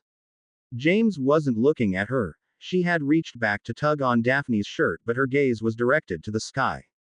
It had been a typical overcast day the last time she'd checked the sky, no sign of rain or anything worse. There certainly hadn't been lightning, and definitely not lightning that made no sound when it struck the ground. Daphne was moving before the first scream started. She threw the last of her ice cream to the ground and tore down the alley toward the point the lightning struck. She was only vaguely aware of James shouting for her parents. Pushing her way through the crowd, she skidded to a stop and waited for her brain to supply an explanation for what she was seeing. People shoved their way past her before disapparating to safety. Another strike of soundless lightning hit, and when the spots cleared from her vision, she still didn't have an adequate explanation. Each time the lightning struck, it seemed to deposit a huge clay figure on the ground. The clay figures were humanoid, though they were bigger than any human could reasonably grow. Not big enough to be a giant by any stretch, reaching 8 feet tall with glowing red eyes. Golems? Allie gasped, skidding to a halt beside Daphne and gaping at the sight before her. Daphne began, unsure what to say. She'd thought golems were a myth. What was the point in creating a giant clay statue to do all the work when you could either just use magic or acquire a house elf? Especially when you took into account the maintenance such a creation would require. They're kind of ugly, Alex observed from Daphne's other side, and she and Allie rolled their eyes. Daphne had no doubt that Allie had come out with strict instructions for her children not to follow, and in true Potter fashion they'd ignored her completely. Dad stayed with the Tierney family, James explained, just as George, who had obviously seen the disturbance from his shop and come to investigate, joined them. Another strike of lightning brought another golem, and soon the street was clear of bystanders, leaving just 5 of them to face 3 golems with no idea of what was going on or what might happen. Someone had to have created these things, which meant that someone was giving them orders. It just depended on what those orders were. In unison, the 3 golems took a step forward, their feet heavy on the cobblestones. The only consolation was that their movements were slow. Not a moment later, Daphne regretted the thought. They may have been big, but that first step was by no means a guide by which to judge the creatures' movements. They were swift as they moved toward Daphne and her friends, and they struck before any of them had a proper chance to think. They dropped their jaws and spells tumbled from their open mouths as though their tongues were wands. They never spoke. The spells fell from their jaws fully formed as silent weapons. Hot air blasted into Daphne, knocking her off her feet onto the hard, uneven cobblestones. Someone else hit the ground with a pained grunt, and a small bee flew straight over the top of her. She couldn't have said whether it was Alex or James, but whichever sibling it was, they didn't hit the ground. Daphne wasn't sure what happened. It happened out of her line of sight, but there wasn't the sound of a body thumping into solid ground. Scrambling to her feet, Daphne saw that George had landed beside her while both James and Allie had managed to dodge the attack. She couldn't see Alex, but she sincerely doubted that meant she'd flamed to safety. Allie dove straight for the closest golem, fist clenched tight. She ducked under the golem's raised arm and landed a red-hot punch right in the center of what passed for its chest. Cracks appeared in the clay, but it didn't seem to slow the thing down any. Allie dodged out of the way and James leapt in, landing a solid kick to the exact same place her mother had punched. The golem staggered, cracks spreading, and James dropped straight to the ground, and then Alex was there, matching her mother's move. Daphne couldn't waste time paying too much attention to what they were doing. It was all she and George could do to keep the other 2 occupied. They didn't have the brute strength of the human phoenix, and it was hard landing an effective spell, because what did you throw at a giant lump of animated clay? She was so busy dodging spells and trying to get close enough to land a kick that she didn't have a chance to dodge what happened next. She didn't see George pull the object from his pocket or throw it at the golem, but she definitely felt the moment his golem exploded outward, slamming her in the side with large chunks of hardened clay. The force of the blast knocked them all on their asses, and Daphne was quite content to lie on the ground and catch her breath. It was just unfortunate that she couldn't. In the middle of a fight was no time to be lying on the ground catching a nap. Every inch of her ached, and she knew she was going to be little more than a walking bruise in the morning, but she still forced herself to roll over and push herself to her feet. George was out cold, and she knew she'd be hearing about that one for a while. Whatever he'd thrown at the golem had sure as Merlin been effective. There was nothing left of it but crumbling clay fragments. No time to think on that, though. Allie was already on her feet, striking her golem repeatedly until finally her fist slammed through the shell of its chest, breaking the enchantment that kept it animated. Daphne whipped around to see that James and Alex were tag teaming the last one, lunging in and darting away to give the other space to strike. Relieved that things were under control, but not willing to relax until she knew the last golem was taken care of, she gripped her wand and waited for a pause in the girls' attacks. She waited, watched, and then, when she had it, she fired the most powerful and destructive curse she could think of directly into the cracks the girls had started to make. The final golem crumbled, and Daphne staggered forward to get a closer look. Her legs were a little wobbly beneath her, but she didn't give it too much thought. Her mind was too busy trying to understand who the hell would bother to create something that was supposed to be a myth. Not to mention why they'd send them into the middle of Diagon Alley. Logic told her it was all connected to Crazy Man. It was too much of a coincidence, and she hadn't believed in coincidences in a very long time. Also, she was dying to know just what Harry and Allie had been teaching their girls, because that had kind of been badass for a pair of kids who hadn't even hit their teens yet. If Voldemort was still around, she might have felt like she was failing her kids by not teaching them to be able to hold their own. Not that there wasn't a huge part of her worrying they were robbing the girls of their childhood. If this new threat turned out to be just as bad as the nightmares were making out, then perhaps that wasn't such a bad thing. She and Ron had sacrificed their childhood, and it hadn't harmed them any. Well, not much. Not in any way that they hadn't learned to use to their advantage in any case. Daphne sighed. It may have been 10 years since the war ended, but here she was started in the middle of Diagon Alley with a mess to clean up. Just like old times. Inside the privacy of her own mind, Allie was banging her head against a wall and scolding herself for being a terrible mother. What kind of good parenting involved putting her kids in the line of fire? Certainly none that could actually be called good, and definitely quite a few that fell into the bad category.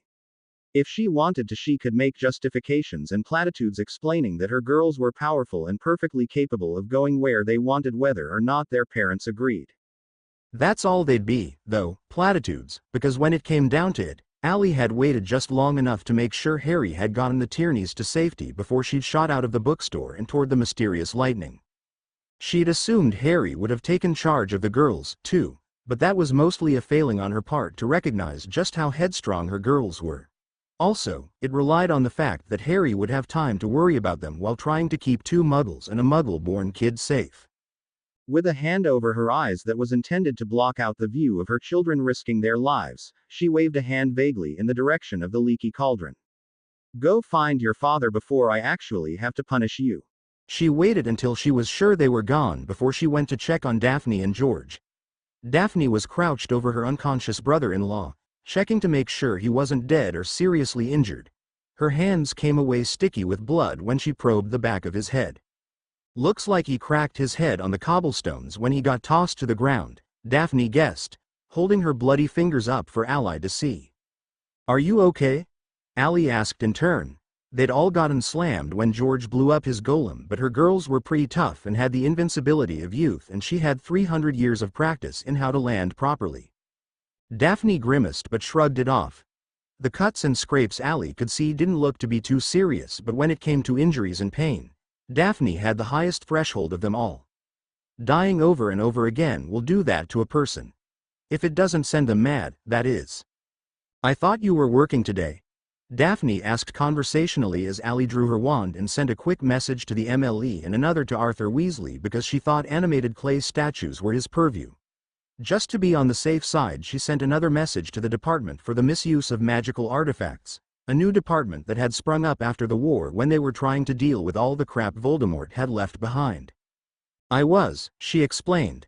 I finished early and managed to escape. Didn't something like this happen the last time Harry was playing guard dog to Muggles? Ally nodded, rolling her eyes. I'd almost think he did it on purpose. A series of pops announced the arrival of the MLE cleanup crew, Arthur Weasley, Caledonia Bridgemont, from the MoMA, and an intrigued-looking Ron and Stephanie. Stephanie took one look at George on the ground and sighed. Well, that's my day gone. She moved over to him, gripped his arm and vanished with a very restrained pop. Ron hurried over to Daphne and gave her a quick once-over. He was probably more aware of his wife's tolerance for pain and personal injury than anyone. Still alive and kicking? He questioned, his tone laced with carefully buried concern. Alive, not so much kicking, Daphne answered. I'm pretty sure a chunk of flying clay fractured 2 of my ribs. Ally jerked around to look at her, surprised to note there was barely even a hitch in Daphne's breathing. For his part, Ron just nodded before inquiring, didn't you have Artie today? Daphne waved of his question. Ally heard something about Astoria and possibly Molly Weasley before Daphne was once again all business. It took them a while to explain things. While Arthur was delighted by the prospect of golems, he conceded they were more magical than Muggle, and after a quick chat with Caledonia, he popped back off to work. There'd be a lot of paperwork involved, but once they'd given the basics, they were all free to go. One of the better things about actually working for a functioning law enforcement department at the Ministry was that they trusted them to come to work and actually file their reports. Daphne could come in when she was cleaned up, or she could just write it down and pass it along with Ron. The general attitude seemed to be that this was just another weird occurrence, and they'd check to see who was working on the various archaeological sites Voldemort had started work on to see if anyone had triggered a golem spell. The 3 of them failed to point out that it was quite unlikely this had anything to do with Voldemort. Ally knew enough about the mythology of golems to know that Voldemort would have taken advantage of them if he'd found them, and she suspected Daphne had seen more before she'd arrived that suggested otherwise to her. Ron looked like he'd had an eventful morning on his own, and Ally really doubted any of them were going to be pleased to hear what he had to say. Back in the Leaky Cauldron, Alex and James were giving a highly detailed account of their fight with the golems to Harry, who looked intrigued, and the Tierneys, who looked horrified. With all they'd been through, it was hard sometimes to remember that most people didn't take things like this in stride as everyday occurrences. Honestly, Hogwarts would be lucky if Nadia even made it to school after this introduction to the wizarding world. Seriously? Harry asked when they pulled extra chairs up to the table. Golems? Ally liked that he didn't comment on their kids fighting golems. They were really going to have to work on a different parenting scale where those 2 were concerned. Also, she was sort of surprised he knew what they were. He wasn't big on mythology, and she wasn't sure when he'd have come across the term. She wasn't sure when her girls had come across it either, now that she thought about it. I think Crazy Man summoned them, Daphne announced, eliciting no surprise from them, only resignation. That's how I ended up here. I was having brunch with Astoria when Crazy Man just walked straight past our table. This didn't seem like a conversation they needed to be having in front of a Muggle family, and Ally was pondering polite ways of sending them on their way when Nadia announced she wanted to go home. Ally suspected that had come with parental prompting, but she wasn't going to complain. I'm really sorry you had to see that, she told them. I can assure you, it's not always like that. They didn't seem particularly reassured, but that wasn't Ally's problem. Harry escorted them out onto the Muggle street and had the foresight to slip Campbell one of Dudley's business cards. Having the wizarding world endorsed by a Muggle policeman might improve things slightly. It could certainly only help things. Being a witch was hardly something you could change, and the older she got, the more magic was going to affect everything around her. Nadia needed training, and Ally only hoped her parents could see that. Once they were gone and Harry was back at the table, Ally called for a round of drinks. All right, Ron, she said, break the news to us. Ron explained how he'd spent his morning, leaving nothing out until he'd gotten to the part where they'd taken the table to his dad, and that was why they'd been there to see him get the call out. He and Stephanie had tagged along out of simple curiosity, but he was glad he'd tagged along. If she'd been hoping Ron's morning would have at least provided some answers, she was sorely disappointed. The idea that these people were looking for a pattern in the stars that didn't exist anymore, at least not exactly as it had been, raised the alarming question of just how long those two had been locked away in that tomb. And it was certainly beginning to seem as though they really had been trapped in the tomb and released when Gringotts started messing about. Daphne filled them in on what little else she could tell them about the appearance of golems in the middle of Diagon Alley, but it wasn't much. As she wasn't familiar with the apparent creation of golems, Allie couldn't speak to whether or not the lightning was normal. It was going to require more research, but in the meantime they could really do with getting Sad Lady to talk. I know, Harry agreed. I went to see Malfoy this morning and I said I'd bring James in tomorrow. She's the only one B's spoken to. Allie didn't like it, but she also couldn't argue with it.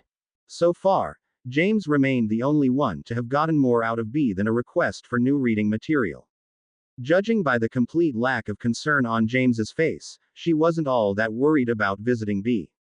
It didn't seem to bother her that the woman had attacked them. Ally supposed in the end James had been the one to cause the most damage. It made sense that James wouldn't be worried about a little bin throwing incident when she'd left second-degree burns on B's neck. Talk after that turned to simpler things, catching up on how all the kids were going and the latest family gossip. They talked for another hour before Daphne decided they'd better be off to collect Artie and the other kids. Allie doubted they'd ever overstay their welcome at the Burrow, but she understood that didn't necessarily mean you took advantage of Molly Weasley's love for her grandchildren. Not very often, anyway. That evening over dinner, Alex was bursting with excited energy, talking rapidly about all the things she couldn't wait to do once she got to Hogwarts and all the things she wanted to look up in her books before she started. She kept her wand on her at all times, leaving it beside her plate at the table or on the side table in the library while she and James were sprawled on the floor looking through her books. Allie had been happy to note that Emmy had requested her students purchase a blank book, which they would be using to make notes in class.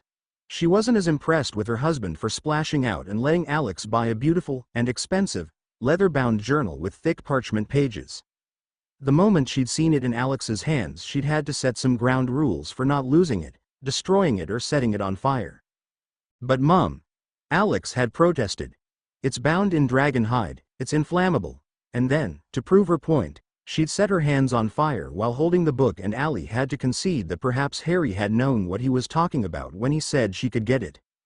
Of course, in between her excited chatter she still found the time to point out that they'd never made it to their last stop of the day, which was to buy her animal. It had only taken a brief assurance from Allie that they'd go back in a week or two to get her an owl before Alex had gone right back to reading her potions book. Both her girls seemed to think being prepared for Snape's class was the only way to make a good impression.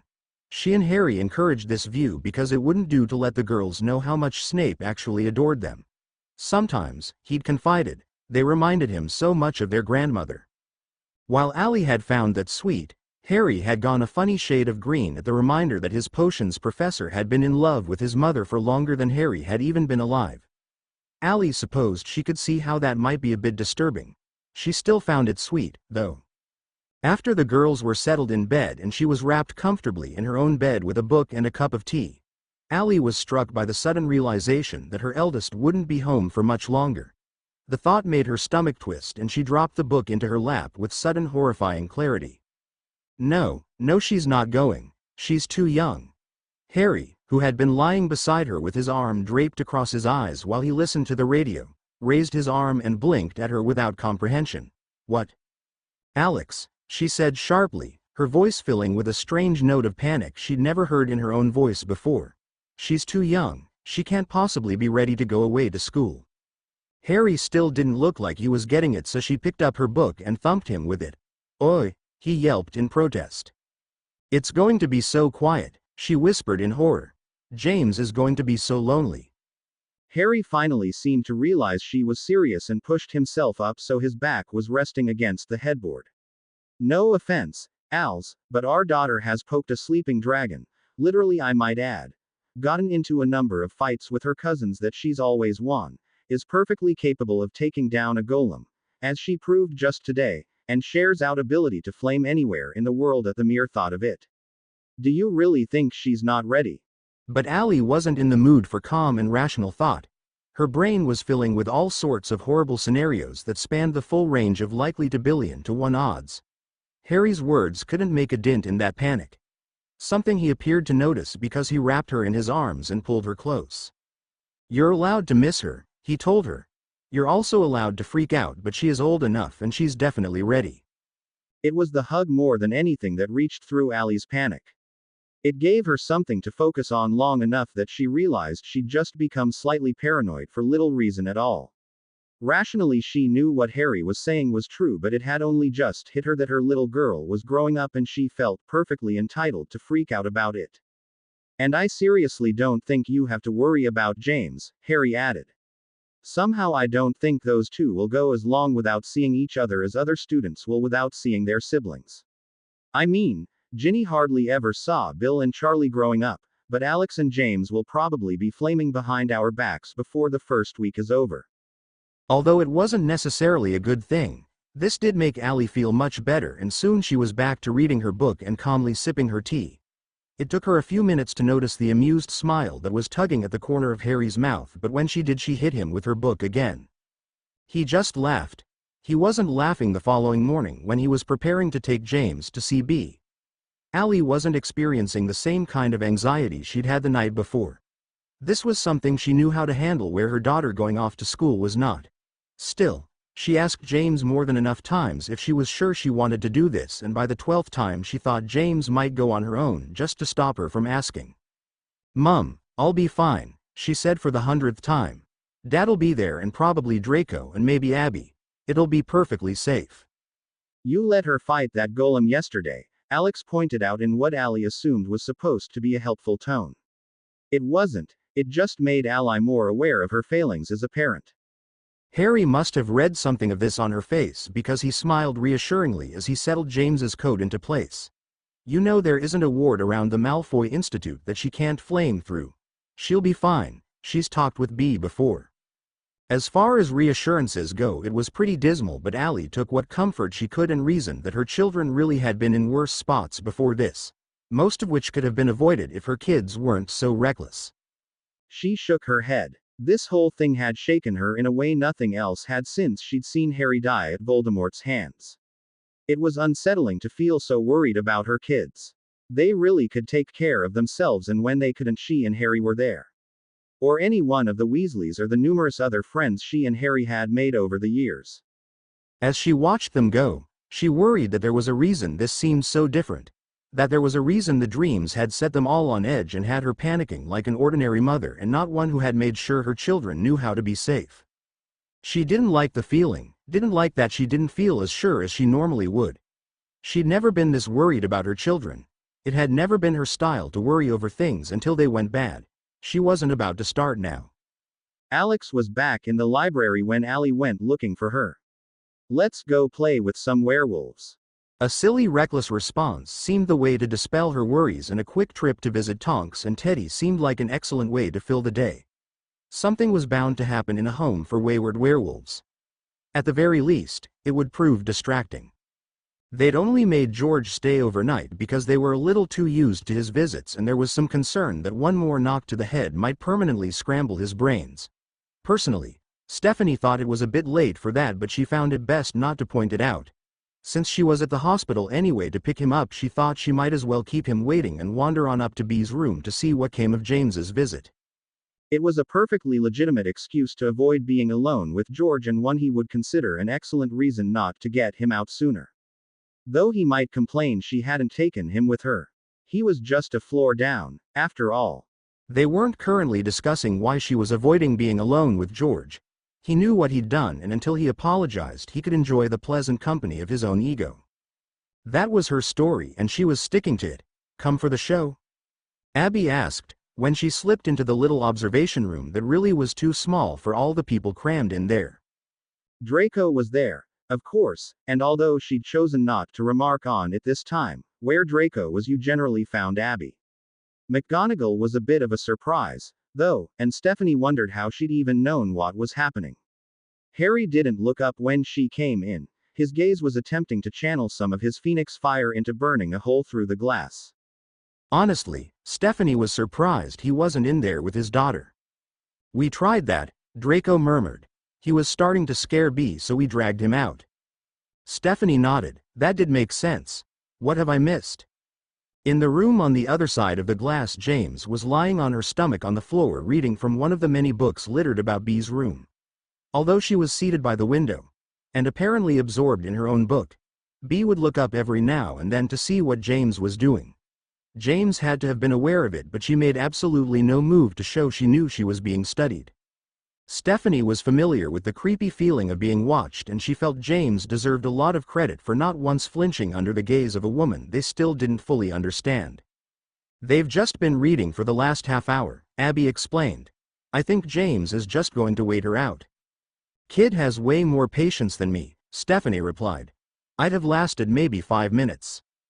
3. Harry countered without turning around.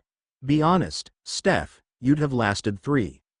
She'd have acted childishly and poked her tongue out if she thought there was a chance he'd turn around and see it, but there was no way he'd take his eyes off that room, even for a second.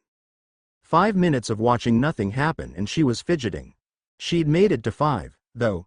This wasn't anything like the days of patiently stalking a Death Eater or even her work these days where she could be tracking a dark wizard for weeks. She could be patient when it involved action, but this was getting ridiculous. She'd have been better off waiting around with George and just asking for the recap. Then at least she could have punished George a little more and avoided the world's most boring interrogation. She'd gone another 6 minutes past wanting to leave when Bee finally spoke. "Why are you here?" "You won't talk to anyone else." "I have nothing to say," Bee said quietly. James scoffed and gave up on the pretense of reading a book. "You have plenty to say," she contradicted. "You just won't say it." "I don't understand what you want from me." "Where were you born?" James asked. "What are the names of your parents? Do you have any siblings? Where did you go to school? What kind of magic are you using? Why does it burn you so badly when my family just touches you?" The bombardment of questions wasn't making things any clearer for Bee, that Stephanie could see. Either she was a fantastic actor or she truly didn't understand what they wanted from her. "You're asking too many questions." The panic in her voice sounded real, but Stephanie wasn't about to believe it. James wasn't either, apparently. "Why are you so sad all the time? Stop. Why did you throw a bin at me? No, are you going to hurt my family?" The questions went on. James had perfected the art of annoying younger sister long ago, and she was taking full advantage of her ability to blast another human being with millions of incessant questions without missing a beat.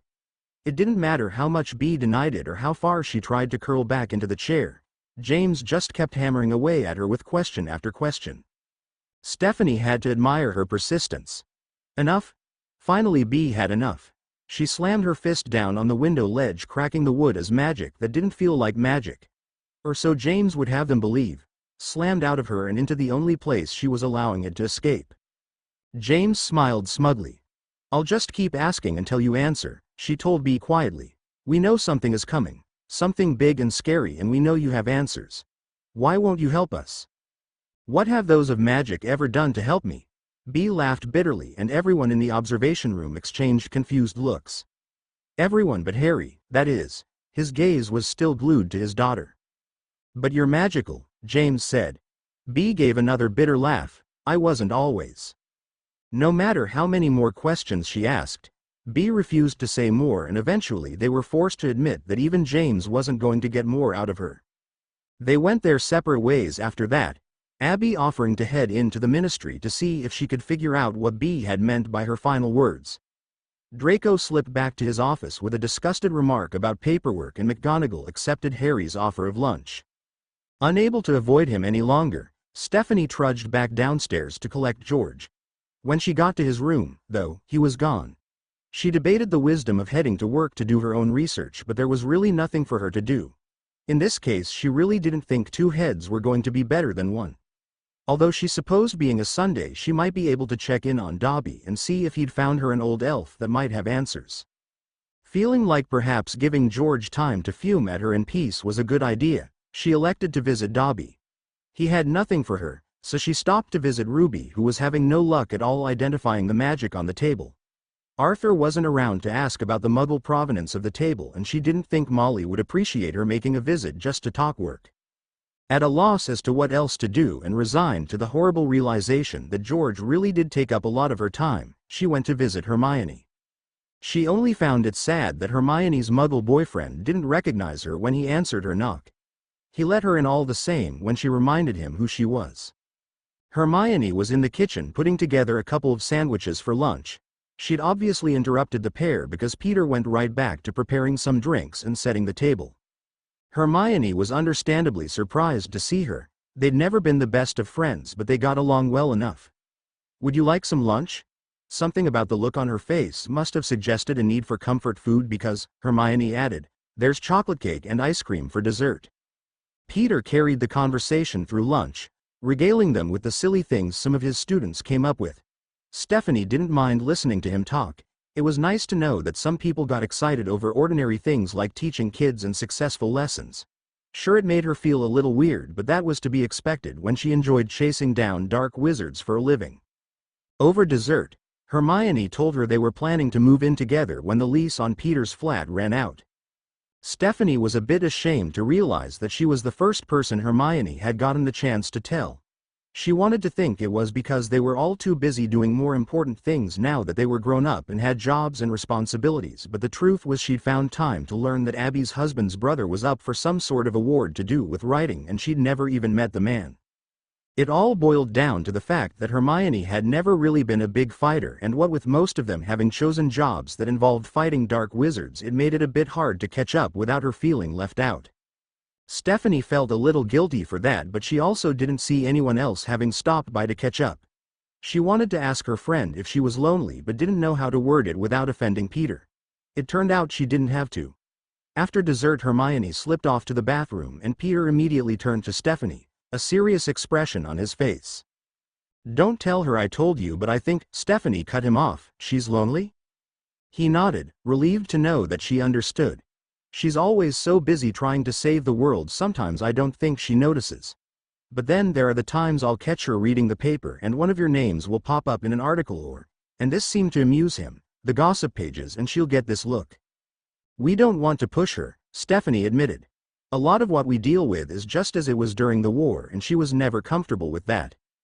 Peter nodded thoughtfully, but they could hear Hermione's soft footsteps returning from the bathroom, and so all he could do was smile sadly and ask her to perhaps remind the others she still needed them. She promised to pass word on to Harry and Ron and decided to do what she could with her visit. They talked some more about general things, what was happening in the wizarding world and Hermione's job and the changes being made to the ministry. Stephanie thought a nice way to ease into her own work was to ask about the new department it was rumored was being created to handle all of the Voldemort artifacts. Hermione nodded enthusiastically. "You should see some of the things the teams are bringing in. So much of it we don't even understand. I told Kingsley the only way we could possibly get through it all was to create a dedicated department." "Any ideas who you'd place there?" Stephanie asked, accepting a fresh cup of tea from Peter. "Luna, obviously," Hermione said with a laugh. "I've also been thinking about that assistant Mr. Weasley has. He's getting ready to move up, but I don't see Mr. Weasley retiring anytime soon." Stephanie nodded and listened to the handful of other names Hermione and Kingsley had been considering. She didn't know any other them off the top of her head, but that didn't mean she wouldn't recognize them on sight. The ministry might have been smaller than it once was, but that didn't count for much when you considered the positions they no longer had were useless filler positions created for people donating to Fudge or Death Eaters keeping a close eye on things. At this point, Stephanie and the others would change the subject and turn away from the obvious next topic of their own work and current projects, but instead Stephanie opened up and talked about the mysterious crazy people. Peter found the whole thing fascinating, as he did everything about the wizarding world. Hermione seemed to think it was a fascinating puzzle, and Stephanie realized that despite her close ties to nearly everyone involved, Hermione really had been largely left out of the loop on this one. "I've never even heard of a magic having a feel to it," Hermione said thoughtfully once she'd heard the whole story. "Though I suppose it could be something that magical creatures feel and we don't." Having already explored this option, Stephanie had to agree, even if it suggested that the Potter girls were a bit more magical creature than human. They both brushed of the insinuation in a way that might have suggested they didn't understand what was being implied if Harry and Ally hadn't brushed it off the same way. And Dobby couldn't tell you more about the magic that isn't magic? Stephanie shrugged. I don't know how old a house elf would have to be old enough to know what they aren't allowed to talk about. How long do house elves live? That was something Hermione couldn't answer, and her voice got all stern and angry when she said that no one really knew because house elves traditionally weren't treated well enough to live out their natural lives. Having never owned a house elf, Stephanie couldn't speak to the treatment of elves outside of what she knew about the ones at Hogwarts. I don't understand how something can be magic but not, Peter mused. Magic is magic, right? By definition, isn't it something that can't be explained by science? That train of thought threatened to make Stephanie's brain hurt, but it intrigued Hermione, who had obviously spent a decent amount of time thinking about how magic worked. Stephanie wasn't ashamed to admit that she'd never bothered trying to figure out the how. She was perfectly happy knowing that it did. Although she could understand how someone coming from a Muggle background might look for an answer that vaguely involved science. There was a good chance Hermione would be looking for decades before she came up with anything like a satisfactory answer. Better just to leave it in the "it just does" basket. By the time they'd finished discussing it and she'd picked Hermione's brain about everything she knew about golems, it was getting late and her stomach was starting to suggest dinner should be next on her list of things to do. I'm supposed to be having dinner with my parents tonight, she grumbled. Not sure I'm really in the mood for it. We'd ask you to stay, but we're sort of out of food, Peter laughs. Stephanie waved off the well-meaning statement. I really should check up on George, she admitted. I've been punishing him all day for being an idiot, but he did have a concussion, so I really should stop by and make sure he hasn't died in his sleep. Can't Ginny do that? Hermione asked, amusement clear on her face. She's away on some training camp at the moment, and if I don't check up on him, Molly will never let me hear the end of it. I'll be providing her with another grandchild just to distract her. Another what? This time Hermione was definitely amused, and they spent another fun 20 minutes going over all of the encounters Hermione had missed between George and his mother, including the resulting accidental proposal and the suggestion by Fred that they just have kids. By the time Stephanie left, Peter was breaking into random chuckles and Hermione was giggling. She definitely felt better about skipping out on a day spent lying around with George. Hermione had been in desperate need of a chat to someone about something other than work, and as much as Peter loved her, it was obvious he couldn't provide just what she needed in that moment. At least that was the meaning Stephanie took from his mouthed thank you over Hermione's shoulder as she saw her out. In the flat above the Diagon Alley shop he shared with his sister, George was lying morosely on the couch, half-heartedly flicking through some paperwork for the shop. He was the picture of dejected male, and Stephanie had to resist the urge to laugh. He certainly put on a good show. Are you done being mad at me? He asked once she'd let herself in the front door and dropped onto the couch, lifting his fuzzy slipper-covered feet into her lap. Yeah, she assured him. It's too much effort staying mad at you. Glad to hear it. I spent the afternoon with Hermione and her boyfriend, Stephanie informed him with the sneaking suspicion that if she'd called the man by name, George wouldn't have had the faintest idea who she was talking about. George frowned. I don't think you've ever done that before. I don't think any of us have done that before. That's the problem. Once she'd got through telling George about her afternoon, she'd succeeded in distracting him enough that he was much more annoyed at his younger brother for ignoring one of his best friends than he was at her for giving him the silent treatment all day. I thought you were supposed to be having dinner with your parents tonight? Stephanie made a split-second decision in that moment she knew she was going to regret later. You're right, she told him, we are. George couldn't do more than sputter his indignation when she shoved him off the couch and told him to fetch his shoes. She'd just have to deal with the fallout later. This year, Harry had declared his birthday would be a quiet affair. He'd explicitly requested nothing fancy or a big party, and they'd all agreed. They were all feeling a bit run down lately, work being what it was and the mystery of the crazy people going nowhere near the direction of being solved. Frankly, Abby was relieved. She wasn't sure she could have topped last year's birthday extravaganza even if she got everyone in on it this time. The problem with having a quiet birthday, she was realizing as she navigated her way through the warm summer sun to the long table in the Potter's back garden, was that even if you just put together a birthday dinner for family, there was still more than enough family to create big birthday shenanigans on their own. She placed the huge jugs of pumpkin juice she'd been carrying at strategic places along the table and turned back to return to the kitchen for more. And promptly tripped over Artie, who had crawled under her feet when she wasn't looking. Thank Merlin it had happened after the pumpkin juice made it to the table. She really wasn't in the mood to deal with being doused in pumpkin juice and a sticky toddler. She bent down and scooped up the tiny Weasley and carried him back toward the house, tucked under her arm like he was a bundle of rolled-up blankets. She had to duck under a low-flying broom belonging to Cass as she tore after James and step over a game of gobstones that seemed like it was about to come to a very satisfying conclusion for Percy. Chaos was really the only way to describe any event in which every member of the Potter, Weasley, Malfoy, Black Clan and various hangers-on gathered. Although, looking around, she and Stephanie were the only hangers-on present, and Stephanie was more or less a Weasley anyway.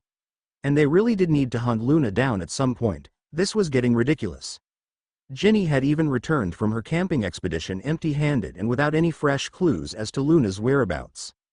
She handed a giggling Artie off to Rose, who happened to be passing out the kitchen door as she was going in, and collided with Draco, who was coming out, Artemis at his side and Scorpius held securely to his chest. Astoria was behind him, wearing a frown that seemed out of place. Abby herself was wearing a smile, and right up until she'd arrived at the Potters her day had been a heaping pile of shit. All thankfully work-related and easily left behind. Abby. Artemis greeted brightly, throwing her arms around Abby's waist in an apparent attempt to knock her over even as Draco caught her arm in a steadying grip. She was too busy trying not to tumble backward to notice Astoria wince or the way her eyes narrowed. Draco just laughed. Maybe a little warning next time, Artemis. All the kids are out back, Abby informed them. Watch out, though, Cass and James are playing broom tag and Artie's been getting under everyone's feet. Where's the birthday boy? Astoria questioned, ushering everyone forward and into the backyard so they weren't blocking the door. Abby waved vaguely in the direction of the far paddock. There's a game of Muggle football going on. Last I checked, Peter's team was winning. Draco thrust Scorpius into her arms, flailed something at his wife that might have been a hasty wave goodbye, and hurried off to join in the fun. Abby blinked down at the baby in her arms and then threw an arm out to grab Teddy as he zoomed past. She passed the baby off to him and motioned Astoria to follow her back into the kitchen, where Molly was directing Fred and Fleur in the correct way to organize dinner for their ginormous family. Bill and Ron passed them loaded down with dishes as they were entering the kitchen. Oh hello, Astoria, Molly greeted distractedly as she waved her wand at the largest pile of mashed potato Abby had ever seen outside of a Hogwarts feast. Hi, Mrs. Weasley, Astoria greeted cheerfully, and Abby tried not to be offended that she'd only received a tight smile. What can I do to help? Oh, I think we're about done, Molly assured them. This is the last to go out to the table. Excellent, Abby grinned. I'm starving. She grabbed up a flagon of butterbeer and flicked her own wand in several dishes, leading the way out of the kitchen. Once she had everything settled and Molly had directed the last of the dishes into position, she pointed her wand at the sky and shot off some sparks that rumbled like fireworks. It was the quickest way she could think of to call everyone to dinner. It certainly worked, even if it hadn't been a prearranged signal. It brought everyone running. That might have had something to do with the way the gentle breeze was wafting the delicious smells of dinner around the property as well. Abby ended up sitting between Draco and Rick, across from Hermione, who was seated between her partner Peter and Arthur, all three of whom seemed to be engaged in some sort of argument about something to do with Muggle technology. Ron and Daphne were seated down one end of the table while Allie and the birthday boy were at the other. They'd never been the kind of family to make their kids sit at a different table, so there were children interspersed all over the place. It was only slightly less chaotic than before. People were talking over the top of other people. Things were getting yelled down the table. At one point Abby was sure she caught Alex using magic to summon a bowl of roast veggies closer to her. Halfway through the meal, Rick abandoned her to swap seats with George so he could chat with Tonks. Hermione gave up and swapped places with Peter so she didn't have to be stuck in the middle of another good-natured argument, and sometime before they started on dessert, Artemis crawled into her lap to regale her with a story about her special time with her dad. Abby caught Molly nodding approvingly at that. Apparently she'd made comments about Draco needing to make time to show Artemis that she was still just as important now that there was a new baby in the family. Abby wasn't sure hours spent in the back shed teaching his daughter how to throw a proper punch were quite what Molly had in mind, but then again she had to know what kinds of things her family did for fun.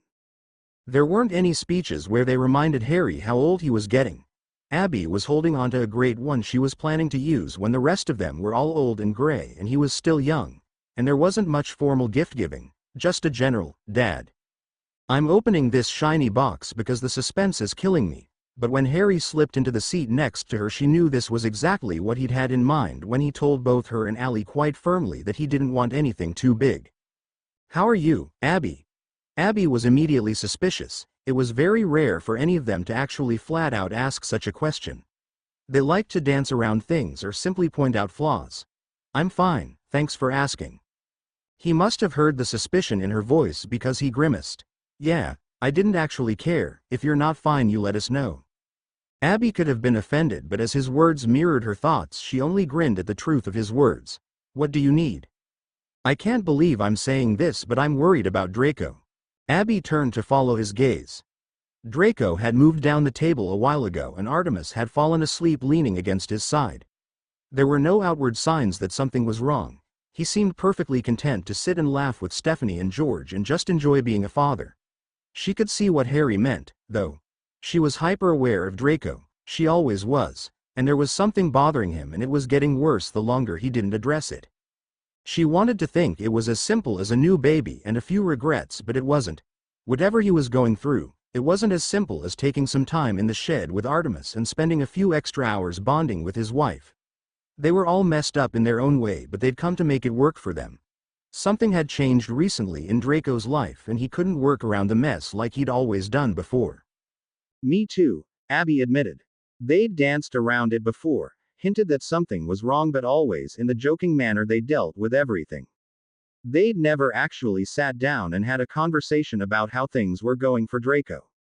For any of them, for that matter. For a group of people as close as they could be, they really didn't do a lot of talking, not about the important stuff anyway.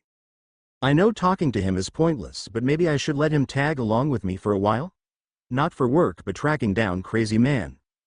Abby wanted to believe it was that easy, but she also knew they didn't have any better ideas.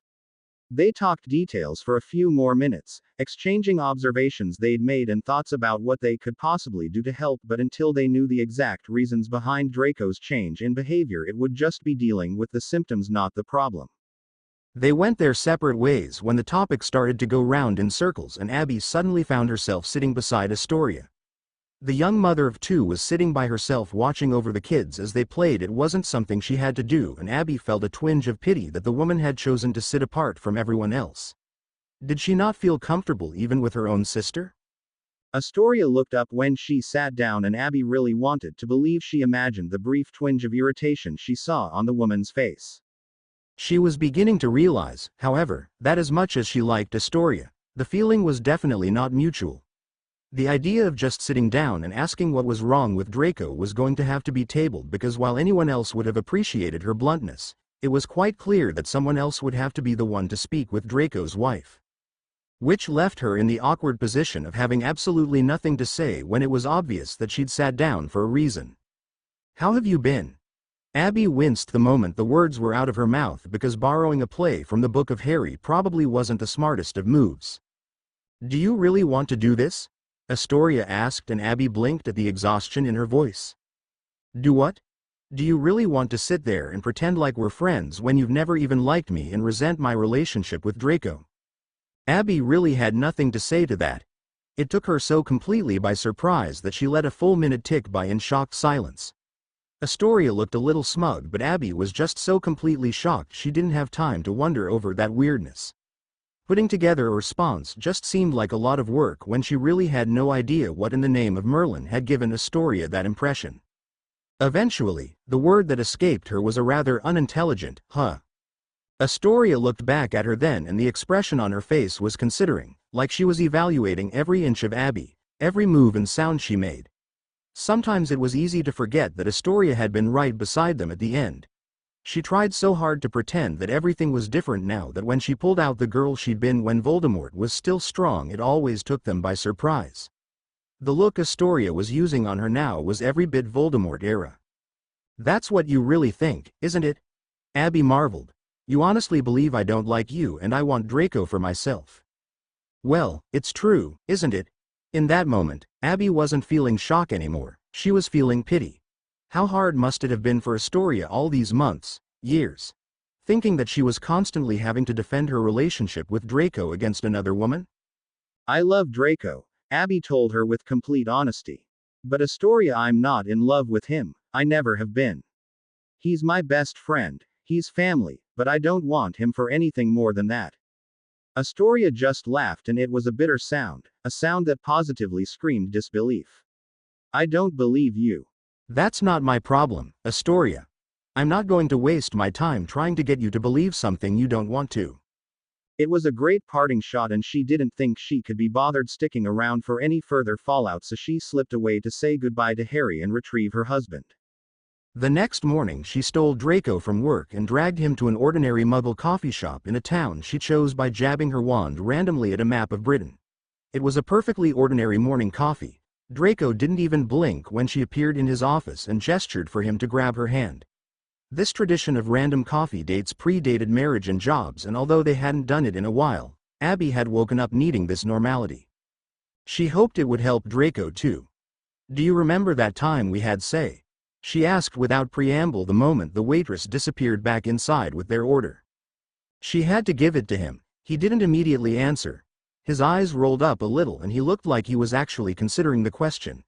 As expected, his response was, "No, don't think we've ever done that." Oh good, so it's not just me then. Draco looked at her with a fond exasperation when he said, "We've had a lot of weird conversations, Abs, but this might just be the weirdest. Last night your wife accused me of being in love with you and trying to steal you away." Abby didn't feel like she was betraying some weird and unrealistic secret women's code by going straight to Draco about his wife's accusations. They were stupid accusations, they were unfounded, and it kind of hurt that someone she'd thought of as a friend thought her capable of something like stealing another woman's husband. Draco laughed. "If you wanted to steal me away, I think we both know you'd have done it a long time ago, and it probably would have involved some form of me realizing I didn't love Astoria and a lot more flirting." "I know," Abby said indignantly. "You'd have to be willing." They were both quiet for a moment, considering the strange direction this conversation had traveled down.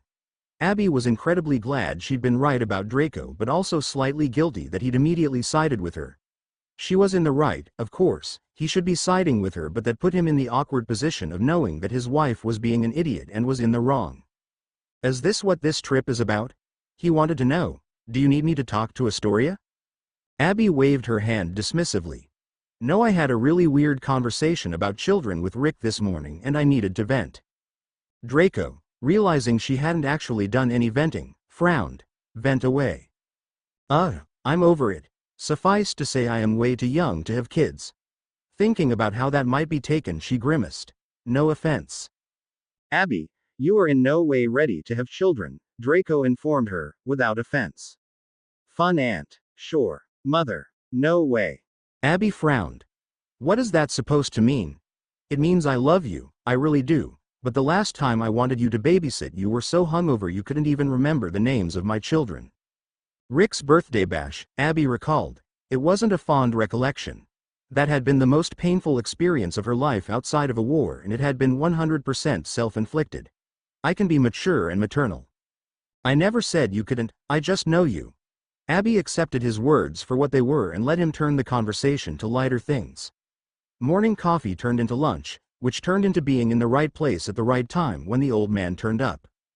Draco spotted him first. Whether it was by chance or because he'd been there when B had turned up, Draco recognized something in the man that put him immediately on alert. "Gray hair, man in his 50s, street corner," he told her quietly. "He's one of them." Abby didn't turn to look. She was smarter than that. Instead, she flagged down the waitress and handed over some muggle money. She took her time, making sure her movements were natural and that she didn't show any outward signs of being suddenly alert. She trusted Draco, had tracked Death Eaters with him enough before, to know that he'd let her know when the man moved. It looked like Draco was going to get more out of this meeting than a trip down memory lane and a weird accusation from his wife. To be continued. I hope you enjoyed this story. Also remember to subscribe and like this video. See you in the next video.